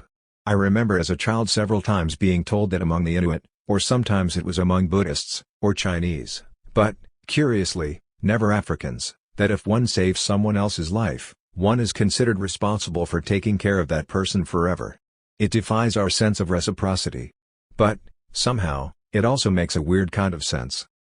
We have no way of knowing what was really going on in the minds of the patients in these stories, since we don't know who they were or what sort of expectations they had, how they normally interacted with their doctors, for example. But we can guess. Let's try a thought experiment. Imagine that we are dealing with a place where if one man saved another's life, the two became like brothers. Each was now expected to share everything and to provide for the other when he was in need. If so, the patient would surely notice that his new brother appeared to be extraordinarily wealthy, not in much need of anything, but that he, the patient, was lacking in many things the missionary could provide. Alternately, and more likely, imagine that we are dealing not with a relationship of radical equality but the very opposite. In many parts of Africa, accomplished curers were also important political figures with extensive clienteles of former patients. A would-be follower thus arrives to declare his political allegiance. What complicates the matter in this case is that followers of great men, in this part of Africa, were in a relatively strong bargaining position. Good henchmen were hard to come by. Important people were expected to be generous with followers to keep them from joining some rival's entourage instead. If so, asking for a shirt or knife would be a way of asking for confirmation that the missionary does wish to have the man as a follower. Paying him back, in contrast, would be, like Seton's gesture to his father, an insult, a way of saying that despite the missionary having saved his life, he would just as soon have nothing further to do with him. This is a thought experiment. Again, we don't really know what the African patients were thinking. My point is that such forms of radical equality and radical inequality do exist in the world, that each carries within it its own kind of morality, its own way of thinking and arguing about the rights and wrongs of any given situation, and these moralities are entirely different than that of tit-for-tat exchange. In the rest of the chapter, I will provide a rough and ready way to map out the main possibilities, by proposing that there are three main moral principles on which economic relations can be founded, all of which occur in any human society, and which I will call communism, hierarchy, and exchange. Communism. I will define communism here as any human relationship that operates on the principles of from each according to their abilities, to each according to their needs. I admit that the usage here is a bit provocative. Communism is a word that can evoke strong emotional reactions, mainly, of course, because we tend to identify it with communist regimes.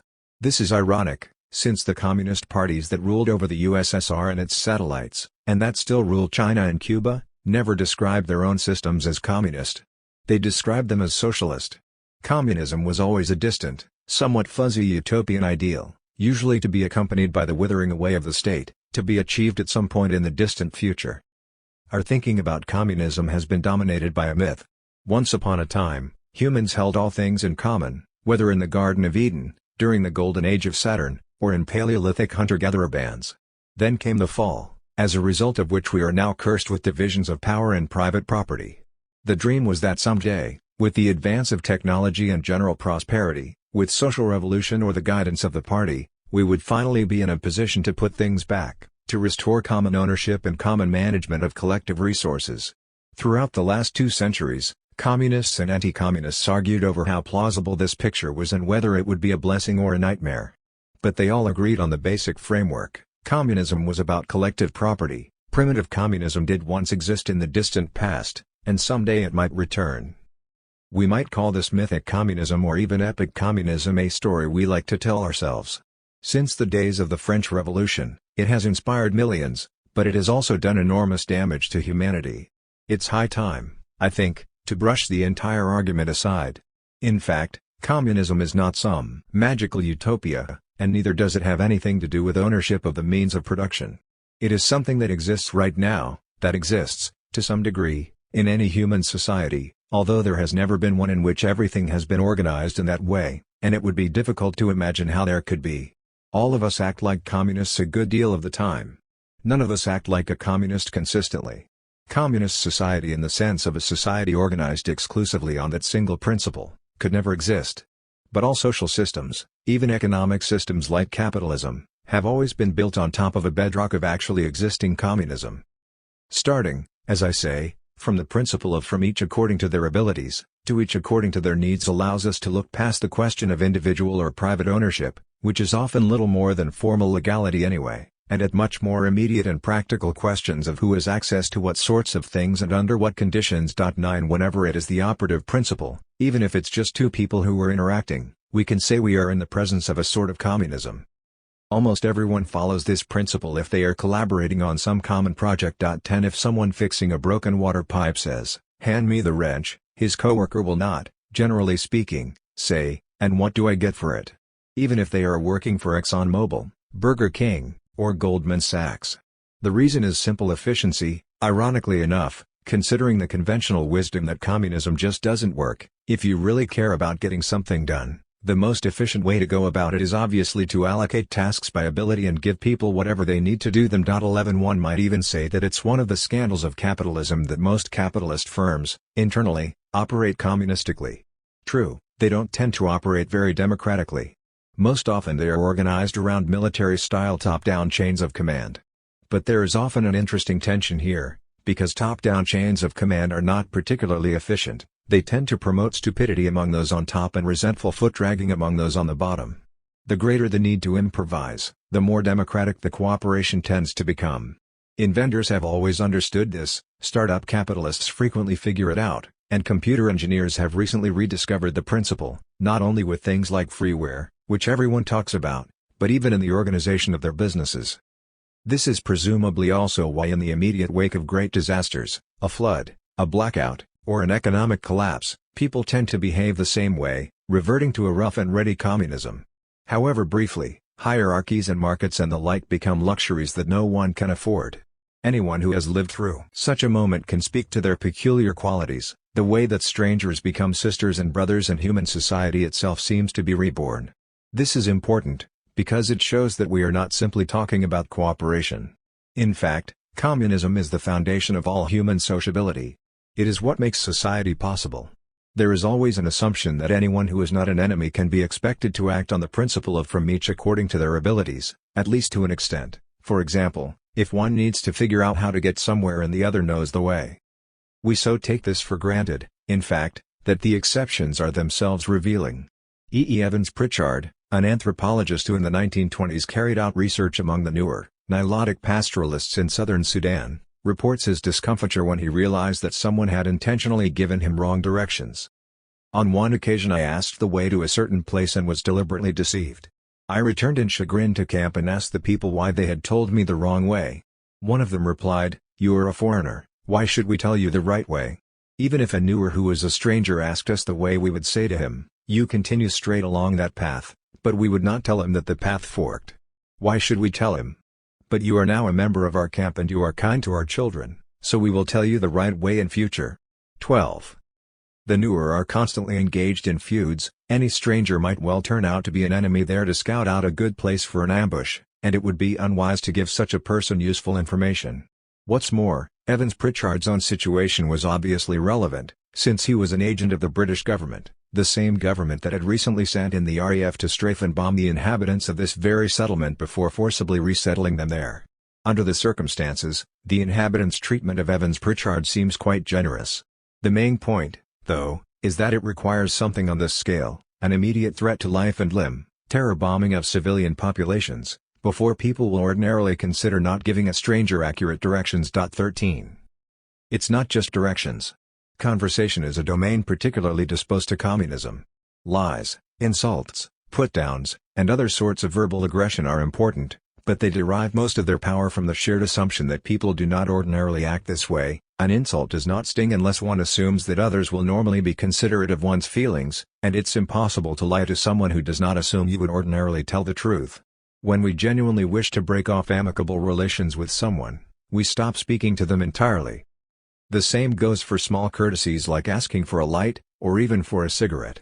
It seems more legitimate to ask a stranger for a cigarette than for an equivalent amount of cash, or even food. In fact, if one has been identified as a fellow smoker, it's rather difficult to refuse such a request. In such cases, a match, a piece of information, holding the elevator, one might say that from each element is so minimal that most of us comply without even thinking about it. Conversely, the same is true if another person's need, even a stranger's, is particularly spectacular or extreme. If he is drowning, for example. If a child has fallen onto the subway tracks, we assume that anyone who is capable of helping her up will do so.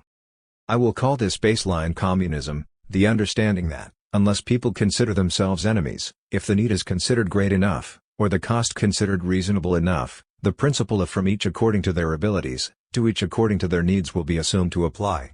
Of course, different communities apply very different standards. In large, impersonal urban communities, such a standard may go no further than asking for a light or directions. This might not seem like much, but it founds the possibility of larger social relations.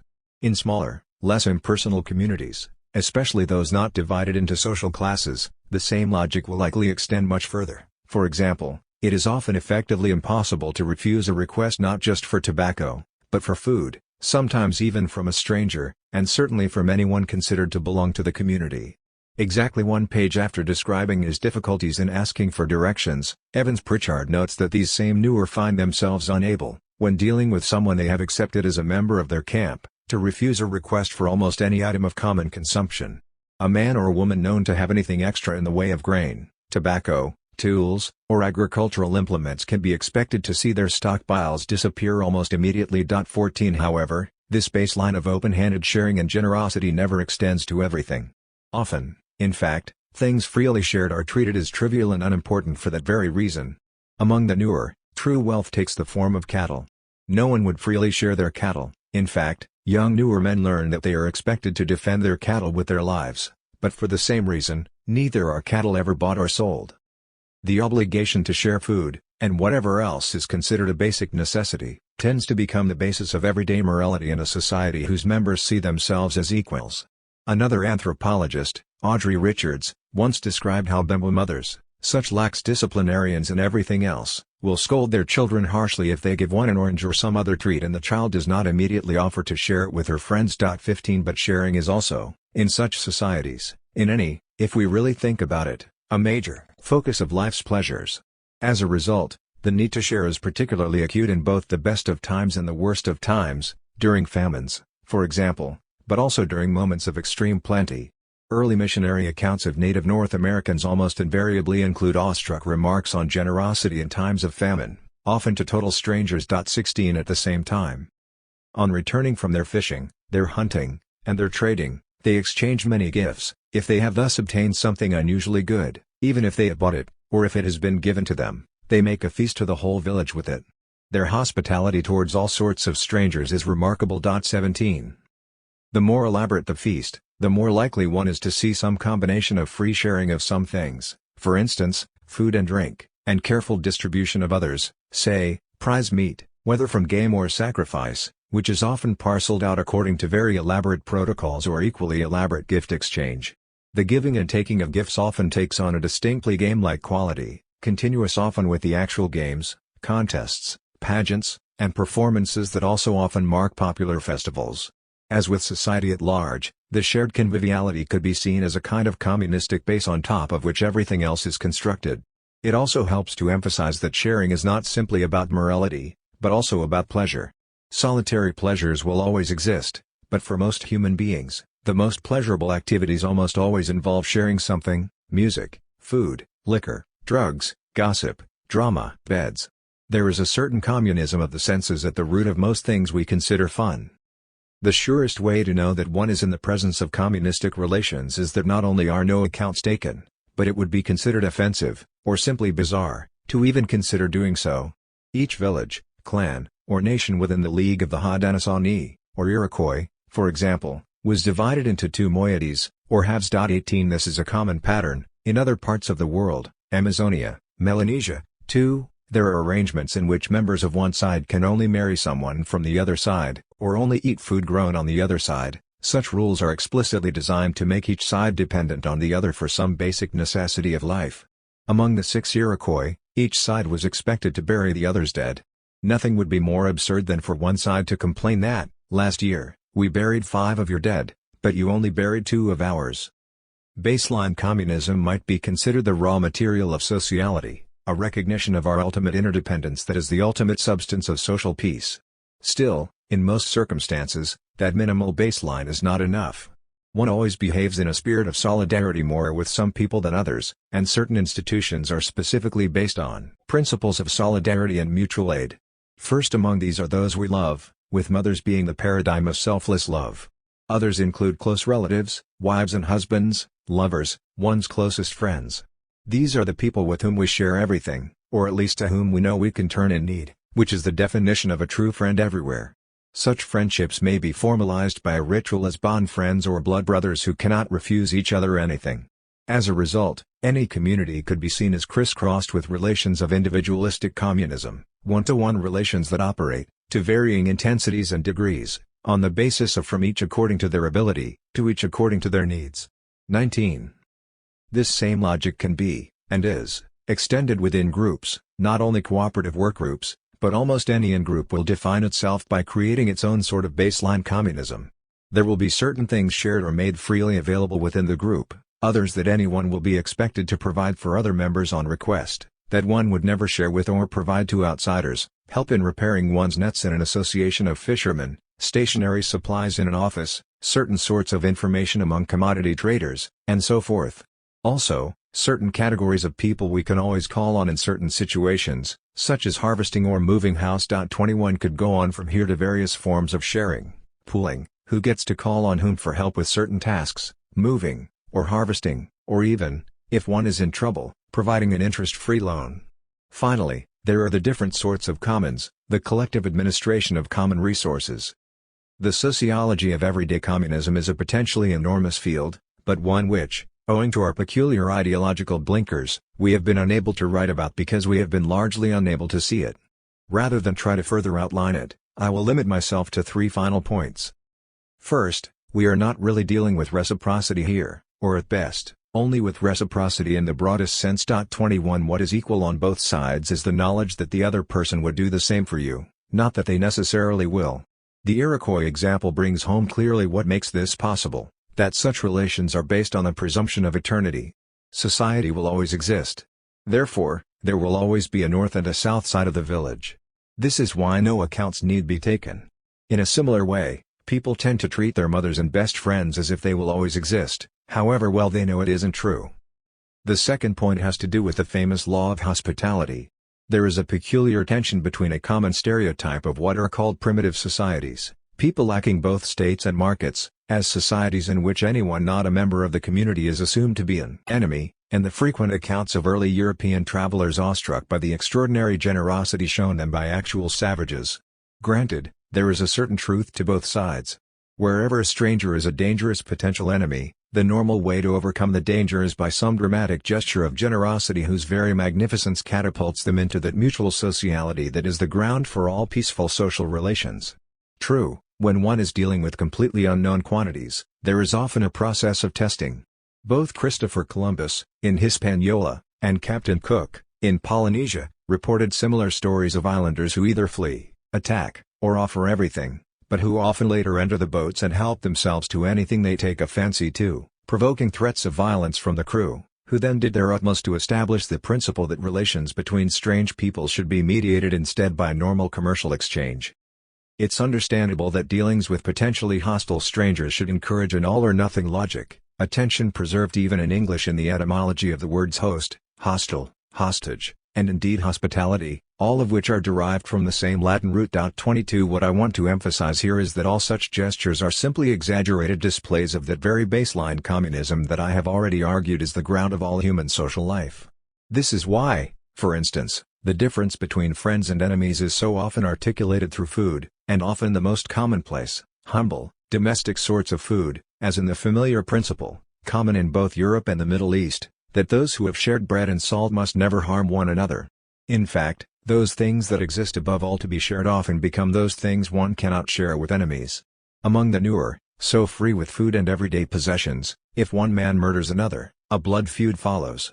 Everyone in the vicinity will often have to line up on one side or another, and those on opposite sides are strictly forbidden to eat with anyone on the other, or even to drink from a cup or bowl one of their newfound enemies has previously used. Less terrible results ensue. 23 The extraordinary inconvenience this creates is a major incentive to try to negotiate some sort of settlement. By the same token, it is often said that people who have shared food, or the right, archetypal kind of food, are forbidden to harm one another, however much they might be otherwise inclined to do so. At times, this can take on an almost comical formality, as in the Arab story of the burglar who, while ransacking a house, stuck his finger in a jar to see if it was full of sugar, only to discover it was full of salt instead. Realizing that he had now eaten salt at the owner's table, he dutifully put back everything he'd stolen. Finally, once we start thinking of communism as a principle of morality rather than just a question of property ownership, it becomes clear that this sort of morality is almost always at play to some degree in any transaction, even commerce. If one is on sociable terms with someone, it's hard to completely ignore their situation. Merchants often reduce prices for the needy. This is one of the main reasons why shopkeepers in poor neighborhoods are almost never of the same ethnic group as their customers. It would be almost impossible for a merchant who grew up in the neighborhood to make money, as they would be under constant pressure to give financial breaks, or at least easy credit terms, to their impoverished relatives and school chums. The opposite is true as well. An anthropologist who lived for some time in rural Java once told me that she measured her linguistic abilities by how well she could bargain at the local bazaar. It frustrated her that she could never get it down to a price as low as local people seemed to pay. Well, a Javanese friend finally had to explain, they charge rich Javanese people more, too. Once again, we are back to the principle that if the needs, for instance, dire poverty, or the abilities, for instance, wealth beyond imagination, are sufficiently dramatic, then unless there is a complete absence of sociality, some degree of communistic morality will almost inevitably enter into the way people take accounts. 24 A Turkish folktale about the medieval Sufi mystic Nasruddin Hoca illustrates the complexities thus introduced into the very concept of supply and demand. One day when Nasruddin was left in charge of the local tea house, the king and some retainers, who had been hunting nearby, stopped in for breakfast. "Do you have quail eggs?" asked the king.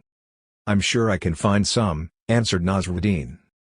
The king ordered an omelette of a dozen quail eggs, and Nasruddin hurried out to look for them. After the king and his party had eaten, he charged them 100 gold pieces. The king was puzzled. Are quail eggs really that rare in this part of the country? It's not so much quail eggs that are rare around here, Nasruddin replied. It's more visits from kings. Exchange. Communism, then, is based neither in exchange nor in reciprocity, except, as I have observed, in the sense that it does involve mutual expectations and responsibilities. Even here, it seems better to use another word, mutuality, so as to emphasize that exchange operates on entirely different principles, that it's a fundamentally different kind of moral logic. Exchange is all about equivalence. It's a back-and-forth process involving two sides in which each side gives as good as it gets. This is why one can speak of people exchanging words, if there's an argument, blows, or even gunfire. 25 In these examples, it's not that there is ever an exact equivalence, even if there were some way to measure an exact equivalence, but more a constant process of interaction tending toward equivalence. Actually, there's something of a paradox here. Each side in each case is trying to outdo the other, but, unless one side is utterly put to rout, it's easiest to break the whole thing off when both consider the outcome to be more or less even. When we move to the exchange of material goods, we find a similar tension. Often there is an element of competition, if nothing else, there's always that possibility. But at the same time, there's a sense that both sides are keeping accounts and that, unlike what happens in communism, which always partakes of a certain notion of eternity, the entire relationship can be cancelled out, and either party can call an end to it at any time.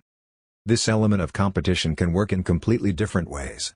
In cases of barter or commercial exchange, when both parties to the transaction are only interested in the value of goods being transacted, they may well, as economists insist they should, try to seek the maximum material advantage.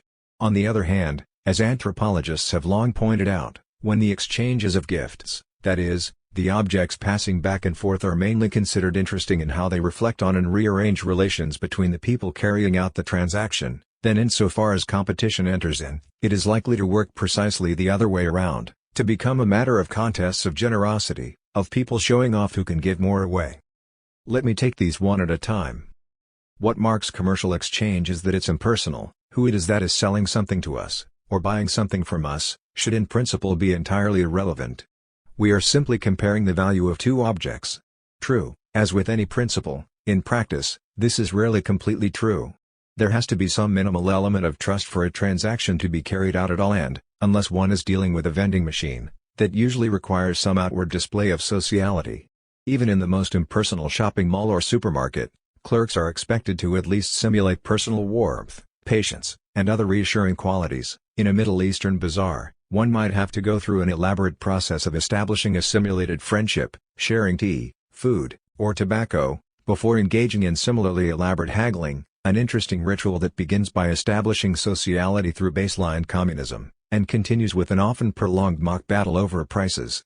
It's all done on the basis of the assumption that buyer and seller are, at least at that moment, friends, and thus each entitled to feel outraged and indignant at the other's unreasonable demands. But it's all a little piece of theater. Once the object changes hands, there is no expectation that the two will ever have anything to do with each other again. 26. Most often this sort of haggling, in Madagascar the term for it literally means to battle out a sale, miadi varotra, can be a source of pleasure in itself. The first time I visited Annalakely, the great cloth market in Madagascar's capital, I came with a Malagasy friend intent on buying a sweater. The whole process took about 4 hours. It went something like this. My friend would spot a likely sweater hanging in some booth, ask the price, and then she would begin a prolonged battle of wits with the vendor, invariably involving dramatic displays of insult and indignation, and simulated walkings off in disgust. Often it seemed 90% of the argument was spent on a final, tiny difference of a few aurei, literally, pennies, that seemed to become a profound matter of principle on either side, since a merchant's failure to concede it could sink the entire deal. The second time I visited Annalakely I went with another friend, also a young woman, who had a list of measures of cloth to buy, supplied by her sister. At each booth she adopted the same procedure. She simply walked up and asked for the price. The man would quote her one. "All right," she then asked, "and what's your real final price?" He'd tell her, and she'd hand over the money. "Wait a minute," I asked. "You can do that?" "Sure," she said. "Why not?" I explained what had happened with my last friend. "Oh, yeah," she said. "Some people enjoy that sort of thing. Exchange allows us to cancel out our debts. It gives us a way to call it even, hence, to end the relationship. With vendors, one is usually only pretending to have a relationship at all. With neighbors, one might for this very reason prefer not to pay one's debts." Laura Bohannon writes about arriving in a TIV community in rural Nigeria. Neighbors immediately began arriving bearing little gifts: 2 ears corn, 1 vegetable marrow, 1 chicken, 5 tomatoes, 1 handful peanuts. 27 Having no idea what was expected of her, she thanked them and wrote down in a notebook their names and what they had brought. Eventually, 2 women adopted her and explained that all such gifts did have to be returned. It would be entirely inappropriate to simply accept 3 eggs from a neighbor and never bring anything back. One did not have to bring back eggs, but one should bring something back of approximately the same value. One could even bring money. There was nothing inappropriate in that, provided one did so at a discrete interval and above all, that one did not bring the exact cost of the eggs. It had to be either a bit more or a bit less. To bring back nothing at all would be to cast oneself as an exploiter or a parasite. To bring back an exact equivalent would be to suggest that one no longer wishes to have anything to do with the neighbor. TIV women, she learned, might spend a good part of the day walking for miles to distant homesteads to return a handful of okra or a tiny bit of change, in an endless circle of gifts to which no one ever handed over the precise value of the object last received, and in doing so, they were continually creating their society.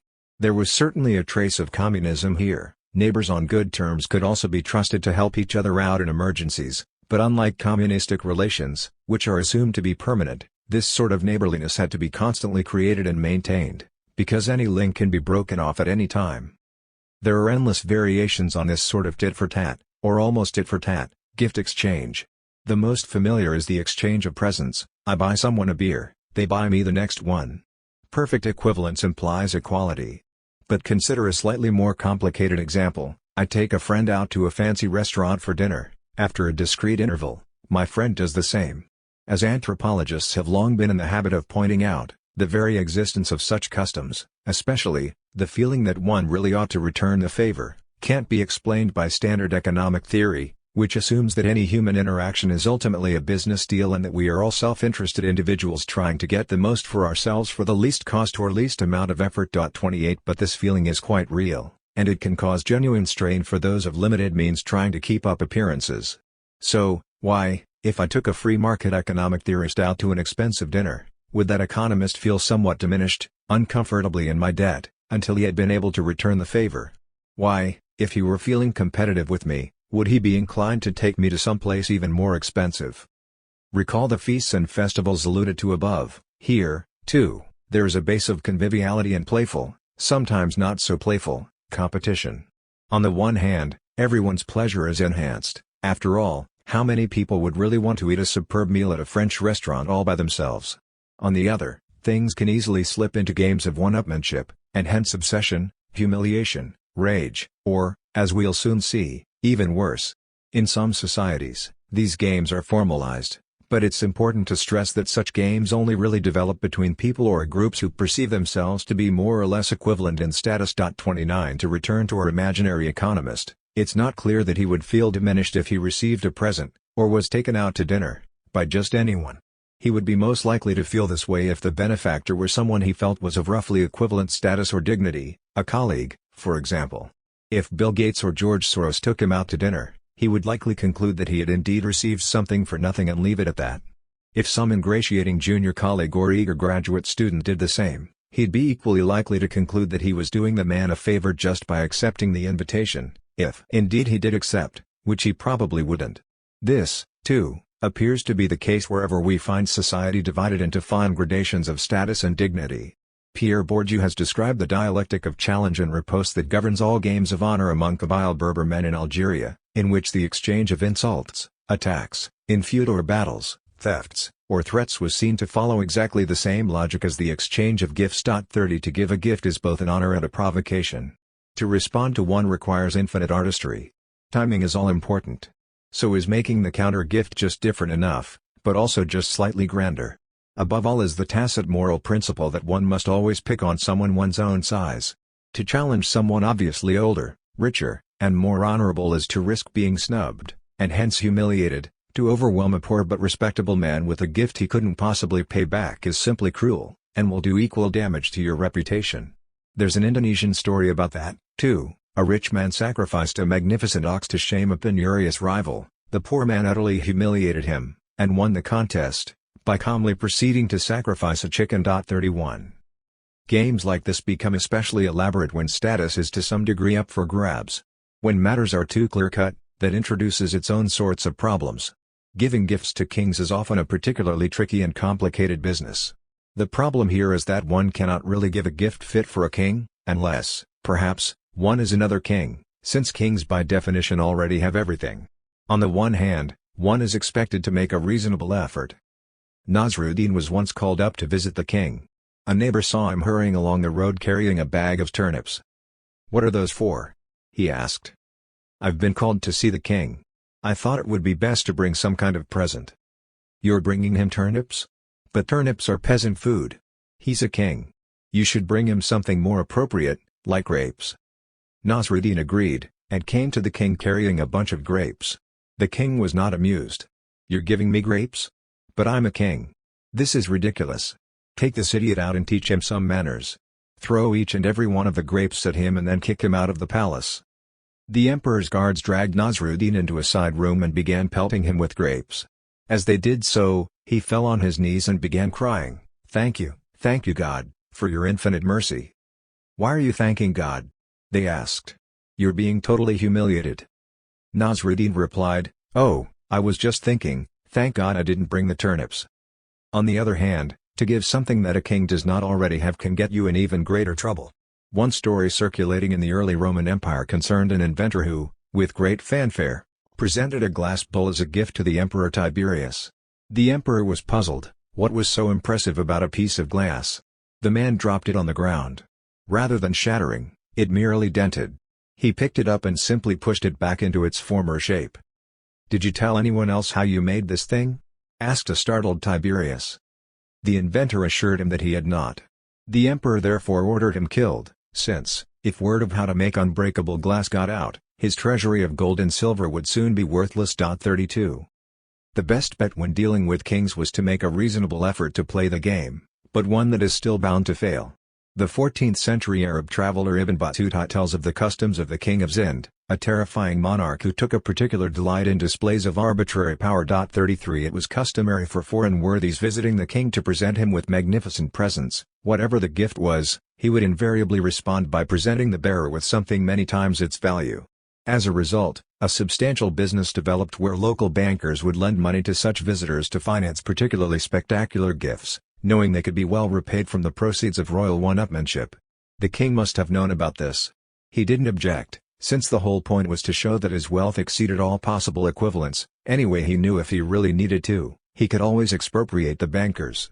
Kings knew that the really important game was not economic, but one of status, and theirs was absolute. In exchange, the objects being traded are seen as equivalent. Therefore, by implication, so are the people, at least, at the moment when gift is met with counter-gift, or money changes hands, when there is no further debt or obligation and each of the two parties is equally free to walk away. This in turn implies autonomy. Both principles sit uncomfortably with monarchs, which is the reason that kings generally dislike getting themselves entangled in any sort of exchange. 34 But within that overhanging prospect of potential cancellation, of ultimate equivalence, we find endless variations, endless games one can play. One can demand something from another person, knowing that by doing so, one is giving the other the right to demand something of equivalent value in return. In some contexts, even praising another's possession might be interpreted as a demand of this sort. In 18th-century New Zealand, English settlers soon learned that it was not a good idea to admire, say, a particularly beautiful jade pendant worn around the neck of a Maori warrior. The latter would inevitably insist on giving it, not take no for an answer, and then, after a discreet interval, return to praise the settler's kotorgan. The only way to head this off was to quickly give him a gift before he could ask for one. Sometimes gifts are offered in order for the giver to be able to make such a demand. If one accepts the present, one is tacitly agreeing to allow the giver to claim whatever he deems equivalent. 35. All this, in turn, can shade into something very much like barter, directly swapping one thing for another, which as we've seen does occur even in what Marcel Mauss liked to refer to as gift economies, even if largely between strangers. 36 Within communities, there is almost always a reluctance, as the TIV example so nicely illustrates, to allow things to cancel out. One reason that if there is money in common usage, people will often either refuse to use it with friends or relatives, which in a village society includes pretty much everyone, or alternately, like the Malagasy villagers in Chapter 3, use it in radically different ways. Hierarchy. Exchange, then, implies formal equality, or, at least, the potential for it. This is precisely why kings have such trouble with it. In contrast, relations of explicit hierarchy, that is, relations between at least two parties in which one is considered superior to the other, do not tend to operate by reciprocity at all. It's hard to see because the relation is often justified in reciprocal terms. The peasants provide food, the lords provide protection, but the principle by which they operate is exactly the opposite. In practice, hierarchy tends to work by a logic of precedent. To illustrate what I mean by this, let us imagine a kind of continuum of one-sided social relations, ranging from the most exploitative to the most benevolent. At one extreme is theft, or plunder, on the other selfless charity. 37 Only at these two extremes is it possible to have material interactions between people who otherwise have no social relation of any kind. Only a lunatic would mug his next-door neighbor. A band of marauding soldiers or nomadic horsemen falling on a peasant hamlet to rape and pillage also obviously have no intention of forming any ongoing relations with the survivors.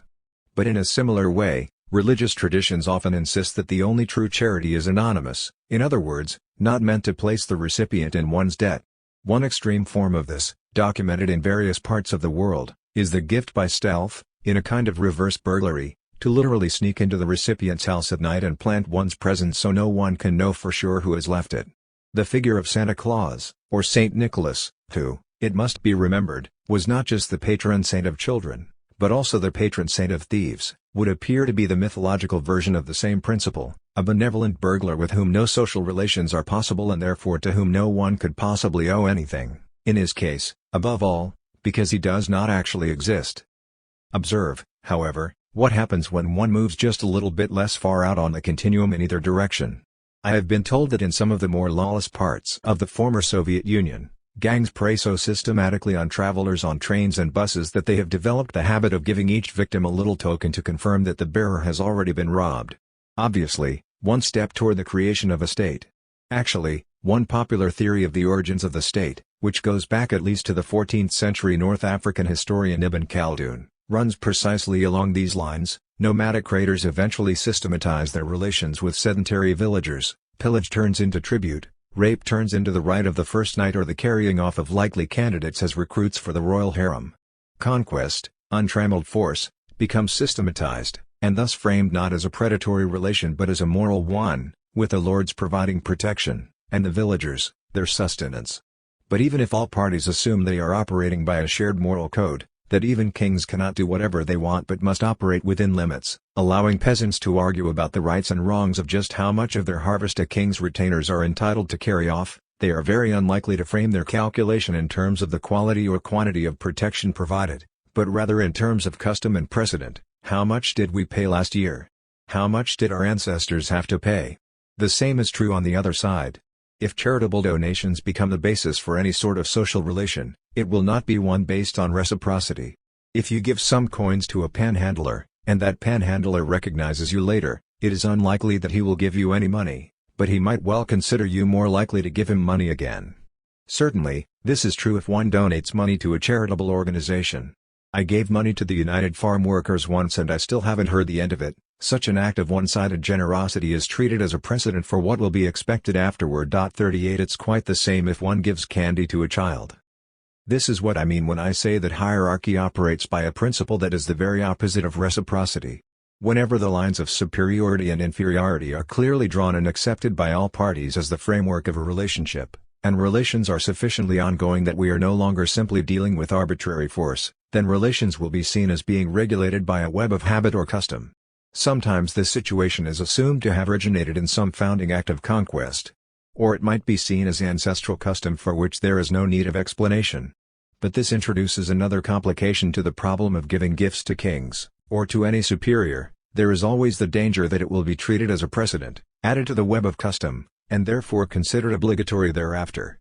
Xenophon claims that in the early days of the Persian Empire, each province vied to send the great king gifts of its most unique and valuable products. This became the basis of the tribute system, Each province was eventually expected to provide the same gifts every year. 39 Similarly, according to the great medieval historian Mark Bloch, in the 9th century, when one day there was a shortage of wine in the royal cellars at Vers, the monks of Saint-Denis were asked to supply the 200 hogsheads required. This contribution was thenceforth claimed from them as of right every year, and it required an imperial charter to abolish it. At Ardres, we are told, there was once a bear, the property of the local lord. The inhabitants, who loved to watch it fight with dogs, undertook to feed it. The beast eventually died, but the lord continued to exact the loaves of bread. 40. In other words, any gift to a feudal superior, especially if repeated 3 or 4 times, was likely to be treated as a precedent and added to the web of custom. As a result, those giving gifts to superiors often insisted on receiving a letter of non-prejudice legally stipulating that such a gift would not be required in the future. While it is unusual for matters to become quite so formalized, any social relation that is assumed from the start to be unequal will inevitably begin to operate on an analogous logic, if only because, once relations are seen as based on custom, the only way to demonstrate that one has a duty or obligation to do something is to show that one has done it before. Often, such arrangements can turn into a logic of caste. Certain clans are responsible for weaving the ceremonial garments, or bringing the fish for royal feasts, or cutting the king's hair. They thus come to be known as weavers or fishermen or barbers. 41 This last point can't be overemphasized because it brings home another truth regularly overlooked, that the logic of identity is, always and everywhere, entangled in the logic of hierarchy. It is only when certain people are placed above others, or where everyone is being ranked in relation to the king, or the high priest, or founding fathers, that one begins to speak of people bound by their essential nature, about fundamentally different kinds of human being. Ideologies of caste or race are just extreme examples. It happens whenever one group is seen as raising themselves above others, or placing themselves below others, in such a way that ordinary standards of fair dealing no longer apply. In fact, something like this happens in a small way even in our most intimate social relations. The moment we recognize someone as a different sort of person, either above or below us, then ordinary rules of reciprocity become modified or are set aside. If a friend is unusually generous once, we will likely wish to reciprocate. If she acts this way repeatedly, we conclude she is a generous person, and are hence less likely to reciprocate. 42. We can describe a simple formula here: a certain action, repeated, becomes customary. As a result, it comes to define the actor's essential nature. Alternately, a person's nature may be defined by how others have acted toward him in the past. To be an aristocrat is largely to insist that, in the past, others have treated you as an aristocrat. Since aristocrats don't really do anything in particular, most spend their time simply existing in some sort of putatively superior state, and therefore should continue to do so. Much of the art of being such a person is that of treating oneself in such a manner that it conveys how you expect others to treat you, in the case of actual kings, covering oneself with gold so as to suggest that others do likewise. On the other end of the scale, this is also how abuse becomes self-legitimating. As a former student of mine, Sarah Stillman, pointed out, in the United States, if a middle-class 13-year-old girl is kidnapped, raped, and killed, it is considered an agonizing national crisis that everyone with a television is expected to follow for several weeks. If a 13-year-old girl is turned out as a child prostitute, raped systematically for years, and ultimately killed, all this is considered unremarkable, really just the sort of thing one can expect to end up happening to someone like that. 43. When objects of material wealth pass back and forth between superiors and inferiors as gifts or payments, the key principle seems to be that the sorts of things given on each side should be considered fundamentally different in quality, their relative value impossible to quantify, the result being that there is no way to even conceive of a squaring of accounts. Even if medieval writers insisted on imagining society as a hierarchy in which priests pray for everyone, nobles fight for everyone, and peasants feed everyone, it never even occurred to any of them to establish how many prayers or how much military protection was equivalent to a ton of wheat. Nor did anyone ever consider making such a calculation.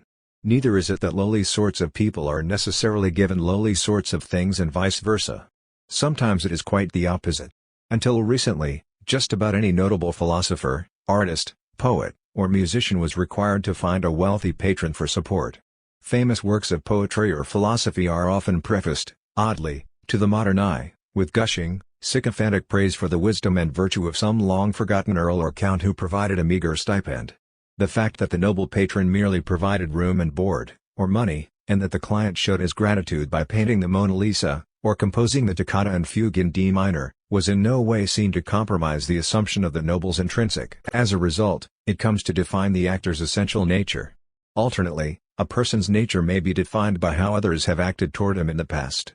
To be an aristocrat is largely to insist that, in the past, others have treated you as an aristocrat. Since aristocrats don't really do anything in particular, most spend their time simply existing in some sort of putatively superior state, and therefore should continue to do so.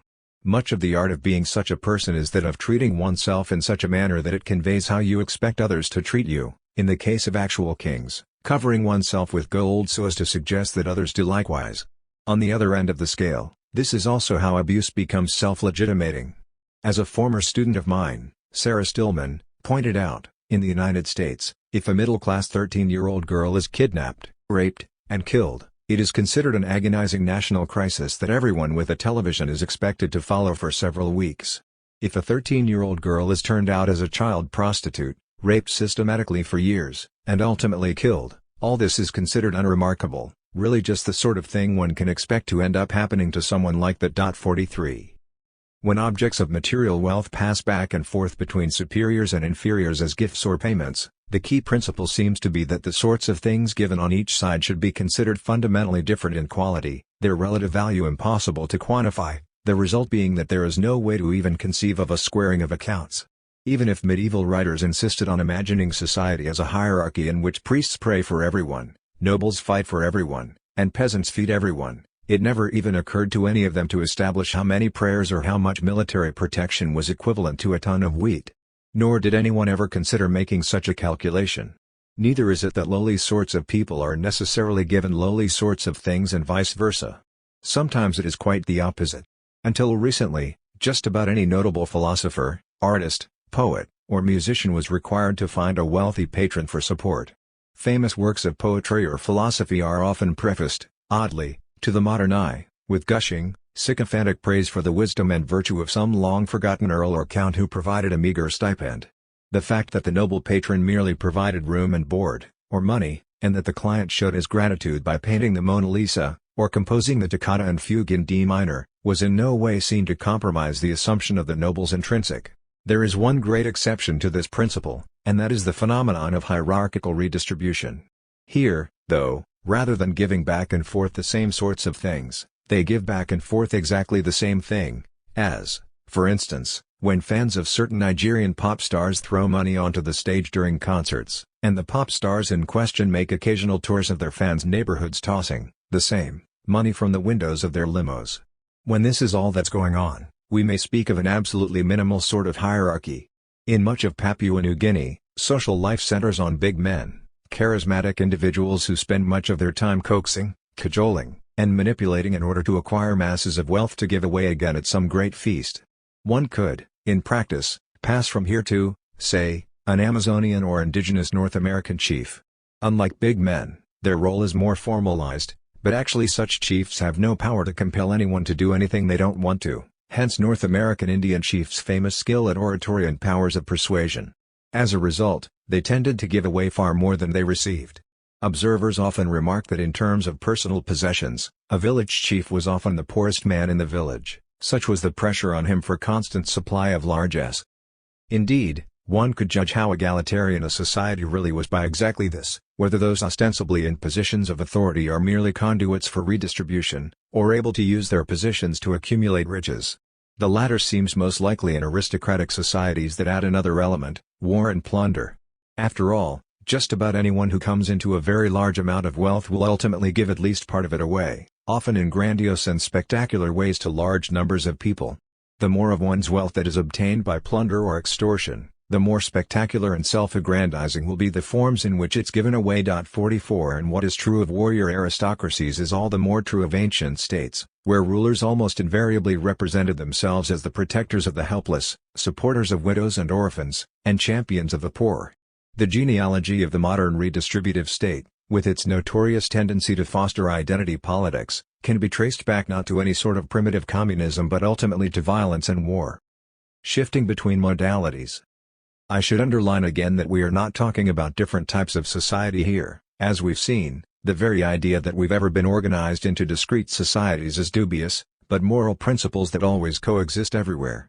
We are all communists with our closest friends, and feudal lords when dealing with small children.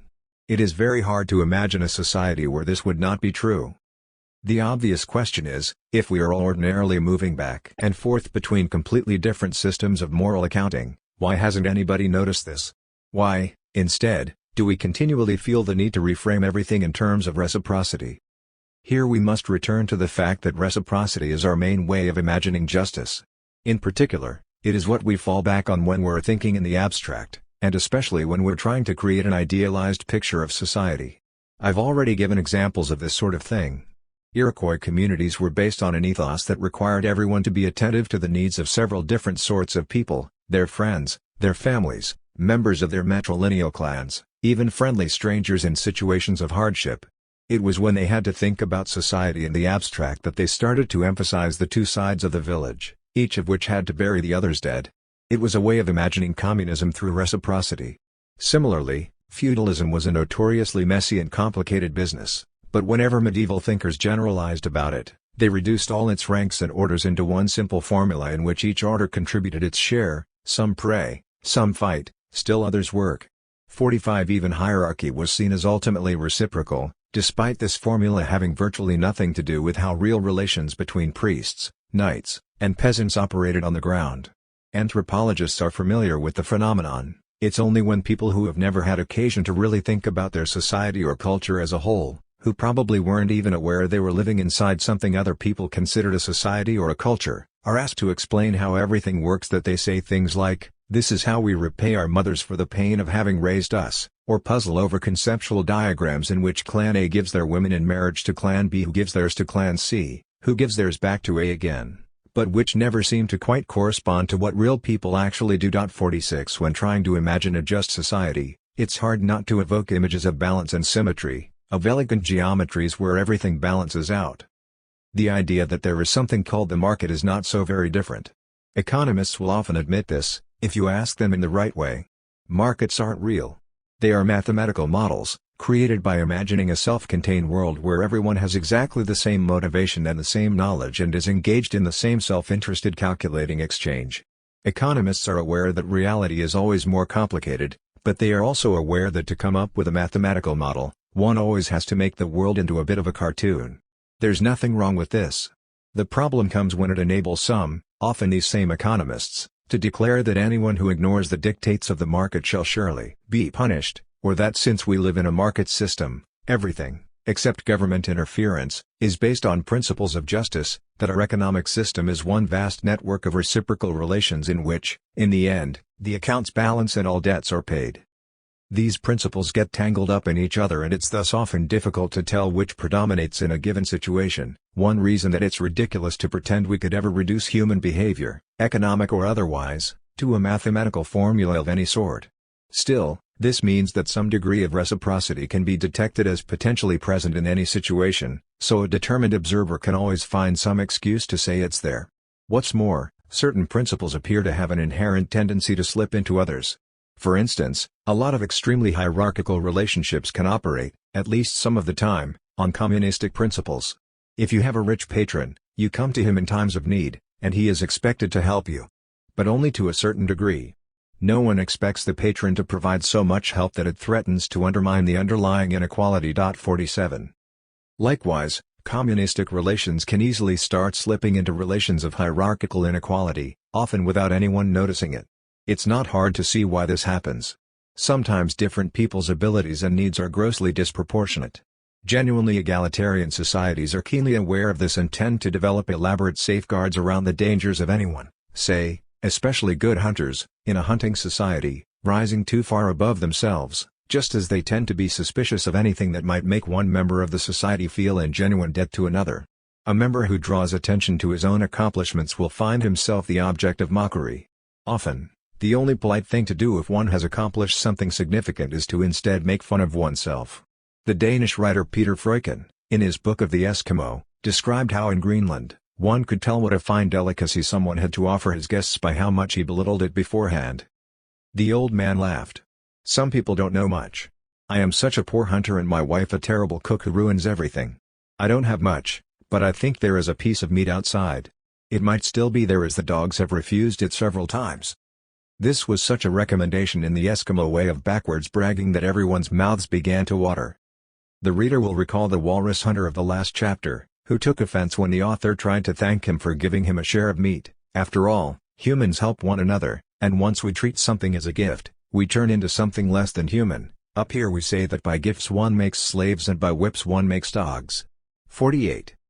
Gift here does not mean something given freely, not mutual aid that we can ordinarily expect human beings to provide to one another.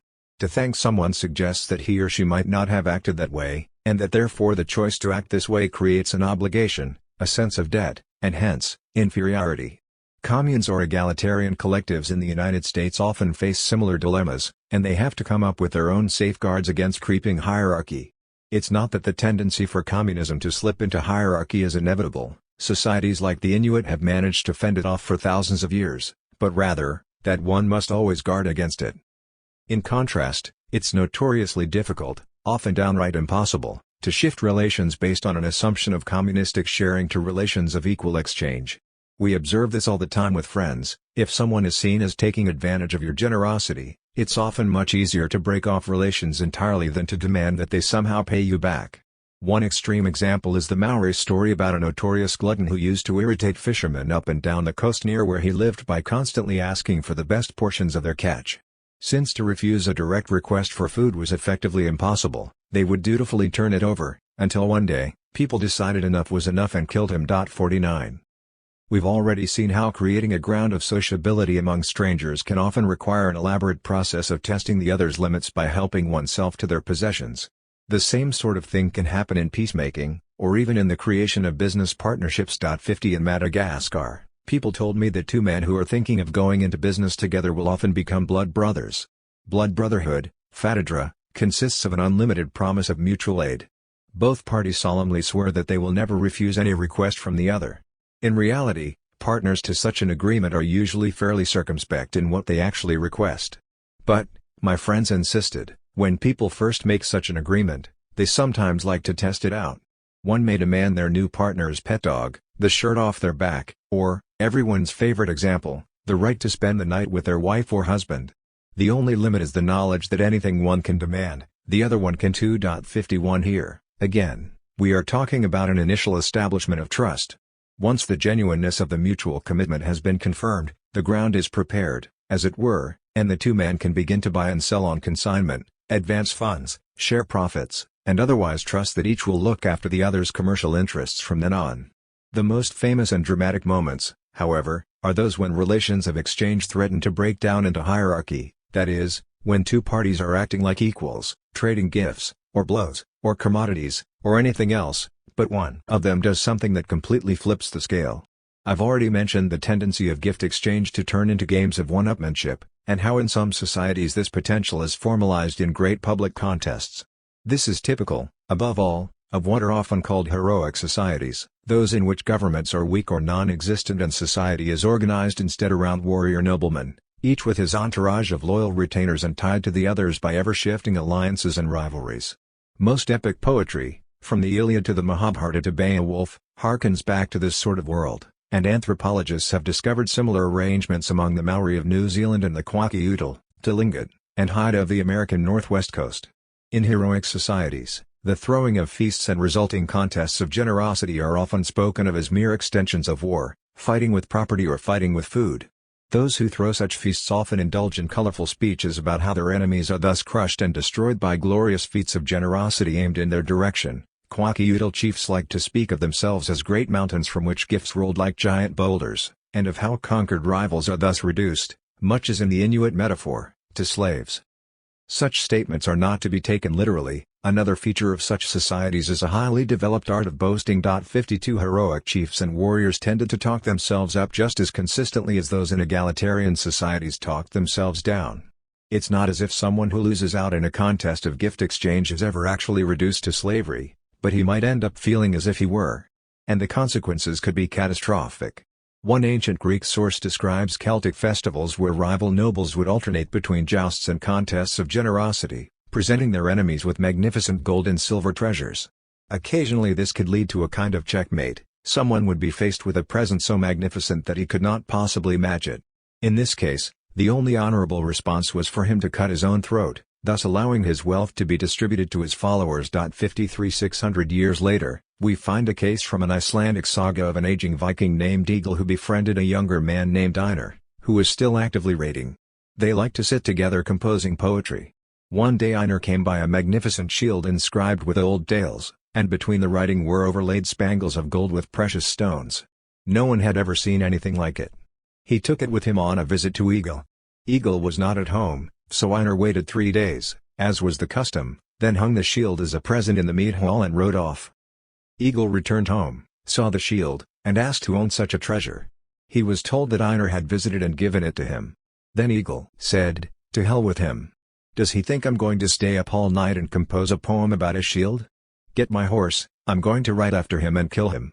As Einar's luck would have it, he had left early enough to put sufficient distance between himself and Egil. So Egil resigned himself to composing a poem about Einar's gift. 54. Competitive gift exchange, then, does not literally render anyone slaves, it is simply an affair of honor. These are people, however, for whom honor is everything. The main reason that being unable to pay a debt, especially a debt of honor, was such a crisis was because this was how noblemen assembled their entourages. The law of hospitality in the ancient world, for instance, insisted that any traveler must be fed, given shelter, and treated as an honored guest, but only for a certain length of time. If a guest did not go away, he would eventually become a mere subordinate. The role of such hangers-on has been largely neglected by students of human history. In many periods, from imperial Rome to medieval China, probably the most important relationships, at least in towns and cities, were those of patronage. Anyone rich and important would find himself surrounded by flunkies, sycophants, perpetual dinner guests, and other sorts of willing dependents. Drama and poetry of the time are full of such characters. 55 Similarly, for much of human history, being respectable and middle-class meant spending one's mornings going from door to door, paying one's respects to important local patrons. To this day, informal patronage systems still crop up, whenever relatively rich and powerful people feel the need to assemble networks of supporters, a practice well documented in many parts of the Mediterranean, the Middle East, and Latin America. Such relationships seem to consist of a slapdash mix of all three principles that I've been mapping out over the course of this chapter. Nevertheless, those observing them insist on trying to cast them in the language of exchange and debt. A final example, in a collection called Gifts and Spoils, published in 1971, we find a brief essay by the anthropologist Lorraine Blackster about a rural department in the French Pyrenees, most of whose inhabitants are farmers. Everyone places a great emphasis on the importance of mutual aid. The local phrase means giving service, rendre service. People living in the same community should look out for one another and pitch in when their neighbors are having trouble. This is the essence of communal morality. In fact, it's how one knows that any sort of community exists. So far so good. However, she notes, when someone does a particularly great favor, mutual aid can turn into something else. If a man in a factory went to the boss and asked for a job, and the boss found him one, this would be an example of someone giving service. The man who got the job could never repay the boss, but he could show him respect, or perhaps give him symbolic gifts of garden produce. If a gift demands a return, and no tangible return is possible, the repayment will be through support or esteem. 56. Thus does mutual aid slip into inequality. Thus do patron-client relations come into being. We have already observed this. I chose this particular passage because the author's phrasing is so weird. It completely contradicts itself. The boss does the man a favor. The man cannot repay the favor. Therefore, the man repays the favor by showing up at the boss's house with the occasional basket of tomatoes and showing him respect. So which one is it? Can he repay the favor, or not? Peter Freuchen's walrus hunter would, no doubt, think he knew exactly what was going on here. Bringing the basket of tomatoes was simply the equivalent of saying thank you. It was a way of acknowledging that one owes a debt of gratitude, that gifts had in fact made slaves just as whips make dogs. The boss and the employee are now fundamentally different sorts of people. The problem is that in all other respects, they are not fundamentally different sorts of people. Most likely they are both middle-aged Frenchmen, fathers of families, citizens of the Republic with similar tastes in music, sports, and food. They ought to be equals. As a result, even the tomatoes, which are really a token of recognition of the existence of a debt that can never be repaid, has to be represented as if it was itself a kind of repayment, an interest payment on a loan that could, Everyone agrees to pretend, someday be paid back, thus returning the two members to their proper equal status once again. 57. It's telling that the favor is finding the client a job in a factory, because what happens is not very different from what happens when you get a job in a factory to begin with. A wage labor contract is, ostensibly, a free contract between equals, but an agreement between equals in which both agree that once one of them punches the time clock, they won't be equals anymore. 58. The law does recognize a bit of a problem here, that's why it insists that you cannot sell off your equality permanently. Such arrangements are only acceptable if the boss's power is not absolute, if it is limited to work time, and if you have the legal right to break off the contract and thereby to restore yourself to full equality, at any time. It seems to me that this agreement between equals to no longer be equal, at least for a time, is critically important. It is the very essence of what we call debt. What, then, is debt? Debt is a very specific thing, and it arises from very specific situations. It first requires a relationship between two people who do not consider each other fundamentally different sorts of being, who are at least potential equals, who are equals in those ways that are really important, and who are not currently in a state of equality, but for whom there is some way to set matters straight. In the case of gift-giving, as we've seen, this requires a certain equality of status. That's why our economics professor didn't feel any sense of obligation, any debt of honor, if taken out to dinner by someone who ranked either much higher or much lower than himself. With money loans, all that is required is that the two parties be of equal legal standing. You can't lend money to a child, or to a lunatic. Well, you can, but the courts won't help you get it back. Legal, rather than moral, debts have other unique qualities. For instance, they can be forgiven, which isn't always possible with a moral debt. This means that there is no such thing as a genuinely unpayable debt. If there was no conceivable way to salvage the situation, we wouldn't be calling it a debt. Even the French villager could, conceivably, save his patron's life, or win the lottery and buy the factory. Even when we speak of a criminal paying his debt to society, we are saying that he has done something so terrible that he has now been banished from that equal status under the law that belongs by natural right to any citizen of his country. However, we call it a debt because it can be paid, equality can be restored, even if the cost may be death by lethal injection. During the time that the debt remains unpaid, the logic of hierarchy takes hold. There is no reciprocity. As anyone who has ever been in jail knows, the first thing the jailers communicate is that nothing that happens in jail has anything to do with justice. Similarly, debtor and creditor confront each other like a peasant before a feudal lord. The law of precedent takes hold. If you bring your creditor tomatoes from the garden, it never occurs to you that he would give something back. He might expect you to do it again, though. But always there is the assumption that the situation is somewhat unnatural, because the debt really ought to be paid. This is what makes situations of effectively unpayable debt so difficult and so painful. Since creditor and debtor are ultimately equals, if the debtor cannot do what it takes to restore herself to equality, there is obviously something wrong with her, it must be her fault.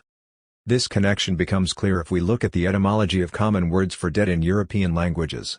Many are synonyms for fault, sin, or guilt. Just as a criminal owes a debt to society, a debtor is always a sort of criminal. 59 In ancient Crete, according to Plutarch, it was the custom for those taking loans to pretend to snatch the money from the lender's purse. Why, he wondered.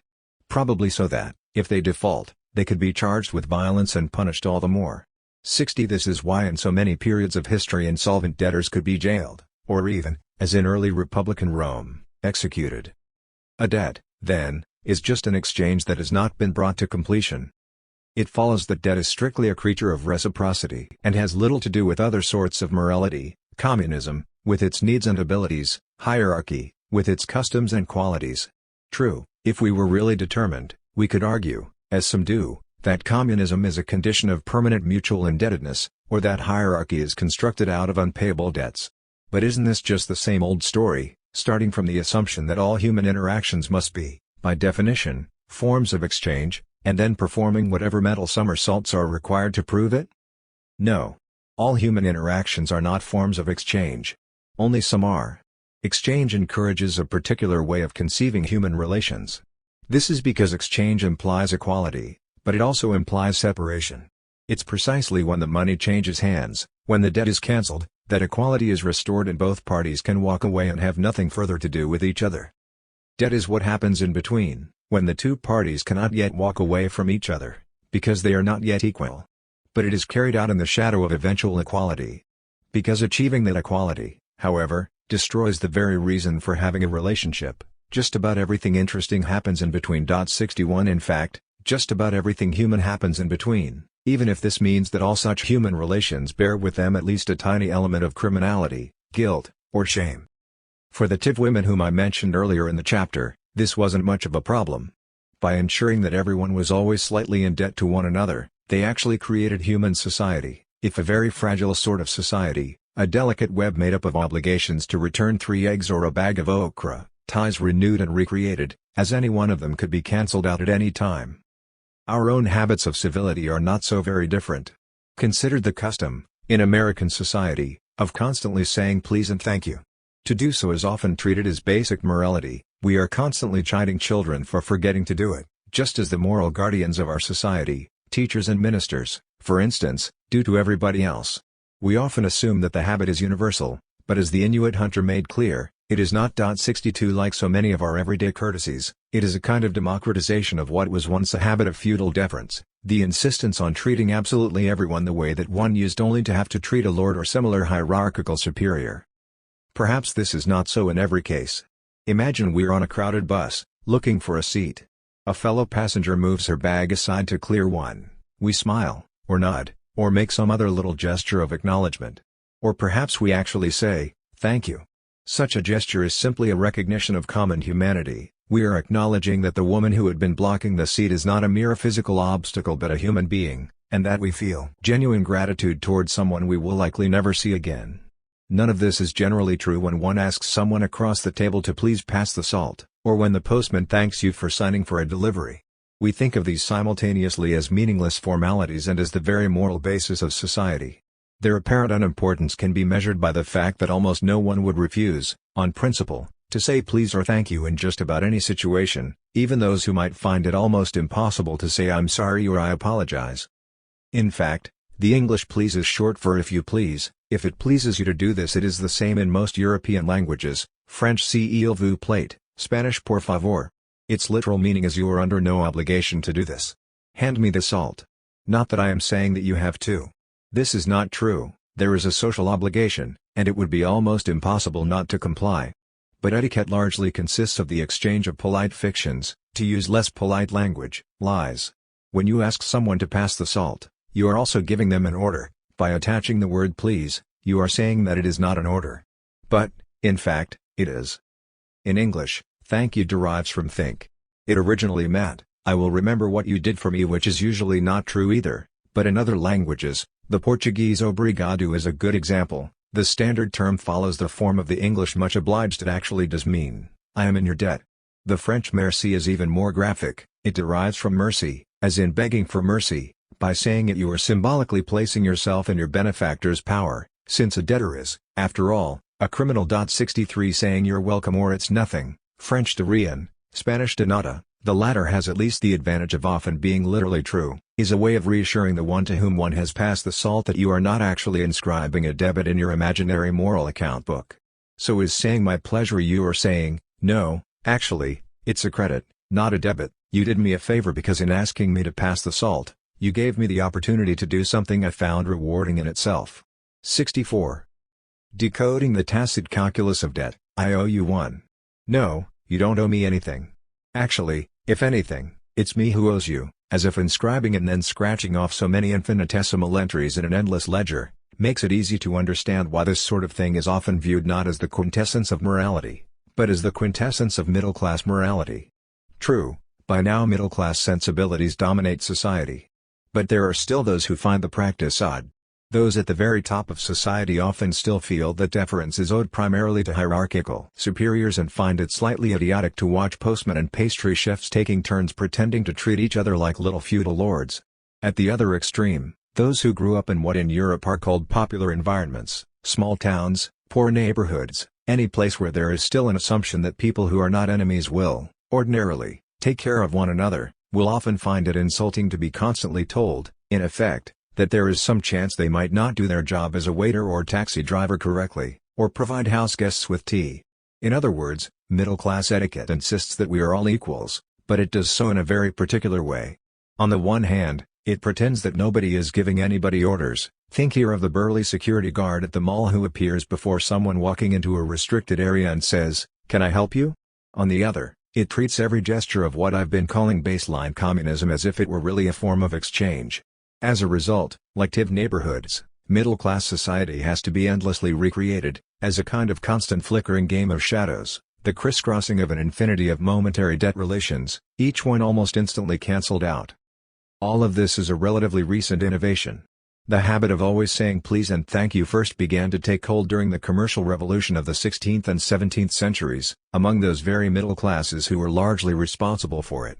It is the language of bureaus, shops, and offices, and over the course of the last 500 years it has spread across the world along with them. It is also merely one token of a much larger philosophy, a set of assumptions of what humans are and what they owe one another, that have by now become so deeply ingrained that we cannot see them. Sometimes, at the brink of a new historical era, some prescient soul can see the full implications of what is beginning to happen, sometimes in a way that later generations can't. Let me end with a text by such a person. In Paris, sometime in the 1540s, François Rabelais, lapsed monk, doctor, legal scholar, composed what was to become a famous mock eulogy, which he inserted in the third book of his great Gargantua and Pantagruel, and which came to be known as In Praise of Debt. Rabelais places the encomium in the mouth of one Panurge, a wandering scholar and man of extreme classical erudition who, he observes, knew 63 ways of making money, the most honorable and most routine of which was stealing. 65 The good-natured giant Pantagruel adopts Panurge and even provides him with a respectable income, but it bothers him that Panurge continues to spend money like water and remains up to his ears in debt. Wouldn't it be better, Pantagruel suggests, to be able to pay his creditors? Panurge responds with horror, "God forbid that I should ever be out of debt." Debt is, in fact, the very basis of his philosophy. Always owe somebody something, then he will be forever praying God to grant you a good, long and blessed life. Fearing to lose what you owe him, he will always be saying good things about you in every sort of company, he will be constantly acquiring new lenders for you, so that you can borrow to pay him back, filling his ditch with other men's spoil. 66. Above all else, they will always be praying that you come into money. It's like those ancient slaves destined to be sacrificed at their master's funerals. When they wished their master long life and good health, they genuinely meant it. What's more, debt can make you into a kind of god, who can make something, money, well-wishing creditors, out of absolutely nothing. Worse still, I give myself to Bonnie St. Bauble, and if all my life I have not reckoned debts to be, as it were, a connection and colligation between heaven and earth, uniquely preserving the lineage of man without which, I say, all human beings would soon perish, and perhaps to be that great world soul which, according to the academics, gives life to all things. That it really is so, evoke tranquilly in your mind the idea and form of a world, take if you like the 30th of the worlds imagined by Metrodorus, in which there were no debtors or lenders at all. A universe sans debts. Amongst the heavenly bodies there would be no regular course whatsoever, all would be in disarray. Jupiter, reckoning that he owed no debt to Saturn, would dispossess him of his sphere, and with his Homeric chain hold in suspension all the intelligences, gods, heavens, demons, geniuses, heroes, devils, earth, sea and all the elements. The moon would remain dark and bloody. Why should the sun share his light with her? He is under no obligation. The sun would never shine on their earth, the heavenly bodies would pour no good influences down upon it. Between the elements there will be no mutual sharing of qualities, no alternation, no transmutation whatsoever. One will not think itself obliged to the other, it has landed nothing. From earth no longer will water be made, nor water transmuted into air. From air fire will not be made, and fire will not warm the earth. Earth will bring forth nothing but monsters, titans, giants. The rain will not rain, the light will shed no light, the wind will not blow, and there will be no summer, no autumn. Lucifer will tear off his bonds and, sallying forth from deepest hell with the Furies, the Vengeances and the Horned Devils, will seek to turf the gods of both the greater and lesser nations out from their nests in the heavens. And what's more, if human beings owed nothing to one another, life would be no better than a dogfight, a mere unruly brawl. Amongst human beings none will save another, it will be no good a man shouting help. Fire! I'm drowning. Murder! Nobody will come and help him. Why? Because he has lent nothing, and no one owes him anything. No one has anything to lose by his fire, his shipwreck, his fall, or his death. He has lent nothing. And, he would lend nothing either hereafter. In short, faith, Hope and charity would be banished from this world. Panurge, a man without a family, alone, whose entire calling in life was getting large amounts of money and then spending it, serves as a fitting prophet for the world that was just beginning to emerge. His perspective of course is that of a wealthy debtor, not one liable to be trundled off to some pestiferous dungeon for failure to pay. Still, what he is describing is the logical conclusion, the reductio ad absurdum, which Rabelais always lays out with cheerful perversity, of the assumptions about the world as exchange slumbering behind all our pleasant bourgeois formalities, which Rabelais himself detested. The book is basically a mixture of classical erudition and dirty jokes. And what he says is true. If we insist on defining all human interactions as matters of people giving one thing for another, then any ongoing human relations can only take the form of debts. Without them, no one would owe anything to anybody. A world without debt would revert to primordial chaos, a war of all against all. No one would feel the slightest responsibility for one another, the simple fact of being human would have no significance, we would all become isolated planets who couldn't even be counted on to maintain our proper orbits. Pantagruel will have none of it. His own feelings on the matter, he says, can be summed up with one line from the Apostle Paul, "Owe no man anything, save mutual love and affection." 67 Then, in an appropriately biblical gesture, he declares, "From your past debts I shall free you." What can I do but thank you? Panurge replies. Chapter 6. Games with Sex and Death. When we return to an examination of conventional economic history, one thing that jumps out is how much has been made to disappear. Reducing all human life to exchange means not only shunting aside all other forms of economic experience, hierarchy, communism, but also ensuring that the vast majority of the human race who are not adult males, and therefore whose day-to-day existence is relatively difficult to reduce to a matter of swapping things in such a way as to seek mutual advantage, melts away into the background. As a result, we end up with a sanitized view of the way actual business is conducted. The tidy world of shops and malls is the quintessential middle-class environment, but at either the top or the bottom of the system, the world of financiers or of gangsters, deals are often made in ways not so completely different from ways that the Gunungu or Nembiquara make them, at least in that sex, drugs, music, extravagant displays of food, and the potential for violence do often play parts. Consider the case of Neil Bush, George W.'s brother, who, during divorce proceedings with his wife, admitted to multiple infidelities with women who, he claimed, would mysteriously appear at his hotel room door after important business meetings in Thailand and Hong Kong. "You have to admit it's pretty remarkable," remarked one of his wife's attorneys, "for a man to go to a hotel room door and open it and have a woman standing there and have sex with her." It was very unusual, Bush replied, admitting however that this had happened to him on numerous occasions. Were they prostitutes? I don't know. 1. In fact, such things seem almost par for the course when really big money comes into play.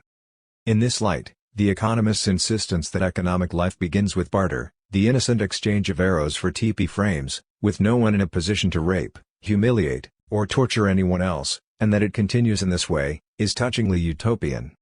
As a result, though, the histories we tell are full of blank spaces, and the women in them seem to appear out of nowhere, without explanation, much like the Thai women who appeared at Bush's door. Recall the passage cited in Chapter 3, from numismatist Philip Grierson, about money in the barbarian law codes. Compensation in the Welsh laws is reckoned primarily in cattle and in the Irish ones in cattle or bondmaids, cumul, with considerable use of precious metals in both. In the Germanic codes it is mainly in precious metal, too. How is it possible to read this passage without immediately stopping at the end of the first line? Bondmaids? Doesn't that mean slaves? It does. In ancient Ireland, female slaves were so plentiful and important that they came to function as currency? How did that happen? And if we are trying to understand the origins of money here, isn't the fact that people are using one another as currency at all interesting or significant? 3 Yet none of the sources on money remark much on it. It would seem that by the time of the law codes, slave girls were not actually traded, but just used as units of account. Still, they must have been traded at some point. Who were they? How were they enslaved? Were they captured in war, sold by their parents, or reduced to slavery through debt? Were they a major trade item? The answer to all these questions would seem to be yes, but it's hard to say more because the history remains largely unwritten. 4. Or let's return to the parable of the ungrateful servant. Since he was not able to pay, the master ordered that he and his wife and his children and all that he had be sold to repay the debt. How did that happen? Note that we are not even speaking of debt service here, He is already his creditor's servant, but outright slavery. How did a man's wife and children come to be considered no different than his sheep and crockery, as property to be liquidated on occasion of default? Was it normal for a man in first-century Palestine to be able to sell his wife? It wasn't. 5. If he didn't own her, why was someone else allowed to sell her if he couldn't pay his debts? The same could be asked of the story in Nehemiah. It's hard not to empathize with the distress of a father watching his daughter taken off by strangers. On the other hand, one might also ask, why weren't they taking him? The daughter hadn't borrowed any money. It's not as if it is ordinary for fathers in traditional societies to be able to sell their children. This is a practice with a very specific history. It appears in the great agrarian civilizations, from Sumer to Rome to China, right around the time when we also start to see evidence of money, markets, and interest-bearing loans. Later, more gradually, it also appears in those surrounding hinterlands that supplied those civilizations with slaves. 6 What's more, if we examine the historical evidence, there seems good reason to believe that the very obsession with patriarchal honor that so defines tradition in the Middle East and Mediterranean world itself arose alongside the father's power to alienate his children, as a reaction to what were seen as the moral perils of the market. All of this is treated as somehow outside the bounds of economic history. Excluding all this is deceptive not only because it excludes the main purposes to which money was actually put in the past, but because it doesn't give us a clear vision of the present. After all, who were those Thai women who so mysteriously appeared at Neil Bush's hotel door? Almost certainly, they were children of indebted parents. Likely as not, they were contractual debt peons themselves. 7. Focusing on the sex industry would be deceptive, though. Then as now, most women in debt bondage spend the vast majority of their time sewing, preparing soups, and scouring latrines. Even in the Bible, the admonition in the Ten Commandments not to covet thy neighbor's wife clearly referred not to lust in one's heart. Adultery had already been covered in commandment number 7, but to the prospect of taking her as a debt peon, in other words, as a servant to sweep one's yard and hang out the laundry. 8 In most such matters, sexual exploitation was at best incidental, usually illegal, sometimes practiced anyway, symbolically important. Again, once we remove some of our usual blinders, we can see that matters have changed far less, over the course of the last 5,000 years or so, than we really like to think. These blinders are all the more ironic when one looks at the anthropological literature on what used to be called primitive money, that is, the sort one encounters in places where there are no states or markets, whether Iroquois wampum, African cloth money, or Solomon Island feather money, and discovers that such money is used almost exclusively for the kinds of transactions that economists don't like to have to talk about. In fact, the term primitive money is deceptive for this very reason, since it suggests that we are dealing with a crude version of the kind of currencies we use today. But this is precisely what we don't find. Often, such currencies are never used to buy and sell anything at all. 9 Instead, they are used to create, maintain, and otherwise reorganize relations between people, to arrange marriages, establish the paternity of children, head off feuds, console mourners at funerals, seek forgiveness in the case of crimes, negotiate treaties, acquire followers, almost anything but trade in yams, shovels, pigs, or jewelry. Often, these currencies were extremely important, so much so that social life itself might be said to revolve around getting and disposing of the stuff. Clearly, though, they mark a totally different conception of what money, or indeed an economy, is actually about. I've decided therefore to refer to them as social currencies, and the economies that employ them as human economies. By this I mean not that these societies are necessarily in any way more humane. Some are quite humane, others extraordinarily brutal, but only that they are economic systems primarily concerned not with the accumulation of wealth, but with the creation, destruction, and rearranging of human beings. Historically, commercial economies, market economies, as we now like to call them, are a relative newcomer. For most of human history, human economies predominated. To even begin to write a genuine history of debt, then, we have to start by asking, what sort of debts, what sort of credits and debits, do people accumulate in human economies? And what happens when human economies begin to give way to or are taken over by commercial ones? This is another way of asking the question, how do mere obligations turn into debts? But it means not just asking the question in the abstract, but examining the historical record to try to reconstruct what actually did happen. This is what I will do over the course of the next 2 chapters. First I will look at the role of money in human economies, then describe what can happen when human economies are suddenly incorporated into the economic orbits of larger, commercial ones. The African slave trade will serve as a particularly catastrophic case in point. Then, in the next chapter, I will return to the first emergence of commercial economies in early civilizations of Europe and the Middle East. Money as an adequate substitute. The most interesting theory of the origin of money is the one recently put forward by a French economist turned anthropologist named Philippe Rospebe. While his work is largely unknown in the English-speaking world, it's quite ingenious, and it bears directly on our problem. Rospebe's argument is that primitive money was not originally a way to pay debts of any sort. It's a way of recognizing the existence of debts that cannot possibly be paid. His argument is worth considering in detail. In most human economies, money is used first and foremost to arrange marriages. The simplest and probably most common way of doing this was by being presented as what used to be called bride price. A suitor's family would deliver a certain number of dog teeth, or cowries, or brass rings, or whatever is the local social currency, to a woman's family, and they would present their daughter as his bride. It's easy to see why this might be interpreted as buying a woman, and many colonial officials in Africa and Oceania in the early part of the 20th century did indeed come to that conclusion. The practice caused something of a scandal, and by 1926, the League of Nations was debating banning the practice as a form of slavery. Anthropologists objected. Really, they explained, this was nothing like the purchase of, say, an ox, let alone a pair of sandals. After all, if you buy an ox, you don't have any responsibilities to the ox. What you are really buying is the right to dispose of the ox in any way that pleases you. Marriage is entirely different, since a husband will normally have just as many responsibilities toward his wife as his wife will have toward him.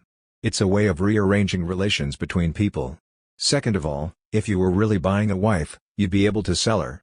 Finally, the ultimate significance of the payment concerns the status of the woman's children. If he's buying anything, it's the right to call her offspring his own. 10. The anthropologists ended up winning the argument, and bride price was dutifully redubbed bride wealth. But they never really answered the question, what is actually happening here? When a Fijian suitor's family presents a whale tooth to ask for a woman's hand in marriage, is this an advance payment for the services the woman will provide in cultivating her future husband's gardens? Or is he purchasing the future fertility of her womb? Or is this a pure formality, the equivalent of the dollar that has to change hands in order to seal a contract? According to Rospebe, it's none of these. The whale tooth, however valuable, is not a form of payment. It is really an acknowledgement that one is asking for something so uniquely valuable that payment of any sort would be impossible. The only appropriate payment for the gift of a woman is the gift of another woman. In the meantime, all one can do is to acknowledge the outstanding debt. There are places where suitors say this quite explicitly. Consider the Tiv of central Nigeria, who we have already met briefly in the last chapter. Most of our information on the Tiv comes from mid-century, when they were still under British colonial rule. 11 Everyone at that time insisted that a proper marriage should take the form of an exchange of sisters. One man gives his sister in marriage to another, that man marries the sister of his newfound brother-in-law. This is the perfect marriage because the only thing one can really give in exchange for a woman is another woman. Obviously, even if every family had exactly equal numbers of brothers and sisters, things couldn't always work this neatly. Say I marry your sister but you don't want to marry mine, because, say, you don't like her, or because she's only 5 years old. In that case, you become her guardian, which means you can claim the right to dispose of her in marriage to someone else, for instance, someone whose sister you actually do wish to marry. This system quickly gave rise to a very complex set of arrangements in which most important men became guardians of numerous wards, often scattered over wide areas. They would swap and trade them and in the process accumulate numerous wives for themselves, while less fortunate men were only able to marry late in life, or not at all. 12. There was one other expedient. The Tiv at that time used bundles of brass rods as their most prestigious form of currency. Brass rods were only held by men, and never used to buy things in markets. Markets were dominated by women. Instead, they were exchanged only for things that men considered of higher importance: cattle, horses, ivory, ritual titles, medical treatment, magical charms. It was possible, as one Tiv ethnographer, Akigasai, explains, to acquire a wife with brass rods, but it required quite a lot of them. You would need to give 2 or 3 bundles of them to her parents to establish yourself as a suitor. Then, when you did finally make off with her, such marriages were always first framed as elopements, another few bundles to assuage her mother when she showed up angrily demanding to know what was going on. This would normally be followed by 5 more to get her guardian to at least temporarily accept the situation, and more still to her parents when she gave birth, if you were to have any chance of their accepting your claims to be the father of her children. That might get her parents off your back, but you'd have to pay off the guardian forever, because you could never really use money to acquire the rights to a woman. Everyone knew that the only thing you can legitimately give in exchange for a woman is another woman. In this case, everyone has to abide by the pretext that a woman will someday be forthcoming. In the meantime, as one ethnographer succinctly puts it, the debt can never be fully paid. 13. According to Ruspabe, the TIV are just making explicit the underlying logic of bride wealth everywhere. The suitor presenting bride wealth is never paying for a woman, or even for the rights to claim her children. That would imply that brass rods, or whale's teeth, cowrie shells, or even cattle are somehow the equivalent of a human being, which by the logic of a human economy is obviously absurd. Only a human could ever be considered equivalent to another human. All the more so since, in the case of marriage, we are speaking of something even more valuable than one human life. We are speaking of a human life that also has the capacity to generate new lives. Certainly, many of those who pay bride wealth are, like the TIV, quite explicit about all this. Bride wealth money is presented not to settle a debt, but as a kind of acknowledgement that there exists a debt that cannot be settled by means of money. Often the two sides will maintain at least the polite fiction that there will, someday, be a recompense in kind, that the suitor's clan will eventually provide one of its own women, perhaps even that very woman's daughter or granddaughter, to marry a man of the wife's natal clan. Or maybe there will be some arrangement about the disposition of her children, perhaps her clan will get to keep one for itself. The possibilities are endless. Money, then, begins, as Ruspabe himself puts it, as a substitute for life. 14. One might call it the recognition of a life debt. This, in turn, explains why it's invariably the exact same kind of money that's used to arrange marriages that is also used to pay wergeld, or blood wealth, as it's sometimes also called, money presented to the family of a murder victim so as to prevent or resolve a blood feud. Here the sources are even more explicit. On the one hand, one presents whale teeth or brass rods because the murderer's kin recognize they owe a life to the victim's family. On the other, whale teeth or brass rods are in no sense, and can never be, compensation for the loss of a murdered relative. Certainly no one presenting such compensation would ever be foolish enough to suggest that any amount of money could possibly be the equivalent to the value of someone's father, sister, or child. So here again, money is first and foremost an acknowledgement that one owes something much more valuable than money.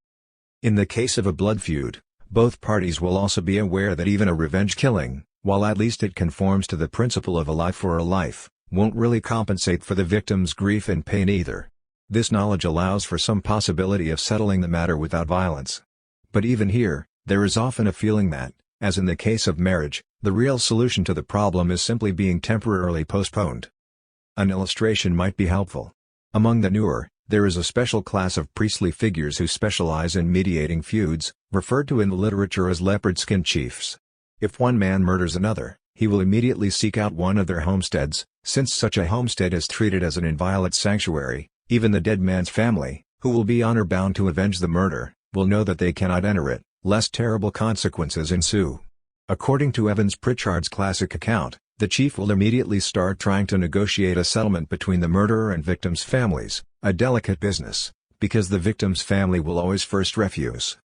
The chief first finds out what cattle the slayer's people possess and what they are prepared to pay in compensation. He then visits the dead man's people and asks them to accept cattle for the life. They usually refuse, for it is a point of honor to be obstinate, but their refusal does not mean that they are unwilling to accept compensation. The chief knows this and insists on their acceptance, even threatening to curse them if they do not give way. 15. More distant kin weigh in, reminding everyone of their responsibility to the larger community, of all the trouble that an outstanding feud will cause to innocent relatives, and after a great show of holding out, insisting that it is insulting to suggest that any number of cattle could possibly substitute for the life of a son or brother, they will usually grudgingly accept. 16 In fact, even once the matter has technically been settled, it really hasn't. It usually takes years to assemble the cattle, and even once they have been paid, the two sides will avoid each other, especially at dances, for in the excitement they engender, merely bumping into a man whose kinsman has been slain may cause a fight to break out, because the offense is never forgiven and the score must finally be paid with a life. 17. So it's much the same as with bride wealth. Money does not wipe out the debt. One life can only be paid for with another. At best those paying blood wealth, by admitting the existence of the debt and insisting that they wish they could pay it, even though they know this is impossible, can allow the matter to be placed permanently on hold. Halfway around the world, one finds Lewis Henry Morgan describing the elaborate mechanisms set up by the Six Nations of the Iroquois to avoid precisely this state of affairs. In the event one man killed another, immediately on the commission of a murder, the affair was taken up by the tribes to which the parties belonged, and strenuous efforts were made to effect a reconciliation, lest private retaliation should lead to disastrous consequences. The first council ascertained whether the offender was willing to confess his crime, and to make atonement. If he was, the council immediately sent a belt of white wampum, in his name, to the other council, which contained a message to that effect. The latter then endeavored to pacify the family of the deceased, to quiet their excitement, and to induce them to accept the wampum as condonation. 18. Much as in the case of the Newer, there were complicated schedules of exactly how many fathoms of wampum were paid over, depending on the status of the victim and the nature of the crime.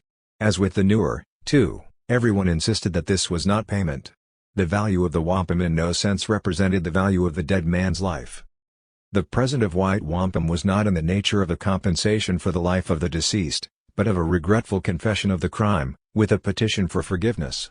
It was a peace offering, the acceptance of which was pressed by mutual friends. 19. Actually, in many cases there was also some way to manipulate the system to turn payments meant to assuage one's rage and grief into ways of creating a new life that would in some sense substitute for the one that was lost. Among the Newer, 40 cattle were set as the standard fee for blood wealth. But it was also the standard rate of bride wealth. The logic was this: if a man had been murdered before he was able to marry and produce offspring, it's only natural that his spirit would be angry. He had been, effectively, robbed of his eternity. The best solution would be to use the cattle paid in settlement to acquire what was called a ghost wife, a woman who would then be formally married to the dead man. Sometimes she was paired off with one of the victim's brothers, sometimes she was left to cohabit with anyone she liked. It didn't really matter too much who impregnated her, since he would be in no sense the father of her children. Any children she produced would be considered the children of the victim's ghost, and as a result, any boys among them were seen as having been born with a particular commitment to someday avenge his death. 20. Newer appear to have been unusually stubborn about feuds.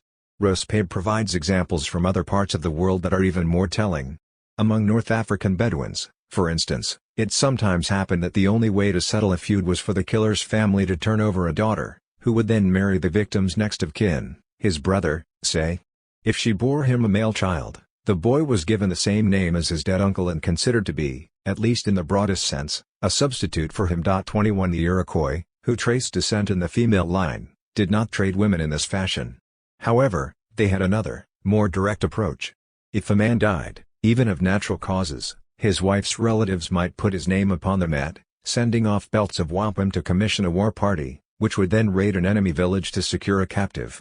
The captive could either be tortured to death, or, if the clan matrons were in a benevolent mood, one could never tell. The grief of mourning is tricky, adopted. This was signified by throwing a belt of wampum around his shoulders, whereon he would be given the name of the deceased and be considered, from that moment on, married to the victim's wife, the owner of his personal possessions, and in every way, effectively, the exact same person as the dead man used to be. 22. All of this merely serves to underline Rosepabe's basic point, which is that money can be seen, in human economies, as first and foremost the acknowledgement of the existence of a debt that cannot be paid. In a way, it's all very reminiscent of primordial debt theory. Money emerges from the recognition of an absolute debt to that which has given you life. The difference is that instead of imagining such debts as between an individual and society, or perhaps the cosmos, here they are imagined as a kind of network of dyadic relations. Almost everyone in such societies was in a relation of absolute debt to someone else. It's not that we owe society. If there is any notion of society here, and it's not clear that there is, society is our debts. Blood debts, Leale. Obviously, this leads us to the same familiar problem: how does a token of recognition that one cannot pay a debt turn into a form of payment by which a debt can be extinguished? If anything, the problem seems even worse than it was before. In fact, it isn't. The African evidence clearly shows how such things can happen, though the answer is a bit unsettling. To demonstrate this, it will be necessary to look at one or two African societies with a closer focus. I'll start with the Lele, an African people who had, at the time that Mary Douglas studied them in the 1950s, managed to turn the principle of blood debts into the organizing principle of their entire society. The Lele were, at that time, perhaps 10,000 souls, living on a stretch of rolling country near the Kasai River in the Belgian Congo, and considered a rude backcountry folk by their richer and more cosmopolitan neighbors, the Kuba and Bushong. Lele women grew maize and manioc. The men thought of themselves as intrepid hunters but spent most of their time weaving and sewing raffia palm cloth. This cloth was what the area was really known for. It was not only used for every sort of clothing, but also exported. The Lele considered themselves the clothiers of the region, and it was traded with surrounding people to acquire luxuries. Internally, it functioned as a sort of currency.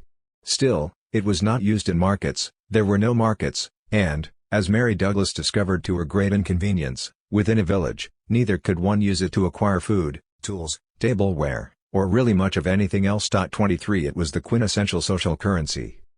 Informal gifts of raffia cloth smooth all social relations, husband to wife, son to mother, son to father. They resolve occasions of tension, as peace offerings, they make parting gifts, or convey congratulations. There are also formal gifts of raffia which are neglected only at risk of rupture of the social ties involved. A man, on reaching adulthood, should give 20 cloths to his father. Otherwise he would be ashamed to ask his father's help for raising his marriage dues. A man should give 20 cloths to his wife on each delivery of a child. 24. Cloth was also used for various fines and fees, and to pay curors. So, for instance, if a man's wife reported a would-be seducer, it was customary to reward her with 20 cloths for her fidelity. It was not required, but not doing so was considered decidedly unwise. If an adulterer was caught, he was expected to pay 50 or 100 cloths to the woman's husband. If the husband and lover disturbed the peace of the village by fighting before the matter was settled, each would have to pay 2 in compensation, and so forth. Gifts tended to flow upward. Young people were always giving little presents of cloth as marks of respect to fathers, mothers, uncles, and the like. These gifts were hierarchical in nature, that is, it never occurred to those receiving them that they should have to reciprocate in any way.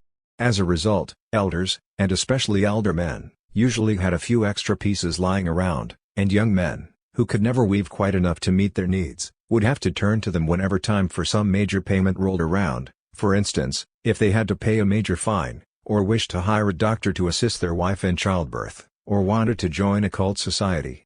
They were thus always slightly in debt, or at least slightly beholden, to their elders. But everyone also had a whole range of friends and relatives who they had helped out, and so could turn to for assistance. 25. Marriage was particularly expensive, since the arrangements usually required getting one's hands on several bars of camwood. If raffia cloth was the small change of social life, camwood, a rare imported wood used for the manufacture of cosmetics, was the high-denomination currency. 100 raffia cloths were equivalent to 3 to 5 bars. Few individuals owned much in the way of camwood, usually just little bits to grind up for their own use. Most was kept in each village's collective treasury. This is not to say that camwood was used for anything like bride wealth, rather, it was used in marriage negotiations, in which all sorts of gifts were passed back and forth. In fact, there was no bride wealth. Men could not use money to acquire women, nor could they use it to claim any rights over children. The Lele were matrilineal. Children belonged not to their father's clan, but to their mothers. There was another way that men gained control over women, however. 26 This was the system of blood debts. It is a common understanding among many traditional African peoples that human beings do not simply die without a reason. If someone dies, someone must have killed them. If a Lele woman died in childbirth, for example, this was assumed to be because she had committed adultery. The adulterer was thus responsible for the death. Sometimes she would confess on her deathbed, otherwise the facts of the matter would have to be established through divination. It was the same if a baby died. If someone became sick, or slipped and fell while climbing a tree, their next of kin would check to see if they had been involved in any quarrel that could be said to have caused the misfortune. If all else failed, they could employ magical means to identify the sorcerer. Once the village was satisfied that a culprit had been identified, that person owed a blood debt, that is, he owed the victim's next of kin a human life. The culprit would thus have to transfer over a young woman from his family, his sister or her daughter, to be the victim's ward, or pawn. As with the tiv, the system quickly became immensely complicated. Pawnship was inherited. If a woman was someone's pawn, so would her children be, and so would her daughter's children. This meant that most males were also considered someone else's man. Still, no one would accept a male pawn in payment of blood debts. The whole point was to get hold of a young woman, who would then go on to produce additional pawn children. Douglas's Lele informants emphasize that any man would naturally want to have as many of these as possible. Ask, why do you want to have more pawns?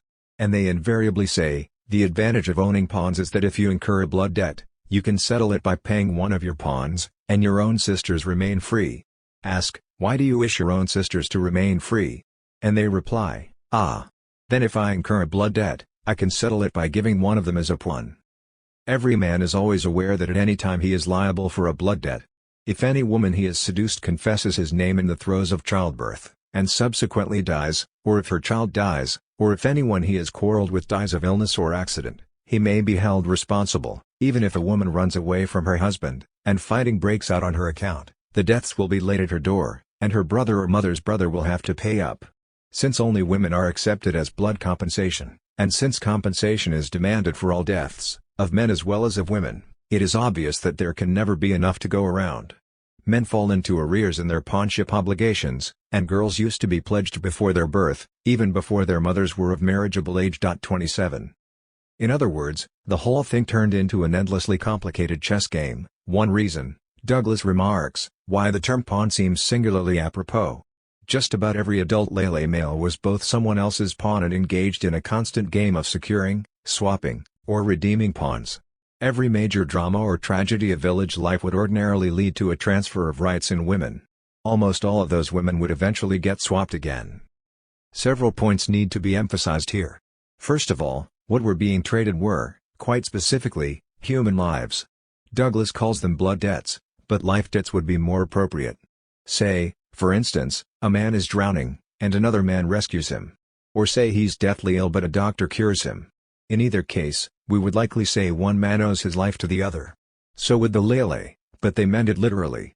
Save someone's life, they owe you a life, and a life owed had to be paid back. The usual recourse was for a man whose life was saved to turn over his sister as a pawn, or if not that, a different woman, a pawn he had acquired from someone else. The second point is that nothing could substitute for a human life. Compensation was based on the principle of equivalence, a life for a life, a person for a person. Since the value of a human life was absolute, no amount of raffia cloth, or camwood bars, or goats, or transistor radios, or anything else could possibly take its place. The third and most important point is that in practice, human life actually meant woman's life, or even more specifically, young woman's life. Ostensibly this was to maximize one's holdings. Above all, one wished for a human being who could become pregnant and produce children, since those children would also be pawns. Still, even Mary Douglas, who was in no sense a feminist, was forced to admit that the whole arrangement did seem to operate as if it were one gigantic apparatus for asserting male control over women. This was true above all because women themselves could not own pawns. 28 They could only be pawns. In other words, when it came to life debts, only men could be either creditors or debtors. In fact, most men were both. Young women were thus the credits and the debits, the pieces being moved around the chessboard, while the hands that moved them were invariably male. 29. Of course, since almost everyone was a pawn, or had been at some point in their lives, being one could not in itself be much of a tragedy. For male pawns it was in some ways quite advantageous, since one's owner had to pay most of one's fines and fees and even blood debts. This is why, as Douglas's informants uniformly insisted, pawnship had nothing in common with slavery. The Lele did keep slaves, but never very many. Slaves were war captives, usually foreigners. As such they had no family, no one to protect them. To be a pawn, on the other hand, meant to have not one, but two different families to look after you. You still had your own mother and her brothers, but now you also had your lord. For a woman, the very fact that she was the stakes in a game that all men were playing afforded all sorts of opportunities to game the system. In principle, a girl might be born a pawn, assigned to some man for eventual marriage. In practice, Mary Douglas insists, a little Lele girl would grow up a coquette. From infancy she was the center of affectionate, teasing, flirting attention. Her affianced husband never gained more than a very limited control over her. Since men competed with one another for women, there was scope for women to maneuver and intrigue. Hopeful seducers were never lacking, and no woman doubted that she could get another husband if it suited her. 30. In addition, a young Lele woman had one unique and powerful card to play. Everyone was well aware that, if she completely refused to countenance her situation, she always had the option of becoming a village wife. 31. The institution of village wife was a peculiarly Lele one. Probably the best way to describe it is to imagine a hypothetical case. Let us say that an old, important man acquires a young woman as pawn through a blood debt, and he decides to marry her himself. Technically, he has the right to do so, but it's no fun for a young woman to be an old man's third or fourth wife. Or, say he decides to offer her in marriage to one of his male pawns in a village far away from her mother and natal home. She protests. He ignores her protestations. She waits for an opportune moment and slips off at night to an enemy village, where she asks for sanctuary. This is always possible. All villages have their traditional enemies. Neither would an enemy village refuse a woman who came to them in such a situation. They would immediately declare her wife of the village, who all men living there would then be obliged to protect. It helps to understand that here, as in many parts of Africa, most older men had several wives. This meant that the pool of women available for younger men was considerably reduced. As our ethnographer explains, the imbalance was a source of considerable sexual tension. Everyone recognized that the young unmarried men coveted the wives of their seniors. Indeed, one of their pastimes was to plan seductions, and the man who boasted of none was derided. Since the old men wished to remain polygynists, with 2 or 3 wives, and since adulteries were thought to disrupt the peace of the village, Lele had to make some arrangement to appease their unmarried men. Therefore, when a sufficient number of them reached the age of 18 or so, they were allowed to buy the right to a common wife. 32. After paying an appropriate fee and raffia cloth to the village treasury, they were permitted to build a collective house, and then they were either allotted a wife to put in it or allowed to form a party that would try to steal one from a rival village. Or, alternately, if one showed up as a refugee, they would ask the rest of the village for the right to accept her. This was invariably granted. This common wife is what's referred to as a village wife. The position of village wife was more than respectable. In fact, a newly married village wife was treated very much like a princess. She was not expected to plant or weed in the gardens, fetch wood or water, or even to cook. All household chores were done by her eager young husbands, who provided the best of everything, spending much of their time hunting in the forest, vying to bring her the choicest delicacies or plying her with palm wine. She could help herself to others' possessions and was expected to make all sorts of mischief to the bemused indulgence of all concerned. She was also expected to make herself sexually available to all members of the age set, perhaps 10 or 12 different men, at first, pretty much whenever they wanted her. 33. Over time, a village wife would usually settle down with just 3 or 4 of her husbands, and finally, just one. The domestic arrangements were flexible. Nonetheless, in principle, she was married to the village as a whole. If she had children, the village was considered to be their father, and as such expected to bring them up, provide them with resources, and eventually, get them properly married off, which is why villages had to maintain collective treasuries full of raffia and camwood bars in the first place. Since at any time a village was likely to have several village wives, it would also have its own children and grandchildren, and therefore be in a position to both demand and pay blood debts, and thus, to accumulate pawns. As a result, villages became corporate bodies, collective groups that, like modern corporations, had to be treated as if they were individuals for purposes of law. There was one key difference, however. Unlike ordinary individuals, villages could back up their claims with force. As Douglas emphasizes, this was crucial, because ordinary Lele men were simply not able to do this to one another. 34 In everyday affairs, there was an almost complete lack of any systematic means of coercion. This was the main reason, she notes, that pawnship was so innocuous. There were all sorts of rules, but with no government, no courts, no judges to make authoritative decisions, no group of armed men willing or able to employ the threat of force to back those decisions up, rules were there to be adjusted and interpreted. In the end, everyone's feelings had to be taken into account. In everyday affairs, Lele put great stock on gentle and agreeable behavior. Men might have been regularly seized with the urge to throw themselves at each other in fits of jealous rage. Often they had good reason to, but they very rarely did. And if a fight did break out, everyone would immediately jump in to break it up and submit the affair to public mediation. 35. Villages, in contrast, were fortified, and age sets could be mobilized to act as military units. Here, and only here, did organized violence enter the picture. True, when villages fought, it was also always over women. Everyone Douglas talked to expressed incredulity at the very idea that grown men, anywhere, could ever come to blows over anything else. But in the case of villages, it could come to an actual war. If another village's elders ignored one's claims to a pawn, one's young men might organize a raiding party and kidnap her, or carry off some other likely young woman to be their collective wife. This might lead to deaths, and to further claims for compensation. Since it had the backing of force, Douglas observes dryly, the village could afford to be less conciliatory towards the wishes of its pawns. 36. It's at exactly this point, too, where the potential for violence enters, that the Great Wall constructed between the value of lives and money can suddenly come tumbling down.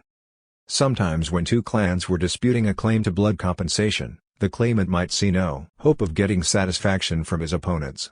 The political system offered no direct means for one man, or clan, to use physical coercion or to resort to superior authority to enforce claims against another. In such a case, rather than abandon his claim to a pawn woman, he would be ready to take the equivalent in wealth, if he could get it. The usual procedure was to sell his case against the defendants to the only group capable of extorting a pawn by force, that is, to a village. The man who meant to sell his case to a village asked them for 100 raffia cloths or 5 bars of camwood. The village raised the amount, either from its treasury, or by a loan from one of its members, and thereby adopted as its own his claim to a pawn. 37. Once he held the money, his claim was over, and the village, which had now bought it, would proceed to organize a raid to seize the woman in dispute. In other words, it was only when violence was brought into the equation that there was any question of buying and selling people. The ability to deploy force, to cut through the endless maze of preferences, obligations, expectations, and responsibilities that mark real human relationships, also made it possible to overcome what is otherwise the first rule of all lay economic relationships, that human lives can only be exchanged for other human lives, and never for physical objects. Significantly, the amount paid, 100 cloths, or an equivalent amount of camwood, was also the price of a slave. 38 slaves were, as I mentioned, war captives. There seem never to have been very many of them. Douglas only managed to locate 2 descendants of slaves in the 1950s, some 25 years after the practice had been abolished. 39 Still, the numbers were not important. The mere fact of their existence set a precedent. The value of a human life could, sometimes, be quantified, but if one was able to move from A equals A, one life equals another, to A equals B, one life equals 100 cloths, it was only because the equation was established at the point of a spear. Fleshed at, div. I have dwelt on the lele in such detail in part because I wanted to convey some sense of why I was using the term human economy, what life is like inside one, what sort of dramas fill people's days, and how money typically operates in the midst of all this. Lele currencies are, as I say, quintessential social currencies. They are used to mark every visit, every promise, every important moment in a man's or woman's life. It is surely significant, too, what the objects used as currency here actually were. Raffia cloth was used for clothing. In Douglas's day, it was the main thing used to clothe the human body. Camwood bars were the source of a red paste that was used as a cosmetic. It was the main substance used as makeup, by both men and women, to beautify themselves each day. These, then, were the materials used to shape people's physical appearance, to make them appear mature, decent, attractive, and dignified to their fellows. They were what turned a mere naked body into a proper social being. This is no coincidence. In fact, it's extraordinarily common in what I've been calling human economies. Money almost always arises first from objects that are used primarily as adornment of the person. Beads, shells, feathers, dog or whale teeth, gold, and silver are all well-known cases in point. All are useless for any purpose other than making people look more interesting, and hence, more beautiful. The brass rods used by the Tiv might seem an exception, but actually they're not. They were used mainly as raw material for the manufacture of jewelry, or simply twisted into hoops and worn at dances. There are exceptions, cattle, for instance, but as a general rule, it's only when governments, and then markets, enter the picture that we begin to see currencies like barley, cheese, tobacco, or salt. 40. It also illustrates the peculiar progression of ideas that so often mark human economies. On the one hand, human life is the absolute value. There is no possible equivalent. Whether a life is given or taken, the debt is absolute. In places, this principle is indeed sacrosanct. More often, it is compromised by the elaborate games played by the Tiv, who treat the giving of lives, and the Lele, who treat the taking of lives, as creating debts that can only be paid by delivering another human being. In each case, too, the practice ends up engendering an extraordinarily complex game in which important men end up exchanging women, or at least, rights over their fertility. But this is already a kind of opening. Once the game exists, Once the principle of substitution comes in, there was always the possibility of extending it. When that begins to happen, systems of debt that were premised on creating people can, even here, suddenly become the means of destroying them. As an example, let us once again return to the TIV. The reader will recall that if a man did not have a sister or ward to give in exchange for one's wife, it was possible to assuage her parents and guardians by gifts of money. However, such a wife would never be considered truly his. Here too, there was one dramatic exception. A man could buy a slave, a woman kidnapped in a raid from a distant country. 41 slaves, after all, had no parents, or could be treated as if they didn't. They had been forcibly removed from all those networks of mutual obligation and debt in which ordinary people acquired their outward identities. This was why they could be bought and sold. Once married, though, a purchased wife would quickly develop new ties. She was no longer a slave, and her children were perfectly legitimate, more so, in fact, than those of a wife who was merely acquired through the continual payment of brass rods. We have perhaps a general principle: to make something saleable, in a human economy, one needs to first rip it from its context. That's what slaves are, people stolen from the community that made them what they are. As strangers to their new communities, slaves no longer had mothers, fathers, kin of any sort. This is why they could be bought and sold or even killed, because the only relation they had was to their owners. A Lele village's ability to organize raids and kidnap a woman from an alien community seems to have been the key to its ability to start trading women for money, even if in their case, they could do so only to a very limited extent. After all, her relatives were not very far away, and they would surely come around demanding an explanation. In the end, someone would have to come up with an arrangement that everyone could live with. 42. Still, I would also insist that there is something more than this. One gets the distinct sense, in much of the literature, that many African societies were haunted by the awareness that these elaborate networks of debt could, if things went just slightly wrong, be transformed into something absolutely terrible. The TIV are a dramatic case in point. Among students of anthropology, the TIV are mainly famous for the fact that their economic life was divided into what their best-known ethnographers, Paul and Laura Bohannon, referred to as three separate spheres of exchange. Ordinary, everyday economic activity was mostly the affair of women. They were the ones who filled the markets, and who trod the paths giving and returning minor gifts of okra, nuts, or fish. Men concerned themselves with what they considered higher things, the kind of transactions that could be conducted using the TIV currency, which, as with the lele, consisted of two denominations, a kind of locally made cloth called tuggedu, widely exported, and, for major transactions, bundles of imported brass rods. 43 These could be used to acquire certain flashy and luxurious things, cows, purchased foreign wives, but they were mainly for the give and take of political affairs, hiring curers, acquiring magic, gaining initiation into cult societies. In political matters, TIV were even more resolutely egalitarian than the lele. Successful old men with their numerous wives might have lorded it over their sons and other dependents within their own house compounds, but beyond that, there was no formal political organization of any sort. Finally, there was the system of wards, which consisted entirely of men's rights and women. Hence, the notion of spheres. In principle, these three levels, ordinary consumption goods, masculine prestige goods, and rights in women, were completely separate. No amount of okra could get you a brass rod, just as, in principle, no number of brass rods could give you full rights to a woman.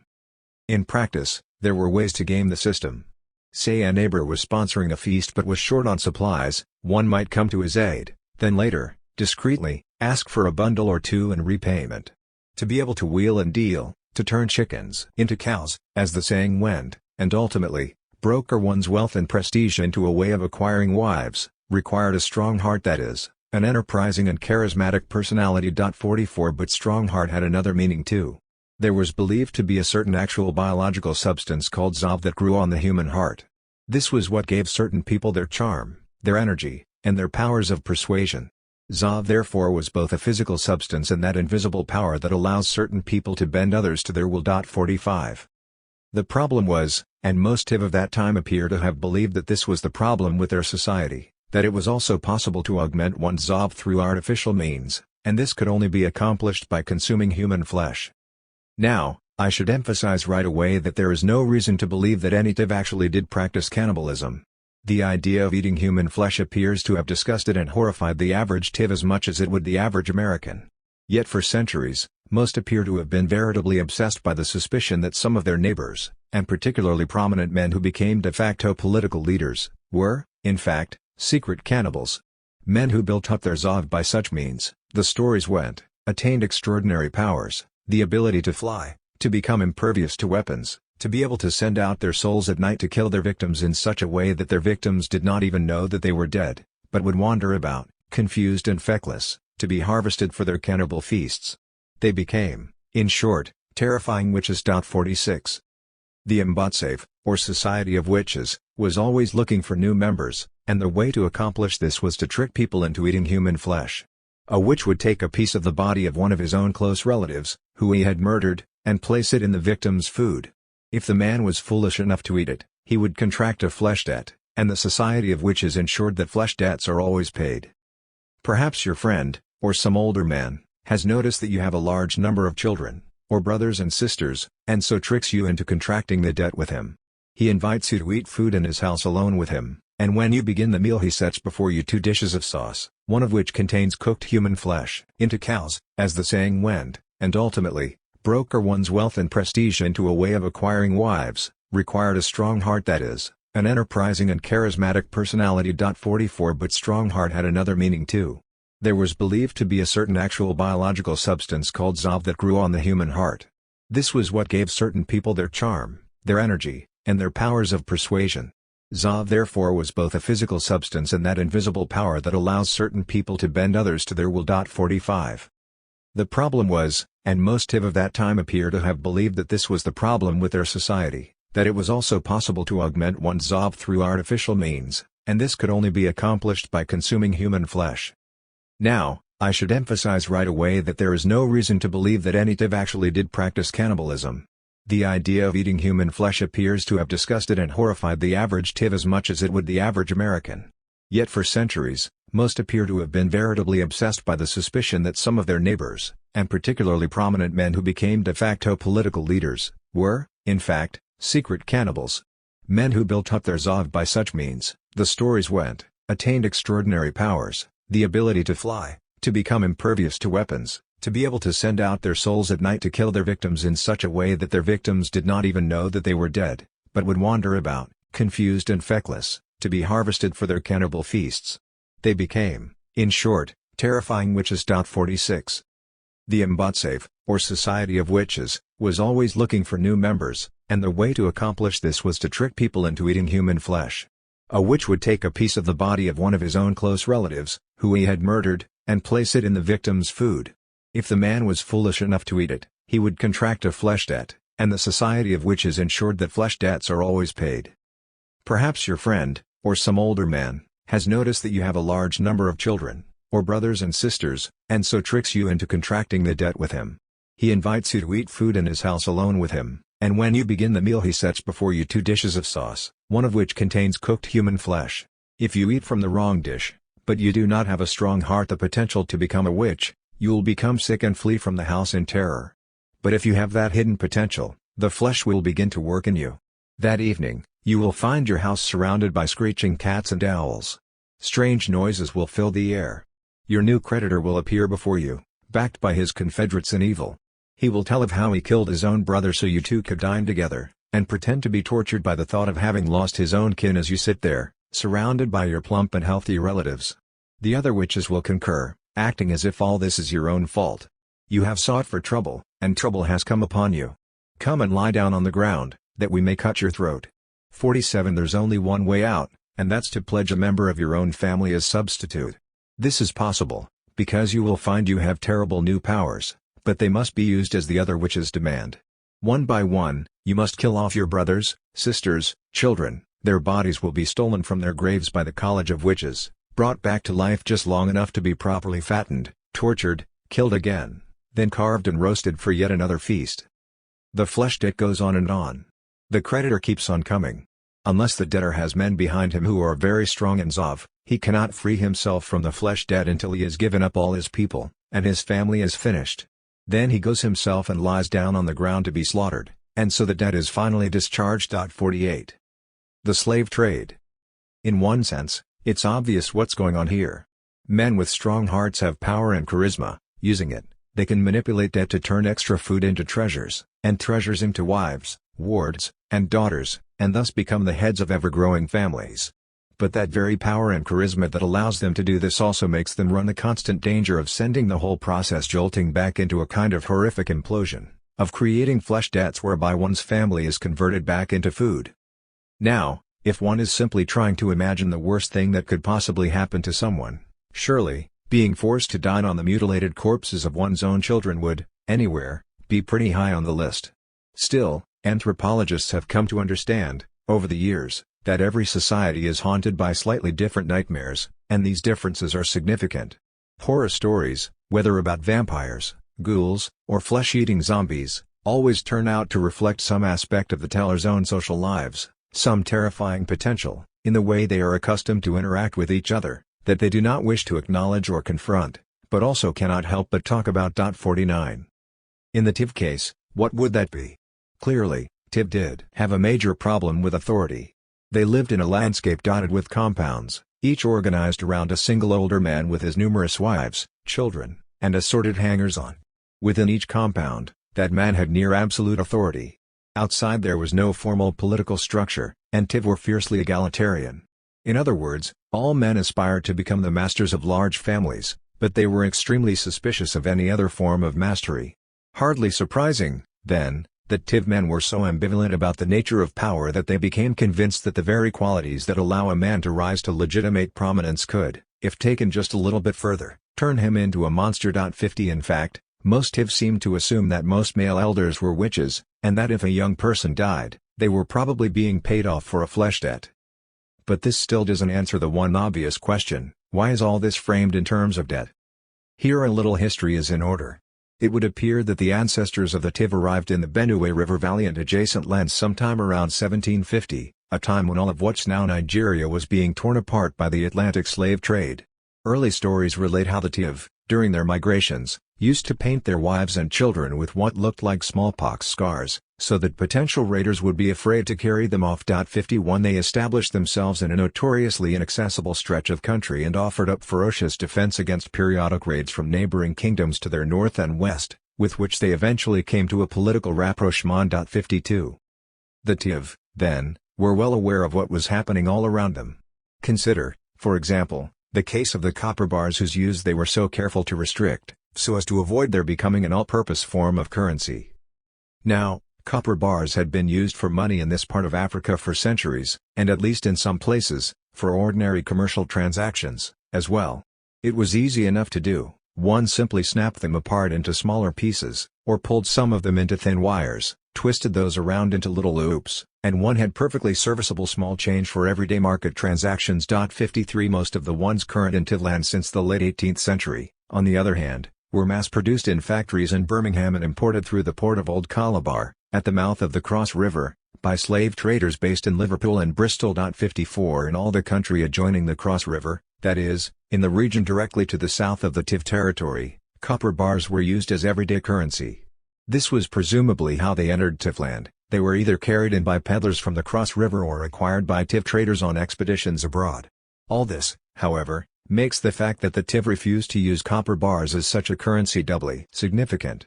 During the 1760s alone, perhaps 100,000 Africans were shipped down the Cross River to Calabar and nearby ports, where they were put in chains, placed on British, French, or other European ships, and shipped across the Atlantic, part of perhaps 1.5 million exported from the Bight of Biafra during the whole period of the Atlantic slave trade. 55 Some of them had been captured in wars or raids, or simply kidnapped.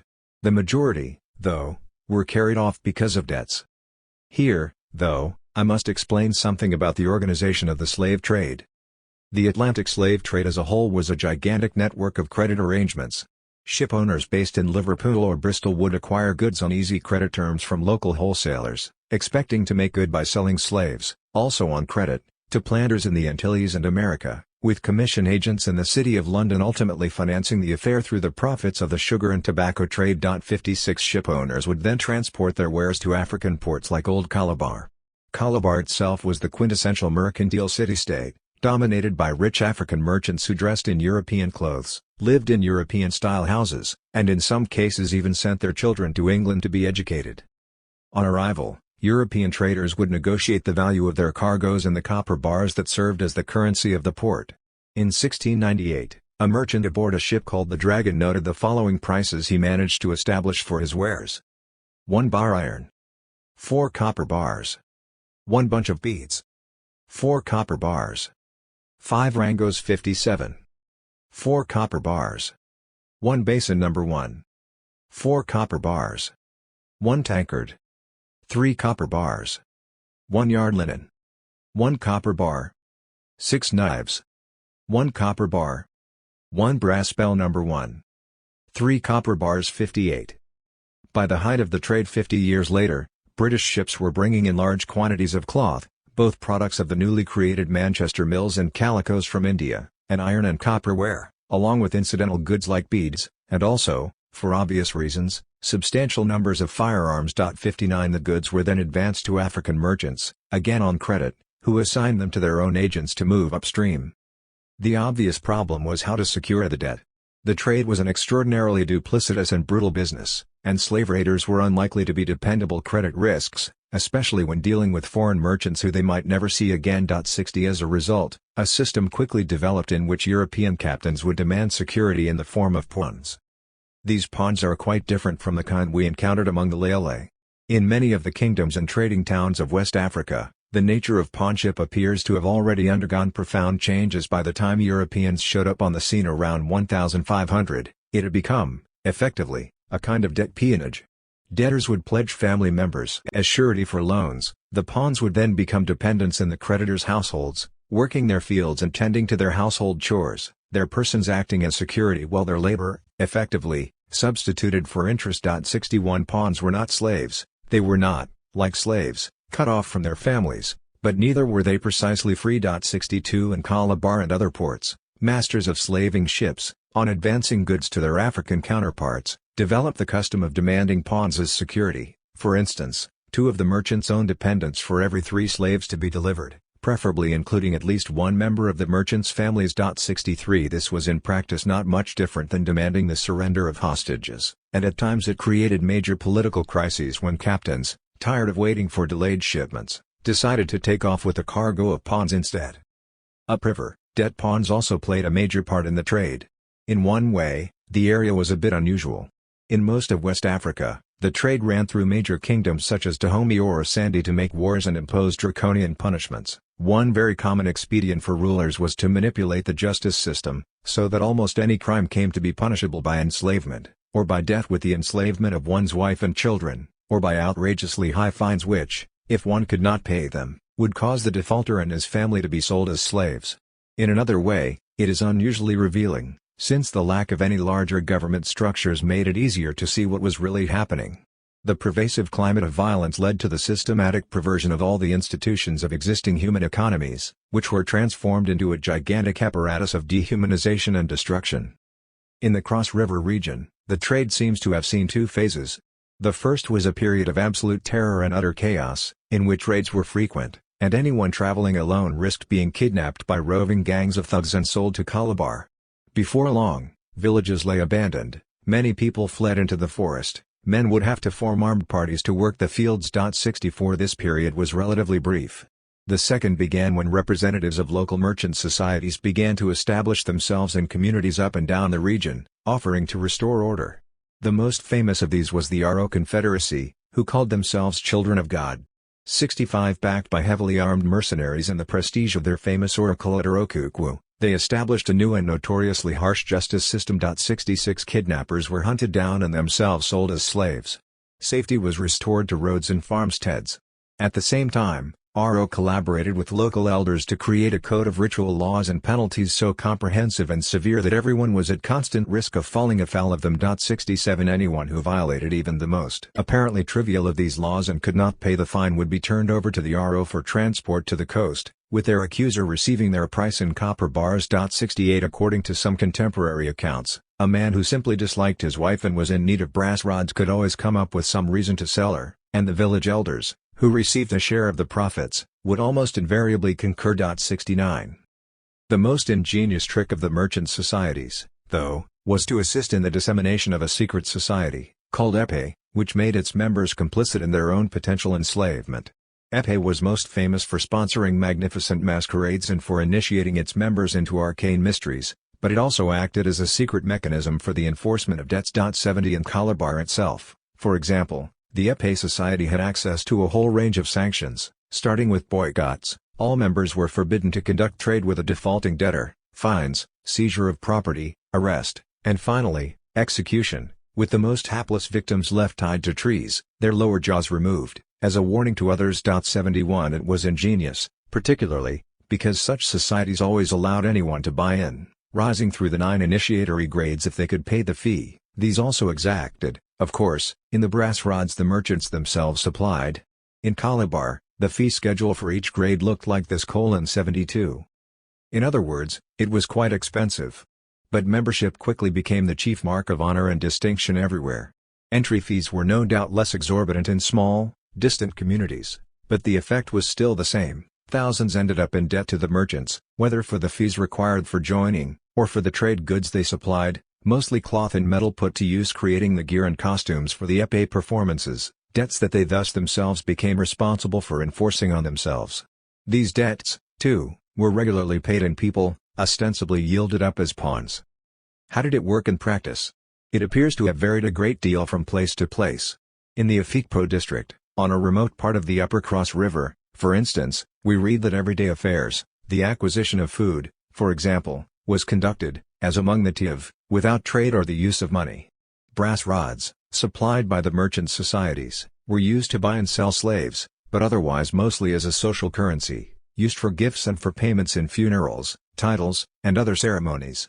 73 Most of those payments, titles, and ceremonies were tied to the secret societies that the merchants had also brought to the area. All this does sound a bit like the Tiv arrangement, but the presence of the merchants ensured that the effects were very different. In the old days, if anybody got into trouble or debt in the upper parts of the Cross River, and wanted ready money, he used generally to pledge one or more of his children, or some other members of his family or household, to one of the Akuna traders who paid periodical visits to his village.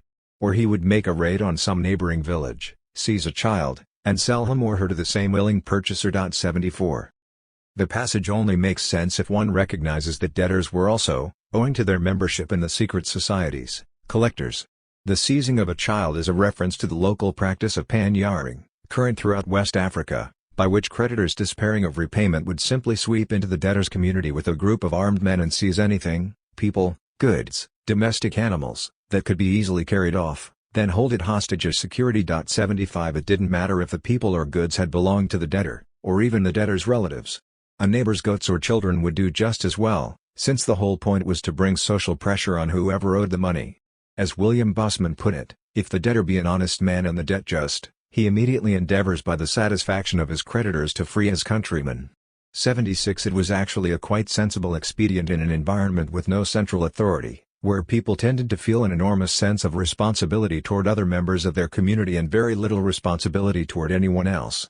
In the case of the secret societies cited above, the debtor would, presumably, be calling in his own debts, real or imagined, to those outside the organization, in order not to have to send off members of his own family. 77. Such expedients were not always effective. Often debtors would be forced to pawn more and more of their own children or dependents, until finally there was no recourse but to pawn themselves. 78 And of course, at the height of the slave trade, pawning had become little more than a euphemism. The distinction between pawns and slaves had largely disappeared.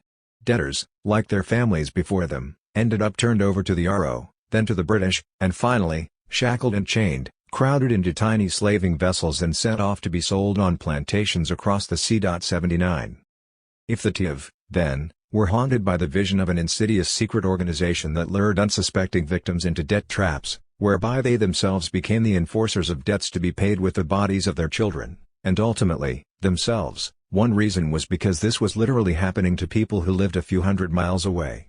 Nor is the use of the phrase flesh debt in any way inappropriate. Slave traders might not have been reducing their victims to meat, but they were certainly reducing them to nothing more than bodies. To be a slave was to be plucked from one's family, kin, friends, and community, stripped of one's name, identity, and dignity, of everything that made one a person rather than a mere human machine capable of understanding orders. Neither were most slaves offered much opportunity to develop enduring human relations. Most that ended up in Caribbean or American plantations were simply worked to death. What is remarkable is that all this was done, the bodies extracted, through the very mechanisms of the human economy, premised on the principle that human lives are the ultimate value, to which nothing could possibly compare. Instead, all the same institutions, fees for initiations, means of calculating guilt and compensation, social currencies, debt pawnship, were turned into their opposite. The machinery was, as it were, thrown into reverse, and, as the TIV also perceived, the gears and mechanisms designed for the creation of human beings collapsed on themselves and became the means for their destruction. I do not want to leave the reader with the impression that what I am describing here is in any way peculiar to Africa. One could find the exact same things happening wherever human economies came into contact with commercial ones, and particularly, commercial economies with advanced military technology and an insatiable demand for human labor. Remarkably similar things, for instance, can be observed throughout Southeast Asia, particularly amongst hill and island people living on the fringes of major kingdoms. As the premier historian of the region, Anthony Reid, has pointed out, labor throughout Southeast Asia has long been organized above all through relations of debt bondage. Even in relatively simple societies little penetrated by money, there were ritual needs for substantial expenditures, the payment of bride price for marriage and the slaughter of a buffalo at the death of a family member. It is widely reported that such ritual needs are the most common reason why the poor become indebted to the rich. 80. One practice, noted from Thailand to Sulawesi, is for a group of poor brothers to turn to a rich sponsor to pay for the expenses of one brother's marriage. He's then referred to as their master. This is more like a patron-client relation than anything else. The brothers might be obliged to do the occasional odd job or appear as his entourage on occasions when he has to make a good impression, not much more. Still, technically, he owns their children and can also repossess the wife he provided if his bondsmen fail to carry out his obligations. 81. Elsewhere, we hear similar stories to those in Africa, of peasants pawning themselves or members of their families, or even gambling themselves into bondage, of principalities where penalties invariably took the form of heavy fines. Frequently, of course, these fines could not be paid, and the condemned man, often accompanied by his dependents, became the bondsman of the ruler, of the injured party, or of whoever was able to pay his fine for him. 82. Reid insists that most of this was relatively innocuous. In fact, poor men might take out loans for the express purpose of becoming debtors to some wealthy patron who could provide them with food during hard times, a roof, a wife. Clearly, this was not slavery in the ordinary sense. That is, unless the patron decided to ship some of his dependents off to creditors of his own in some distant city like Majapahit or Ternate, whereupon they could well find themselves toiling in some grandee's kitchen or pepper plantation like any other slave. It's important to point this out because one of the effects of the slave trade is that people who don't actually live in Africa are often left with an image of that continent as an irredeemably violent, savage place, an image that has had disastrous effects on those who do live there. It might be fitting, then, to consider the history of one place that is usually represented as the polar opposite, Bali, the famous land of 10,000 temples, an island often pictured in anthropological texts and tourist brochures as if it were inhabited exclusively by placid, dreamy artists who spend their days arranging flowers and practicing synchronized dance routines. In the 17th and 18th centuries, Bali had not yet obtained this reputation. At the time, it was still divided among a dozen tiny, squabbling kingdoms in an almost perpetual state of war. In fact, its reputation among the Dutch merchants and officials ensconced in nearby Java was almost exactly the opposite of what it is today. Balinese were considered a rude and violent people ruled by decadent, opium-addicted nobles whose wealth was based almost exclusively on their willingness to sell their subjects to foreigners as slaves. By the time the Dutch were fully in control in Java, Bali had been turned largely into a reservoir for the export of human beings, young Balinese women in particular being in great demand in cities through the region as both prostitutes and concubines. 83 As the island was drawn into the slave trade, almost the entire social and political system of the island was transformed into an apparatus for the forcible extraction of women. Even within villages, ordinary marriages took the form of marriage by capture, sometimes staged elopements, sometimes real forcible kidnappings, after which the kidnappers would pay a woman's family to let the matter drop. 84 If a woman was captured by someone genuinely important, though, no compensation would be offered. Even in the 1960s, elders recalled how attractive young women used to be hidden away by their parents. Forbidden to bear towering offerings to temple festivals, lest they be espied by a royal scout and hustled into the closely protected female quarters of the palace, where the eyes of male visitors were restricted to foot level. for there was slim chance a girl would become a legitimate low-caste wife, pennoying, of the Raja. More likely, after affording a few years' licentious satisfaction, she would degenerate into a slave-like servant. 85. Or, if she did rise to such a position that the high-caste wives began to see her as a rival, she might be either poisoned or shipped off overseas to end up servicing soldiers at some Chinese-run bordello in Jakarta, or changing bedpans in the house of a French plantation owner in the Indian Ocean island of Reunion. 86. Meanwhile, royal law codes were rewritten in all the usual ways, with the exception that here, the force of law was directed above all and explicitly against women. Not only were criminals and debtors to be enslaved and deported, but any married man was granted the power to renounce his wife, and by doing so to render her, automatically, property of the local ruler, to be disposed of as he wished.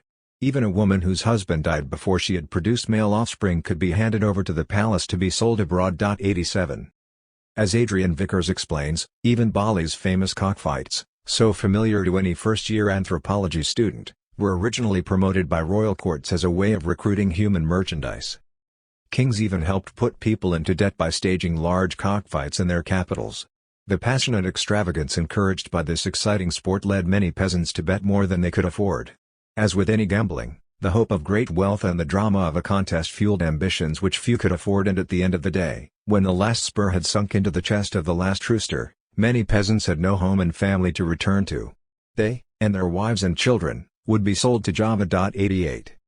Reflections on Violence. I began this book by asking a question: how is it that moral obligations between people come to be thought of as debts and as a result, end up justifying behavior that would otherwise seem utterly immoral? I began this chapter by beginning to propose an answer, by making a distinction between commercial economies and what I call human economies, that is, those where money acts primarily as a social currency, to create, maintain, or sever relations between people rather than to purchase things. As Rospabe so cogently demonstrated, it is the peculiar quality of such social currencies that they are never quite equivalent to people. If anything, they are a constant reminder that human beings can never be equivalent to anything, even, ultimately, to one another. This is the profound truth of the blood feud. No one can ever really forgive the man who killed his brother because every brother is unique. Nothing could substitute, not even some other man given the same name and status as your brother, or a concubine who will bear a son who will be named after your brother, or a ghost wife who will bear a child pledged to someday avenge his death. In a human economy, each person is unique, and of incomparable value, because each is a unique nexus of relations with others. A woman may be a daughter, sister, lover, rival, companion, mother, age mate, and mentor to many different people in different ways. Each relation is unique, even in a society in which they are sustained through the constant giving back and forth of generic objects such as raffia cloth or bundles of copper wire. In one sense, those objects make one who one is, a fact illustrated by the way the objects used as social currencies are so often things otherwise used to clothe or decorate the human body, that help make one who one is in the eyes of others. Still, just as our clothes don't really make us who we are, a relationship kept alive by the giving and taking of raffia is always something more than that. 89. This means that the raffia, in turn, is always something less. This is why I think Rospabe was right to emphasize the fact that in such economies, money can never substitute for a person. Money is a way of acknowledging that very fact, that the debt cannot be paid. But even the notion that a person can substitute for a person, that one sister can somehow be equated with another, is by no means self-evident. In this sense, the term human economy is double-edged. These are, after all, economies, that is, systems of exchange in which qualities are reduced to quantities, allowing calculations of gain and loss, even if those calculations are simply a matter, as in sister exchange, of 1 equals 1, or, as in the feud, of 1 minus 1 equals 0. How is this calculability effectuated? How does it become possible to treat people as if they are identical? The Lele example gave us a hint. To make a human being an object of exchange, one woman equivalent to another, for example, requires first of all ripping her from her context, that is, tearing her away from that web of relations that makes her the unique conflux of relations that she is, and thus, into a generic value capable of being added and subtracted and used as a means to measure debt. This requires a certain violence. To make her equivalent to a bar of camwood takes even more violence, and it takes an enormous amount of sustained and systematic violence to rip her so completely from her context that she becomes a slave. I should be clear here. I am not using the word violence metaphorically. I am not speaking merely of conceptual violence, but of the literal threat of broken bones and bruised flesh, of punches and kicks, in much the same way that when the ancient Hebrews spoke of their daughters in bondage, they were not being poetic, but talking about literal ropes and chains. Most of us don't like to think much about violence. Those lucky enough to live relatively comfortable, secure lives in modern cities tend either to act as if it does not exist or, when reminded that it does, to write off the larger world out there as a terrible, brutal place, with not much that can be done to help it. Either instinct allows us not to have to think about the degree to which even our own daily existence is defined by violence, or at least the threat of violence. As I've often noted, think about what would happen if you were to insist on your right to enter a university library without a properly validated ID, and to overstate the importance, or at least the frequency, of things like war, terrorism, and violent crime. The role of force in providing the framework for human relations is simply more explicit in what we call traditional societies, even if in many, actual physical assault by one human on another occurs less often than in our own. Here's a story from the Bunyoro Kingdom, in East Africa. Once a man moved into a new village. He wanted to find out what his neighbors were like, so in the middle of the night he pretended to beat his wife very severely, to see if the neighbors would come and remonstrate with him. But he did not really beat her, instead he beat a goatskin, while his wife screamed and cried out that he was killing her. Nobody came, and the very next day the man and his wife packed up and left that village and went to find some other place to live. 90. The point is obvious.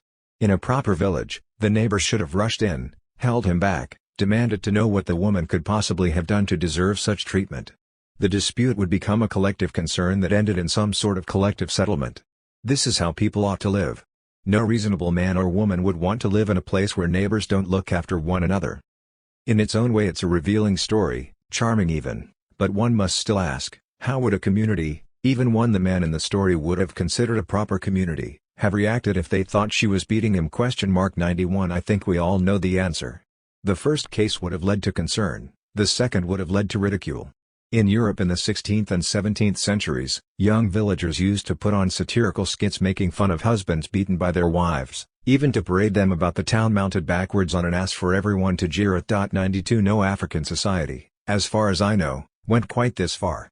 Neither did any African society burn as many witches. Western Europe at that time was a particularly savage place, yet as in most of the world, the assumption that the one sort of brutality was at least potentially legitimate, and that the other was not, was the framework within which relations between the sexes took place. 93.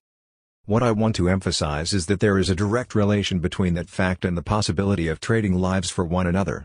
Anthropologists are fond of making diagrams to represent preferential marriage patterns. Sometimes, these diagrams can be quite beautiful. 94. Ideal pattern of bilateral cross-cousin marriage. Sometimes they merely have a certain elegant simplicity, as in this diagram on an instance of TIV-sister exchange. 95. Human beings, left to follow their own desires, rarely arrange themselves in symmetrical patterns. Such symmetry tends to be bought at a terrible human price. In the TIV case, Akiga is actually willing to describe it. Under the old system, an elder who had a ward could always marry a young girl, however senile he might be. Even if he were a leper with no hands or feet, no girl would dare to refuse him. If another man were attracted by his ward, he would take his own and give her to the old man by force, in order to make an exchange. The girl had to go with the old man, sorrowfully carrying his goatskin bag. If she ran back to her home, her owner caught her and beat her, then bound her and brought her back to the elder. The old man was pleased, and grinned till he showed his blackened molars. "Wherever you go," he told her, "you will be brought back here to me, so stop worrying, and settle down as my wife." The girl fretted, till she wished the earth might swallow her. Some women even stabbed themselves to death when they were given to an old man against their will, but in spite of all, the TIV did not care. 96. The last line says everything. Citing it might seem unfair, the TIV did, evidently, care enough to elect Akiga to be their first parliamentary representative, knowing he supported legislation to outlaw such practices, but it serves nicely to bring home the real point, that certain sorts of violence were considered morally acceptable. 97. No neighbors would rush in to intervene if a guardian was beating a runaway ward. Or if they did, it would be to insist that he use more gentle means to return her to her rightful husband. And it was because women knew that this is how their neighbors, or even parents, would react that exchange marriage was possible. This is what I mean by people ripped from their contexts. The Lele were fortunate enough to have largely escaped the devastations of the slave trade. The TIV were sitting practically on the teeth of the shark, and they had to make heroic efforts to keep the threat at bay. Nonetheless, in both cases there were mechanisms for forcibly removing young women from their homes, and it was precisely this that made them exchangeable, though in each case, too, a principle stipulated that a woman could only be exchanged for another woman. The few exceptions, when women could be exchanged for other things, emerged directly from war and slavery, that is, when the level of violence was significantly ratcheted up.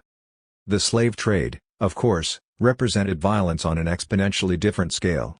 We are speaking here of destruction of genocidal proportions, in world historic terms, comparable only to events like the destruction of New World civilizations or the Holocaust. Neither do I mean in any way to blame the victims. We need only imagine what would be likely to happen in our own society if a group of space aliens suddenly appeared, armed with undefeatable military technology, infinite wealth, and no recognizable morality, and announced that they were willing to pay $1 million each for human workers, no questions asked. There will always be at least a handful of people unscrupulous enough to take advantage of such a situation, and a handful is all it takes. Groups like the RO Confederacy represent an all too familiar strategy, deployed by fascists, mafias, and right-wing gangsters everywhere. First unleash the criminal violence of an unlimited market, in which everything is for sale and the price of life becomes extremely cheap, then step in, offering to restore a certain measure of order, the one which in its very harshness leaves all the most profitable aspects of the earlier chaos intact. The violence is preserved within the structure of the law. Such mafias, too, almost invariably end up enforcing a strict code of honor in which morality becomes above all a matter of paying one's debts. Were this a different book, I might reflect here on the curious parallels between the Cross River Societies and Bali, both of which saw a magnificent outburst of artistic creativity. Cross River épée masks were a major influence on Picasso, that took the form, above all, of an efflorescence of theatrical performance, replete with intricate music, splendid costumes, and stylized dance, a kind of alternative political order as imaginary spectacle, at the exact moment that ordinary life became a game of constant peril in which any misstep might lead to being sent away. What was the link between the two? It's an interesting question, but not one we can really answer here. For present purposes, the crucial question has to be, how common was this? The African slave trade was, as I mentioned, an unprecedented catastrophe, but commercial economies had already been extracting slaves from human economies for thousands of years. It is a practice as old as civilization. The question I want to ask is, to what degree is it actually constitutive of civilization itself? I am not speaking strictly of slavery here, but of that process that dislodges people from the webs of mutual commitment, shared history, and collective responsibility that make them what they are, so as to make them exchangeable, that is, to make it possible to make them subject to the logic of debt. Slavery is just the logical endpoint, the most extreme form of such disentanglement. But for that reason it provides us with a window on the process as a whole. What's more, owing to its historical role, slavery has shaped our basic assumptions and institutions in ways that we are no longer aware of and whose influence we would probably never wish to acknowledge if we were. If we have become a debt society, it is because the legacy of war, conquest, and slavery has never completely gone away. It's still there, lodged in our most intimate conceptions of honor, property, even freedom. It's just that we can no longer see that it's there. In the next chapter, I will begin to describe how this happened. Chapter 7. Honor and Degradation. Or, on the Foundations of Contemporary Civilization. 5. Har, N, liver, spleen, heart, soul, bulk, main body, foundation, loan, obligation, interest, surplus, profit, interest-bearing debt, repayment, slave woman. Early Sumerian Dictionary 1. It is just to give each what is owed. Simonides. In the last chapter, I offered a glimpse of how human economies, with their social currencies, which are used to measure, assess, and maintain relationships between people, and only perhaps incidentally to acquire material goods, might be transformed into something else. What we discovered was that we cannot begin to think about such questions without taking into account the role of sheer physical violence. In the case of the African slave trade, this was primarily violence imposed from outside. Nonetheless, its very suddenness, its very brutality, provides us with a sort of freeze frame of a process that must have occurred in a much slower, more haphazard fashion in other times and places. This is because there is every reason to believe that slavery, with its unique ability to rip human beings from their contexts, to turn them into abstractions, played a key role in the rise of markets everywhere. What happens, then, when the same process happens more slowly? It would seem that much of this history is permanently lost, since in both the ancient Middle East and the ancient Mediterranean, most of the really critical moments seem to have occurred just before the advent of written records. Still, the broad outlines can be reconstructed. The best way to do so, I believe, is to start from a single, odd, vexed concept, the concept of honor, which can be treated as a kind of artifact, or even as a hieroglyphic, a fragment preserved from history that seems to compress into itself the answer to almost everything we've been trying to understand. On the one hand, violence, men who live by violence, whether soldiers or gangsters, are almost invariably obsessed with honor, and assaults on honor are considered the most obvious justification for acts of violence. On the other, debt. We speak both of debts of honor, and honoring one's debts. In fact, the transition from one to the other provides the best clue to how debts emerge from obligations, even as the notion of honor seemed to echo a defiant insistence that financial debts are not really the most important ones, an echo, here, of arguments that, like those in the Vedas and the Bible, go back to the very dawn of the market itself. Even more disturbingly, since the notion of honor makes no sense without the possibility of degradation, reconstructing this history reveals how much our basic concepts of freedom and morality took shape within institutions, notably, but not only, slavery, that we'd sooner not have to think about at all. To underscore some of the paradoxes surrounding the concept and bring home what's really at stake here, let us consider the story of one man who survived the Middle Passage, Olaudah Equiano, born sometime around 1745 in a rural community somewhere within the confines of the Kingdom of Benin. Kidnapped from his home at the age of 11, Equiano was eventually sold to British slavers operating in the Bight of Biafra, from whence he was conveyed first to Barbados, then to a plantation in colonial Virginia. Equiano's further adventures, and there were many, are narrated in his autobiography, The Interesting Narrative of the Life of Olaudah Equiano, or, Gustavus Vassa, the African, published in 1789. After spending much of the 7 Years' War hauling gunpowder on a British frigate, he was promised his freedom, denied his freedom, sold to several owners, who regularly lied to him, promising his freedom, and then broke their word, until he passed into the hands of a Quaker merchant in Pennsylvania, who eventually allowed him to purchase his liberty. Over the course of his later years he was to become a successful merchant in his own right, a best-selling author, an Arctic explorer, and eventually, one of the leading voices of English abolitionism. His eloquence and the power of his life story played significant parts in the movement that led to the British abolition of the slave trade in 1807. Readers of Equiano's book are often troubled by one aspect of the story, that for most of his early life, he was not opposed to the institution of slavery. At one point, while saving money to buy his freedom, he even briefly took a job that involved purchasing slaves in Africa.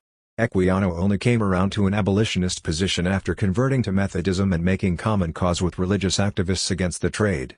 Many have asked, why did it take him so long? Surely if anyone had reason to understand the evils of slavery, it was he. The answer seems, oddly, to lie in the man's very integrity. One thing that comes through strikingly in the book is that this was not only a man of endless resourcefulness and determination, but above all, a man of honor. Yet this created a terrible dilemma. To be made a slave is to be stripped of any possible honor. Naturally, Equiano wished to regain what had been taken from him. His problem was that honor is, by definition, something that exists in the eyes of others.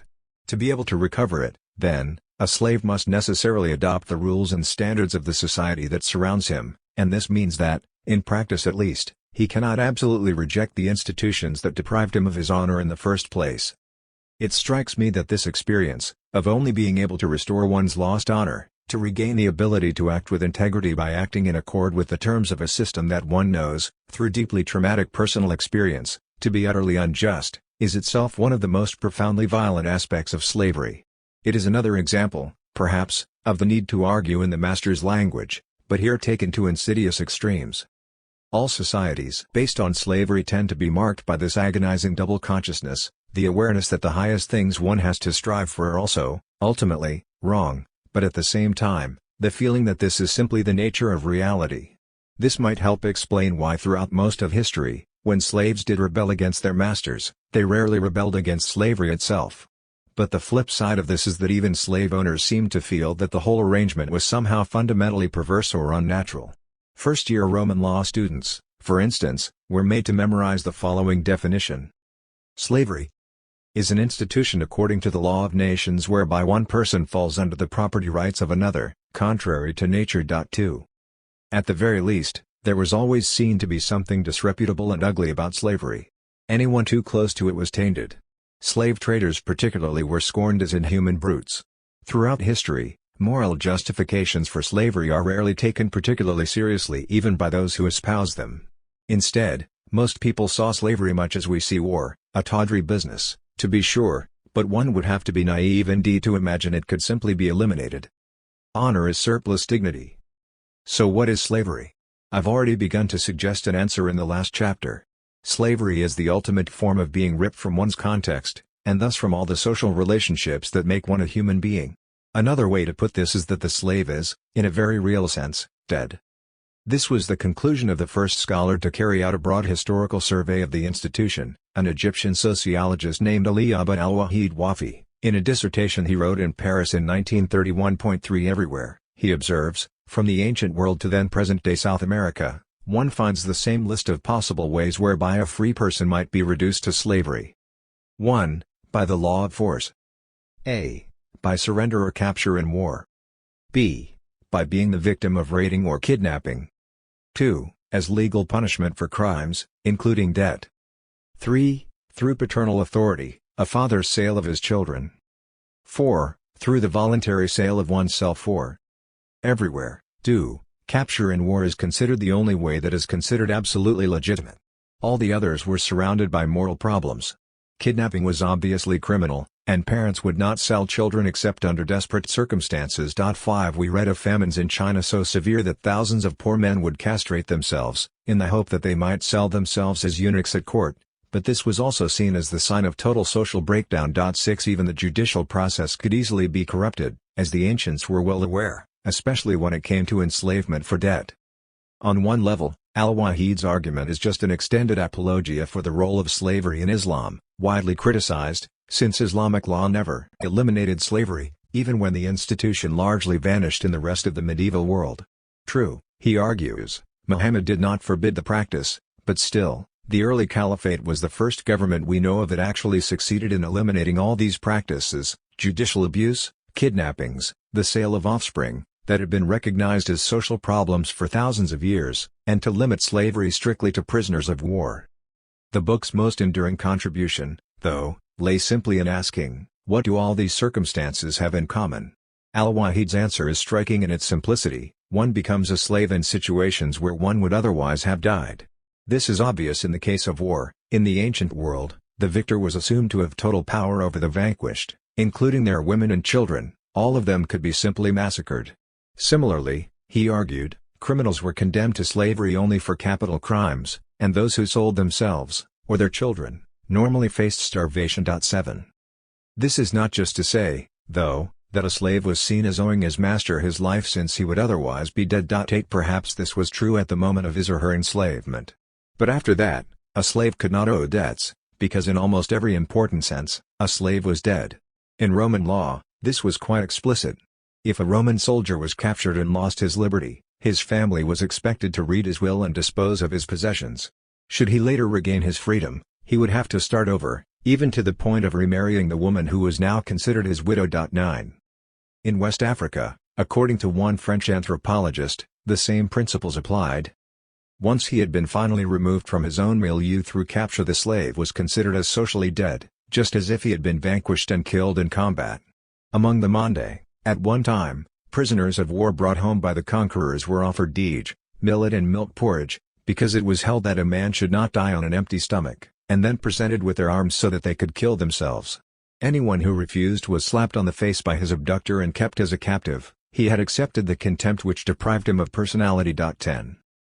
Horror stories about men who are dead but do not know it, or who are brought back from the grave to serve their murderers, and Haitian zombie stories, all seem to play on this essential horror of slavery, the fact that it's a kind of living death.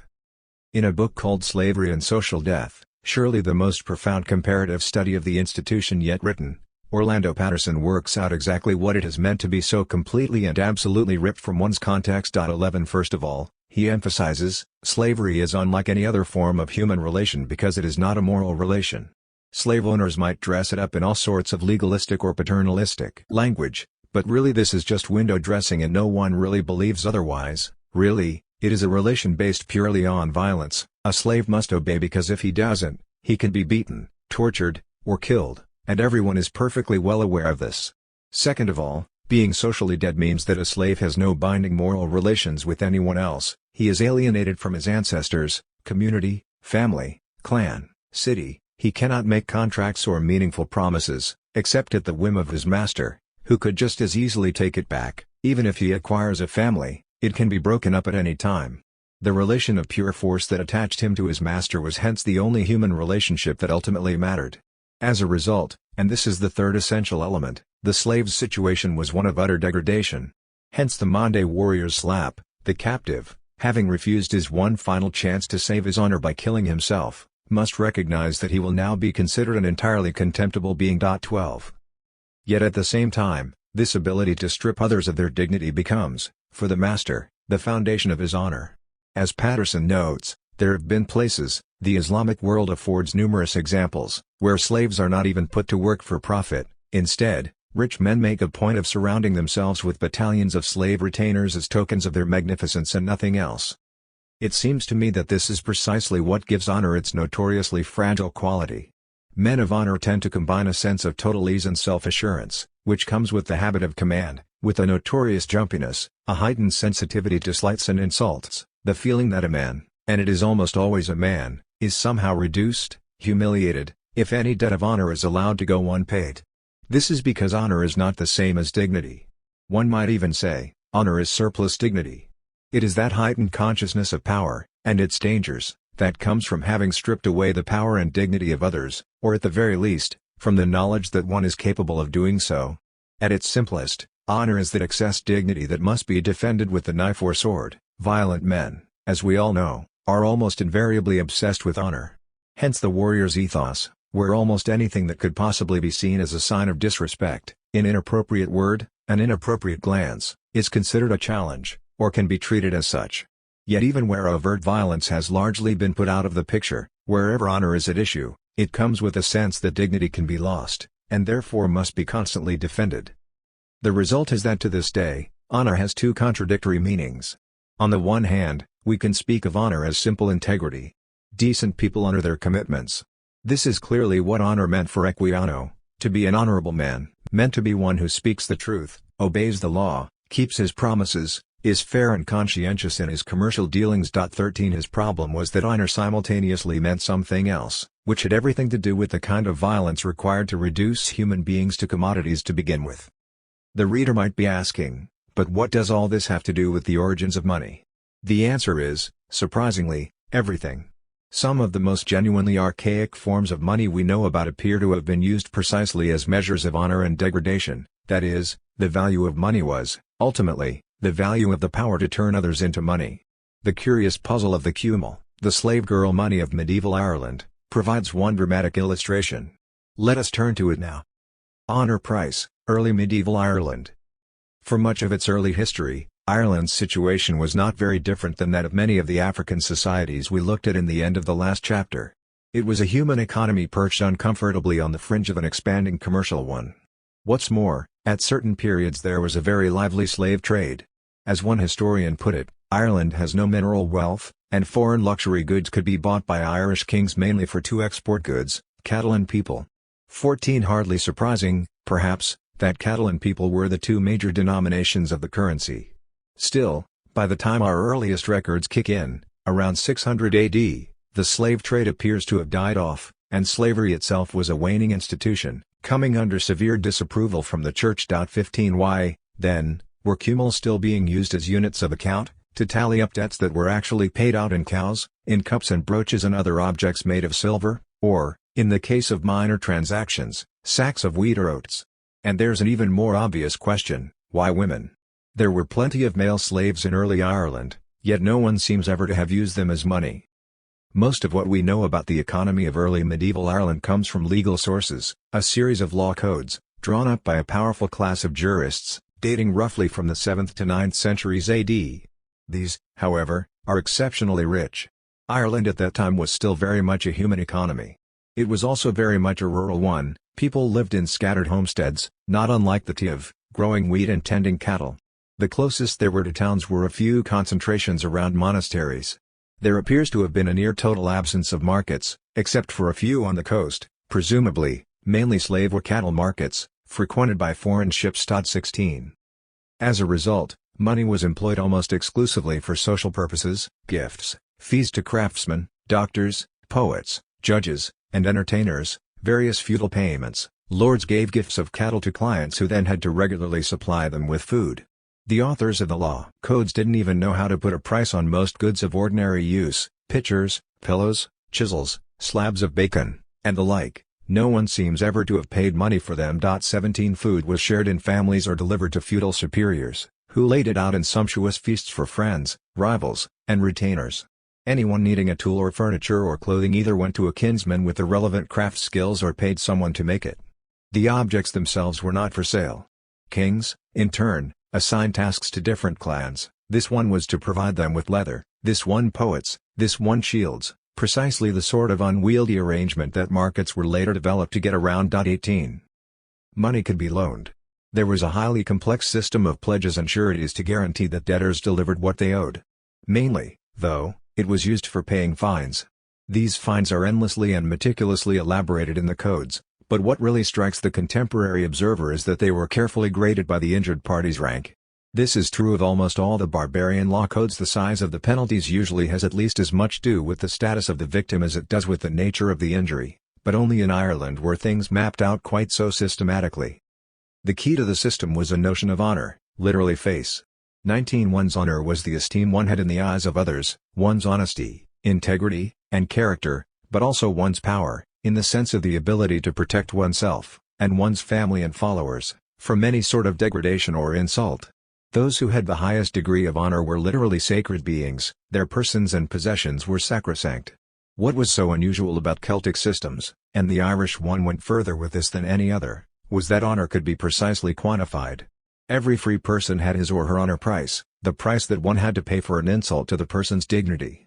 Here too there was a graded scale.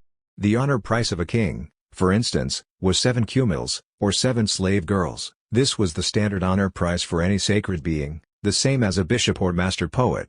Since, as all sources hasten to point out, slave girls were not normally paid as such, this would mean, in the case of an insult to such a person's dignity, one would have to pay 21 milk cows or 21 ounces of silver. 20 The honor price of a wealthy peasant was 2.5 cows, of a minor lord, that, plus half a cow additionally for each of his free dependents, and since a lord, to remain a lord, had to have at least 5 of these, that brought him up to at least 5 cows total. 21. Honor price is not to be confused with wergeld, the actual price of a man or woman's life. If one killed a man, one paid goods to the value of 7 cumils, in recompense for killing him, to which one then added his honor price, for having offended against his dignity, by killing him. Interestingly, only in the case of a king are the blood price and his honor price the same. There were also payments for injury. If one wounds a man's cheek, one pays his honor price plus the price of the injury. A blow to the face was, for obvious reasons, particularly egregious. The problem was how to calculate the injury, since this varied according to both the physical damage and status of the injured party. Here, Irish jurists developed the ingenious expedient of measuring different wounds with different varieties of grain. A cut on the king's cheek was measured in grains of wheat, on that of a substantial farmer in oats, on that of a smallholder merely in peas. 1 cow was paid for each. 22 Similarly, if one stole, say, a man's brooch or pig, one had to pay back 3 brooches or 3 pigs, plus his honor price, for having violated the sanctity of his homestead. Attacking a peasant under the protection of a lord was the same as raping a man's wife or daughter, a violation of the honor not of the victim, but of the man who should have been able to protect them. Finally, one had to pay the honor price if one simply insulted someone of any importance, say, by turning the person away at a feast, inventing a particularly embarrassing nickname, at least, if it caught on, or humiliating the person through the use of satire. 23 Mockery was a refined art in medieval Ireland, and poets were considered close to magicians. It was said that a talented satirist could rhyme rats to death, or at the very least, raise blisters on the faces of his victims. Any man publicly mocked would have no choice but to defend his honor, and, in medieval Ireland, the value of that honor was precisely defined. I should note that while 21 cows might not seem like much when we are dealing with the honor of kings, Ireland at the time had about 150 kings. 24 Most had only a couple of thousand subjects, though there were also higher-ranking, Provincial kings for whom the honor price was double. 25 Once more, since the legal system was completely separate from the political one, jurists, in theory, had the right to demote anyone, including a king, who had committed a dishonorable act. If a nobleman turned a worthy man away from his door or feast, sheltered a fugitive, or ate steak from an obviously stolen cow, or even if he allowed himself to be satirized and did not take the offending poet to court, his price could be lowered to that of a commoner. But the same was true of a king who ran away in battle, or abused his powers, or even was caught working in the fields or otherwise engaging in tasks beneath his dignity. A king who did something utterly outrageous, murdered one of his own relatives, for example, might end up with no honor price at all, which meant not that people could say anything they liked about the king, without fear of recompense, but that he couldn't stand as surety or witness in court, as one's oath and standing in law were also determined by one's honor price. This didn't happen often, but it did happen, and legal wisdom made sure to remind people of it. The list, contained in one famous legal text, of the 7 kings who lost their honor price, was meant to ensure that everyone remembered that no matter how sacred and powerful, anyone could fall. What's unusual about the Irish material is that it's all spelled out so clearly. This is partly because Irish law codes were the work of a class of legal specialists who seem to have turned the whole business almost into a form of entertainment, devoting endless hours to coming up with every possible ramification of existing legal principles, whether or not there was any real possibility such a case might end up in court. Some of the provisos are so whimsical: if stung by another man's bee, one must calculate the extent of the injury, but also, if one swatted it in the process, subtract the replacement value of the bee, that one has to assume they were basically jokes. Still, as a result, the moral logic that lies behind any elaborate code of honor is laid out here in startling honesty. What about women? A free woman was honored at precisely 50% of the price of her nearest male relative, her father, if alive; if not, her husband. If she was dishonored, her price was payable to that relative. Unless, that is, she was an independent landholder. In that case, her honor price was the same as that of a man. Unless she was a woman of easy virtue, in which case it was zero, since she had no honor to outrage. What about marriage? A suitor paid the value of the wife's honor to her father and thus became its guardian. What about serfs? The same principle applied. When a lord acquired a serf, he bought out that man's honor price, presenting him with its equivalent in cows.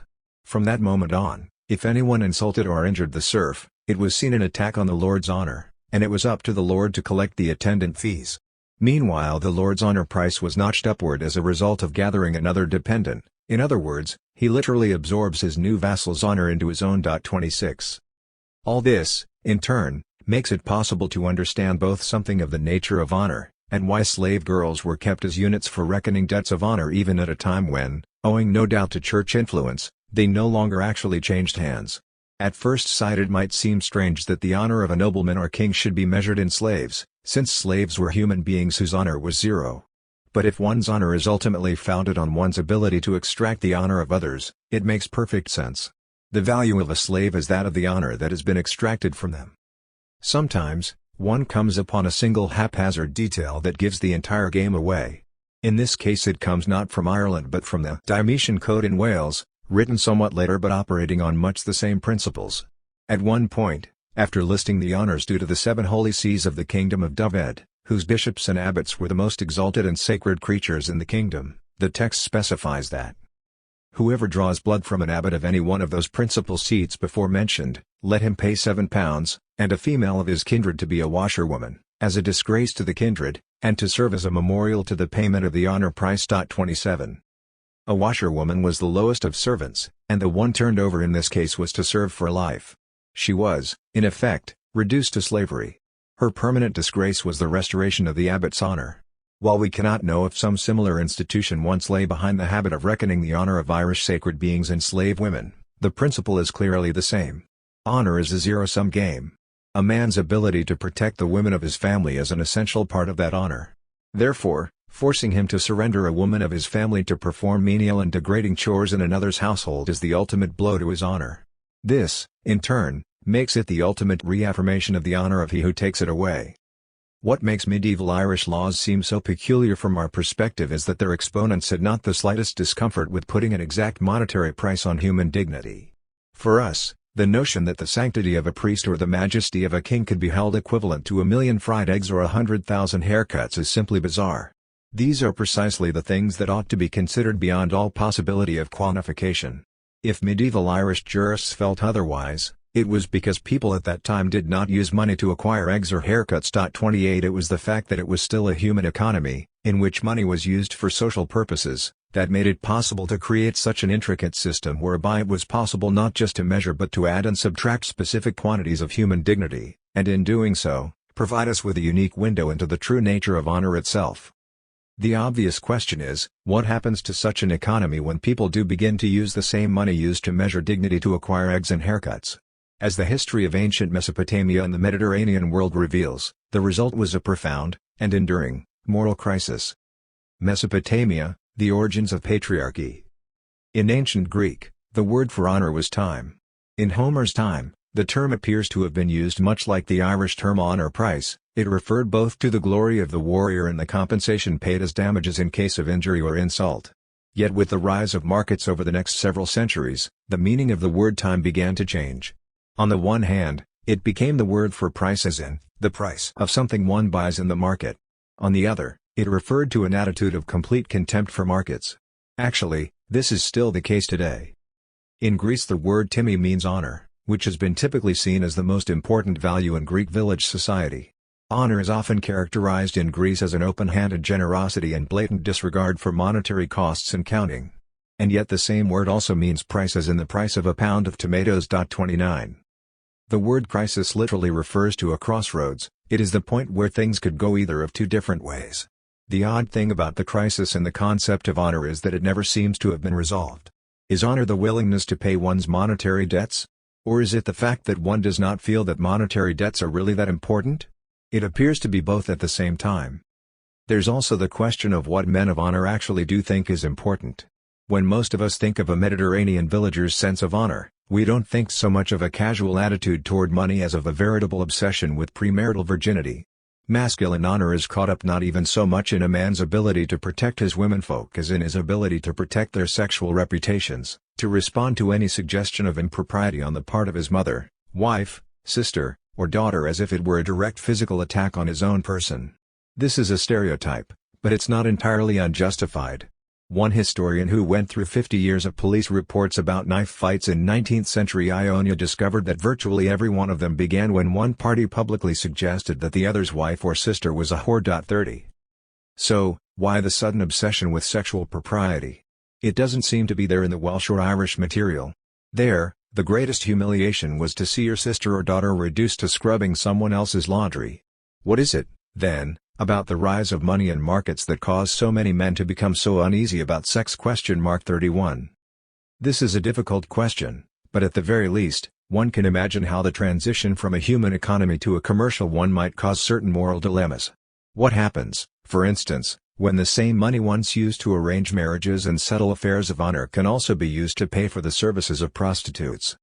As we'll see, there is reason to believe that it is in such moral crises that we can find the origin not only of our current conceptions of honor, but of patriarchy itself. This is true, at least, if we define patriarchy in a strict sense, familiar from the book of Genesis, the rule of fathers, with all the familiar images of stern bearded men in robes, keeping a close eye over their sequestered wives and daughters, even as their children kept a close eye over their flocks and herds. 32 Readers of the Bible had always assumed that there was something primordial in all this, that this was simply the way desert people, and thus the earliest inhabitants of the Near East, had always behaved. This was why the translation of Sumerian, in the first half of the 20th century, came as something of a shock. In the very earliest Sumerian texts, particularly those from roughly 3000 to 2500 BC, women are everywhere. Early histories not only record the names of numerous female rulers, but make clear that women were well represented among the ranks of doctors, merchants, scribes, and public officials, and generally free to take part in all aspects of public life. One cannot speak of full gender equality, men still outnumbered women in all these areas. Still, one gets the sense of a society not so different than that which prevails in much of the developed world today. Over the course of the next 1,000 years or so, all this changes. The place of women in civic life erodes. Gradually, the more familiar patriarchal pattern takes shape, with its emphasis on chastity and premarital virginity, a weakening and eventually wholesale disappearance of women's role in government and the liberal professions, and the loss of women's independent legal status, which renders them wards of their husbands. By the end of the Bronze Age, around 1200 BC, we begin to see large numbers of women sequestered away in harems and, in some places, at least, subjected to obligatory veiling. In fact, this appears to reflect a much broader worldwide pattern. It has always been something of a scandal for those who like to see the advance of science and technology, the accumulation of learning, economic growth, human progress, as we like to call it, as necessarily leading to greater human freedom, that for women, the exact opposite often seems to be the case. Or at least, has been the case until very recent times. A similar gradual restriction on women's freedoms can be observed in India and China. The question is, obviously, why?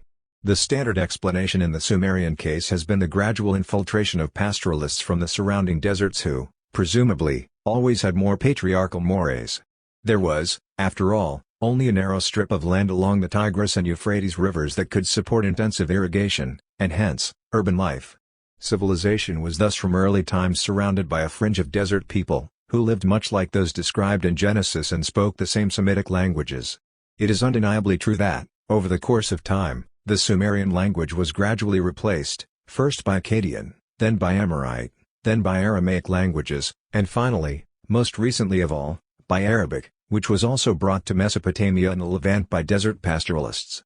While all this did, clearly, bring with it profound cultural changes as well, it's not a particularly satisfying explanation. 33 Former nomads appear to have been willing to adapt to urban life in any number of other ways. Why not that one? And it's very much a local explanation and does nothing, really, to explain the broader pattern.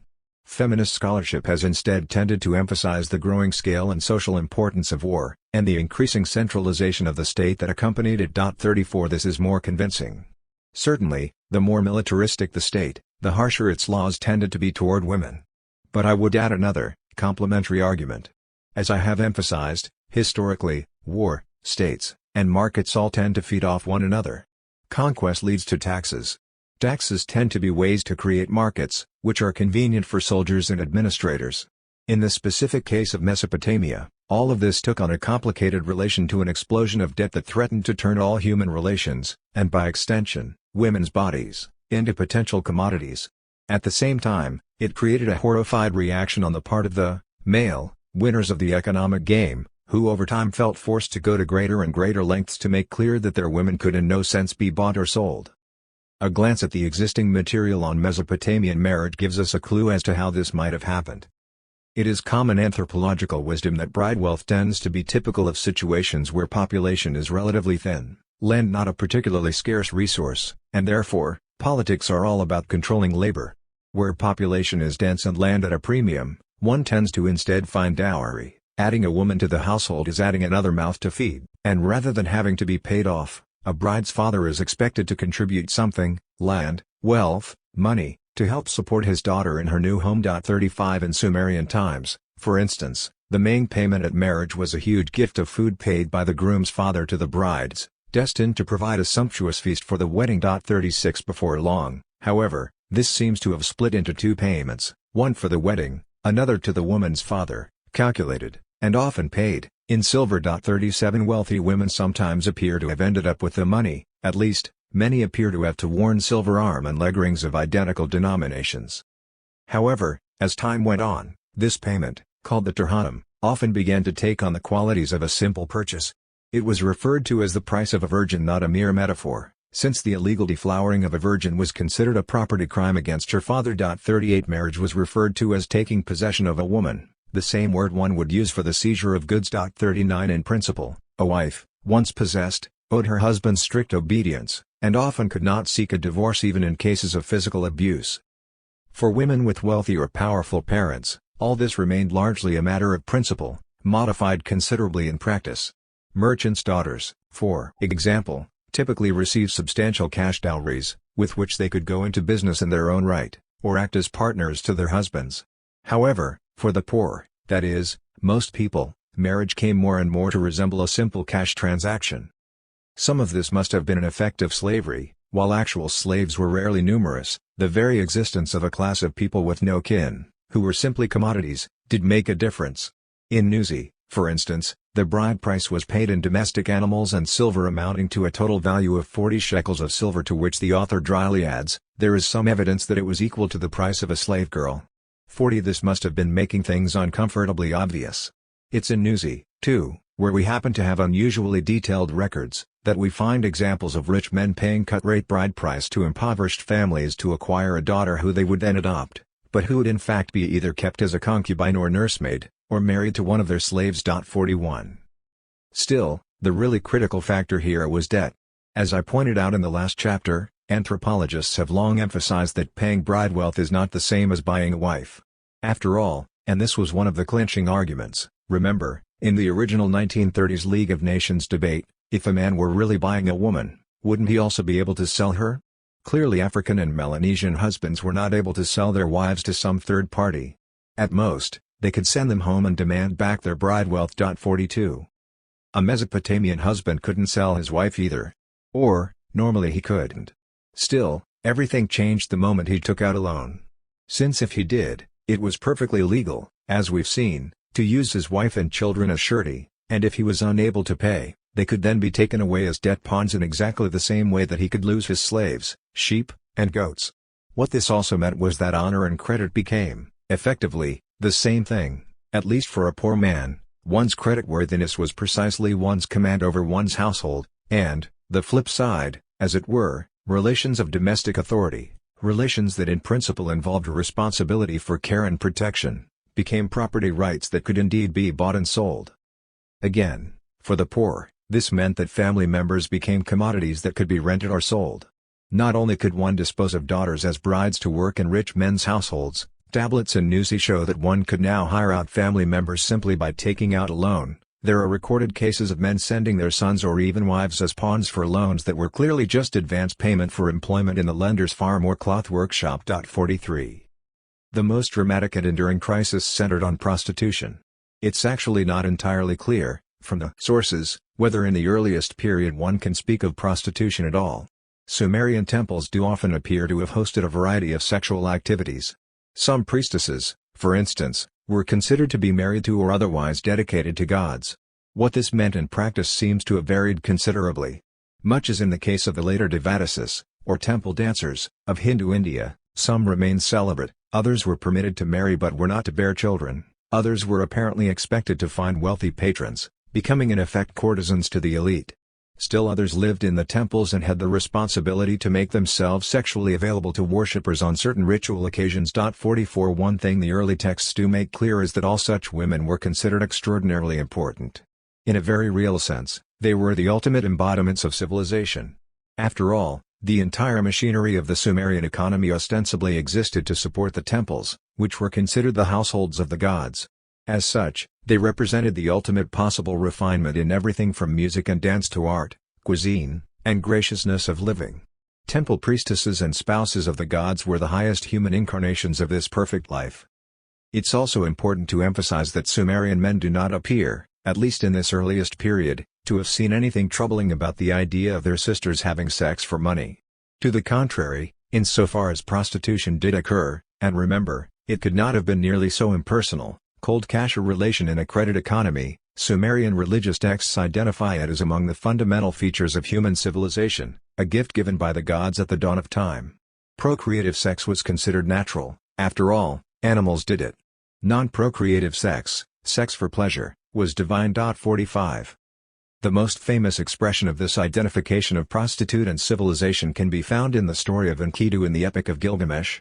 In the beginning of the story, Enkidu is a monster, a naked and ferocious wild man who grazes with the gazelles, drinks at the watering place with wild cattle, and terrorizes the people of the city. Unable to defeat him, the citizens finally send out a courtesan who is also a priestess of the goddess Ishtar. She strips before him, and they make love for 6 days and 7 nights. Afterward, Enkidu's former animal companions run away from him. After she explains that he has now learned wisdom and become like a god, she is, after all, a divine consort, he agrees to put on clothing and come to live in the city like a proper, civilized human being. 46.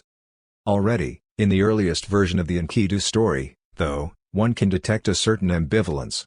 Much later, Enkidu is sentenced to death by the gods, and his immediate reaction is to condemn the courtesan for having brought him from the wilds in the first place. He curses her to become a common streetwalker or tavern keeper, living among vomiting drunks, abused and beaten by her clients. Then, later, he regrets his behavior and blesses her instead. But that trace of ambivalence was there from the beginning, and over time, it grew more powerful.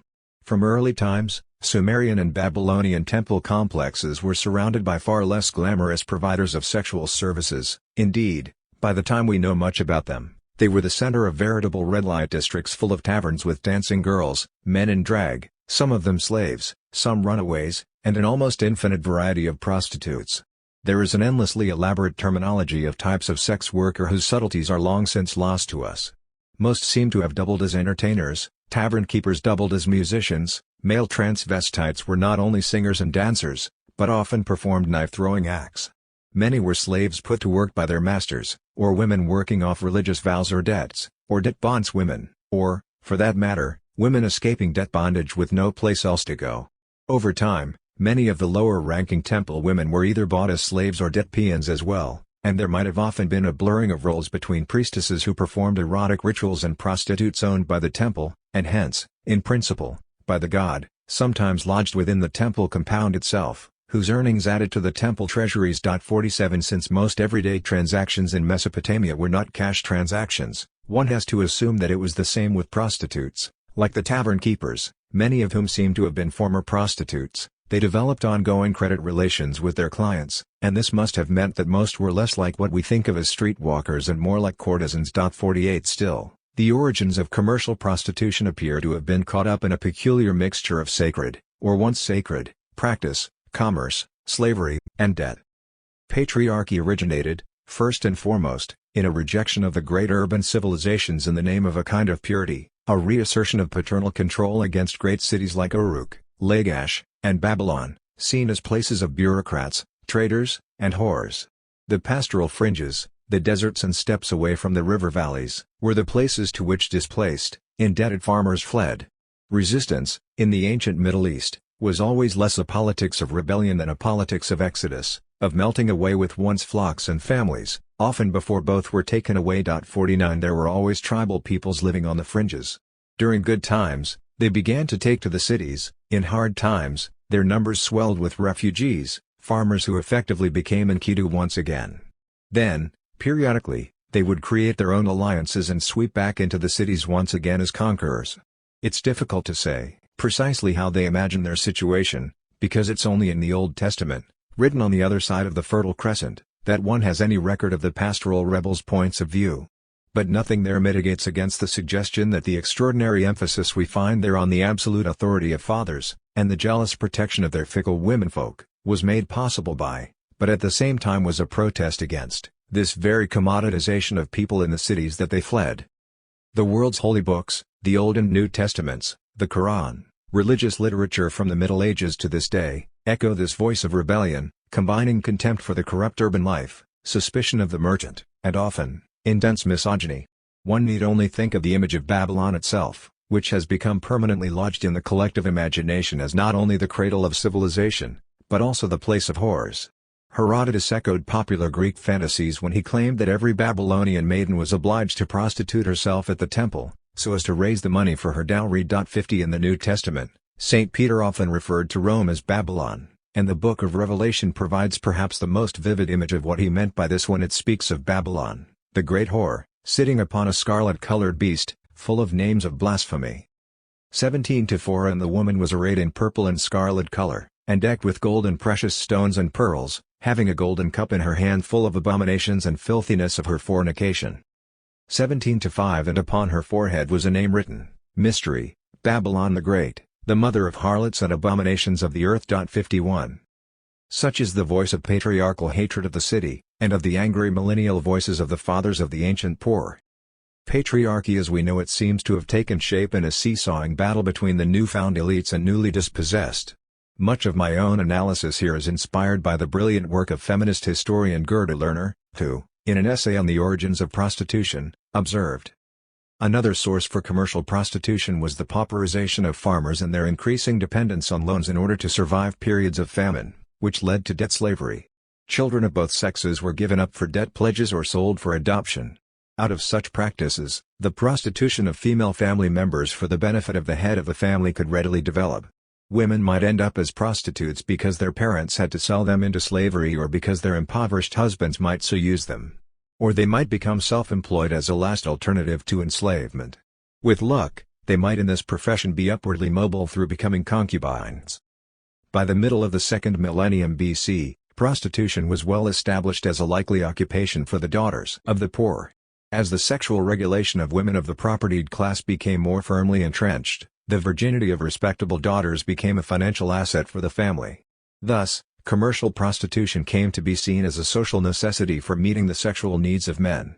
What remained problematic was how to distinguish clearly and permanently between respectable and non-respectable women. This last point is crucial. The most dramatic known attempt to solve the problem, Lerner observes, can be found in a Middle Assyrian law code dating from somewhere between 1400 and 1100 BC, which is also the first known reference to veiling in the history of the Middle East, and also, Lerner emphasizes, first to make the policing of social boundaries the responsibility of the state. 52 It is not surprising that this takes place under the authority of perhaps the most notoriously militaristic state in the entire ancient Middle East. The code carefully distinguishes among 5 classes of women. Respectable women, either married ladies or concubines, widows, and daughters of free Assyrian men, must veil themselves when they go out on the street. Prostitutes and slaves, and prostitutes are now considered to include unmarried temple servants as well as simple harlots, are not allowed to wear veils. The remarkable thing about the laws is that the punishments specified in the code are not directed at respectable women who do not wear veils, but against prostitutes and slaves who do. The prostitute was to be publicly beaten 50 times with staves and have pitch poured on her head, the slave girl was to have her ears cut off. Free men proven to have knowingly abetted an impostor would also be thrashed and put to a month's forced labor. Presumably in the case of respectable women, the law was assumed to be self-enforcing, as what respectable woman would wish to go out on the street in the guise of the poor? As the sexual regulation of women of the propertied class became more firmly entrenched, the virginity of respectable daughters became a financial asset for the family. Thus, commercial prostitution came to be seen as a social necessity for meeting the sexual needs of men. What remained problematic was how to distinguish clearly and permanently between respectable and non-respectable women. This last point is crucial. The most dramatic known attempt to solve the problem, Lerner observes, can be found in a Middle Assyrian law code dating from somewhere between 1400 and 1100 BC, which is also the first known reference to veiling in the history of the Middle East, and also, Lerner emphasizes, first to make the policing of social boundaries the responsibility of the state. 52 It is not surprising that this takes place under the authority of perhaps the most notoriously militaristic state in the entire ancient Middle East. The code carefully distinguishes among 5 classes of women. Respectable women, either married ladies or concubines, widows, and daughters of free Assyrian men, must veil themselves when they go out on the street. Prostitutes and slaves, and prostitutes are now considered to include unmarried temple servants as well as simple harlots, are not allowed to wear veils. The remarkable thing about the laws is that the punishments specified in the code are not directed at respectable women who do not wear veils, but against prostitutes and slaves who do. The prostitute was to be publicly beaten 50 times with staves and have pitch poured on her head, the slave girl was to have her ears cut off. Free men proven to have knowingly abetted an impostor would also be thrashed and put to a month's forced labor. Presumably in the case of respectable women, the law was assumed to be self-enforcing, as what respectable woman would wish to go out on the street in the guise of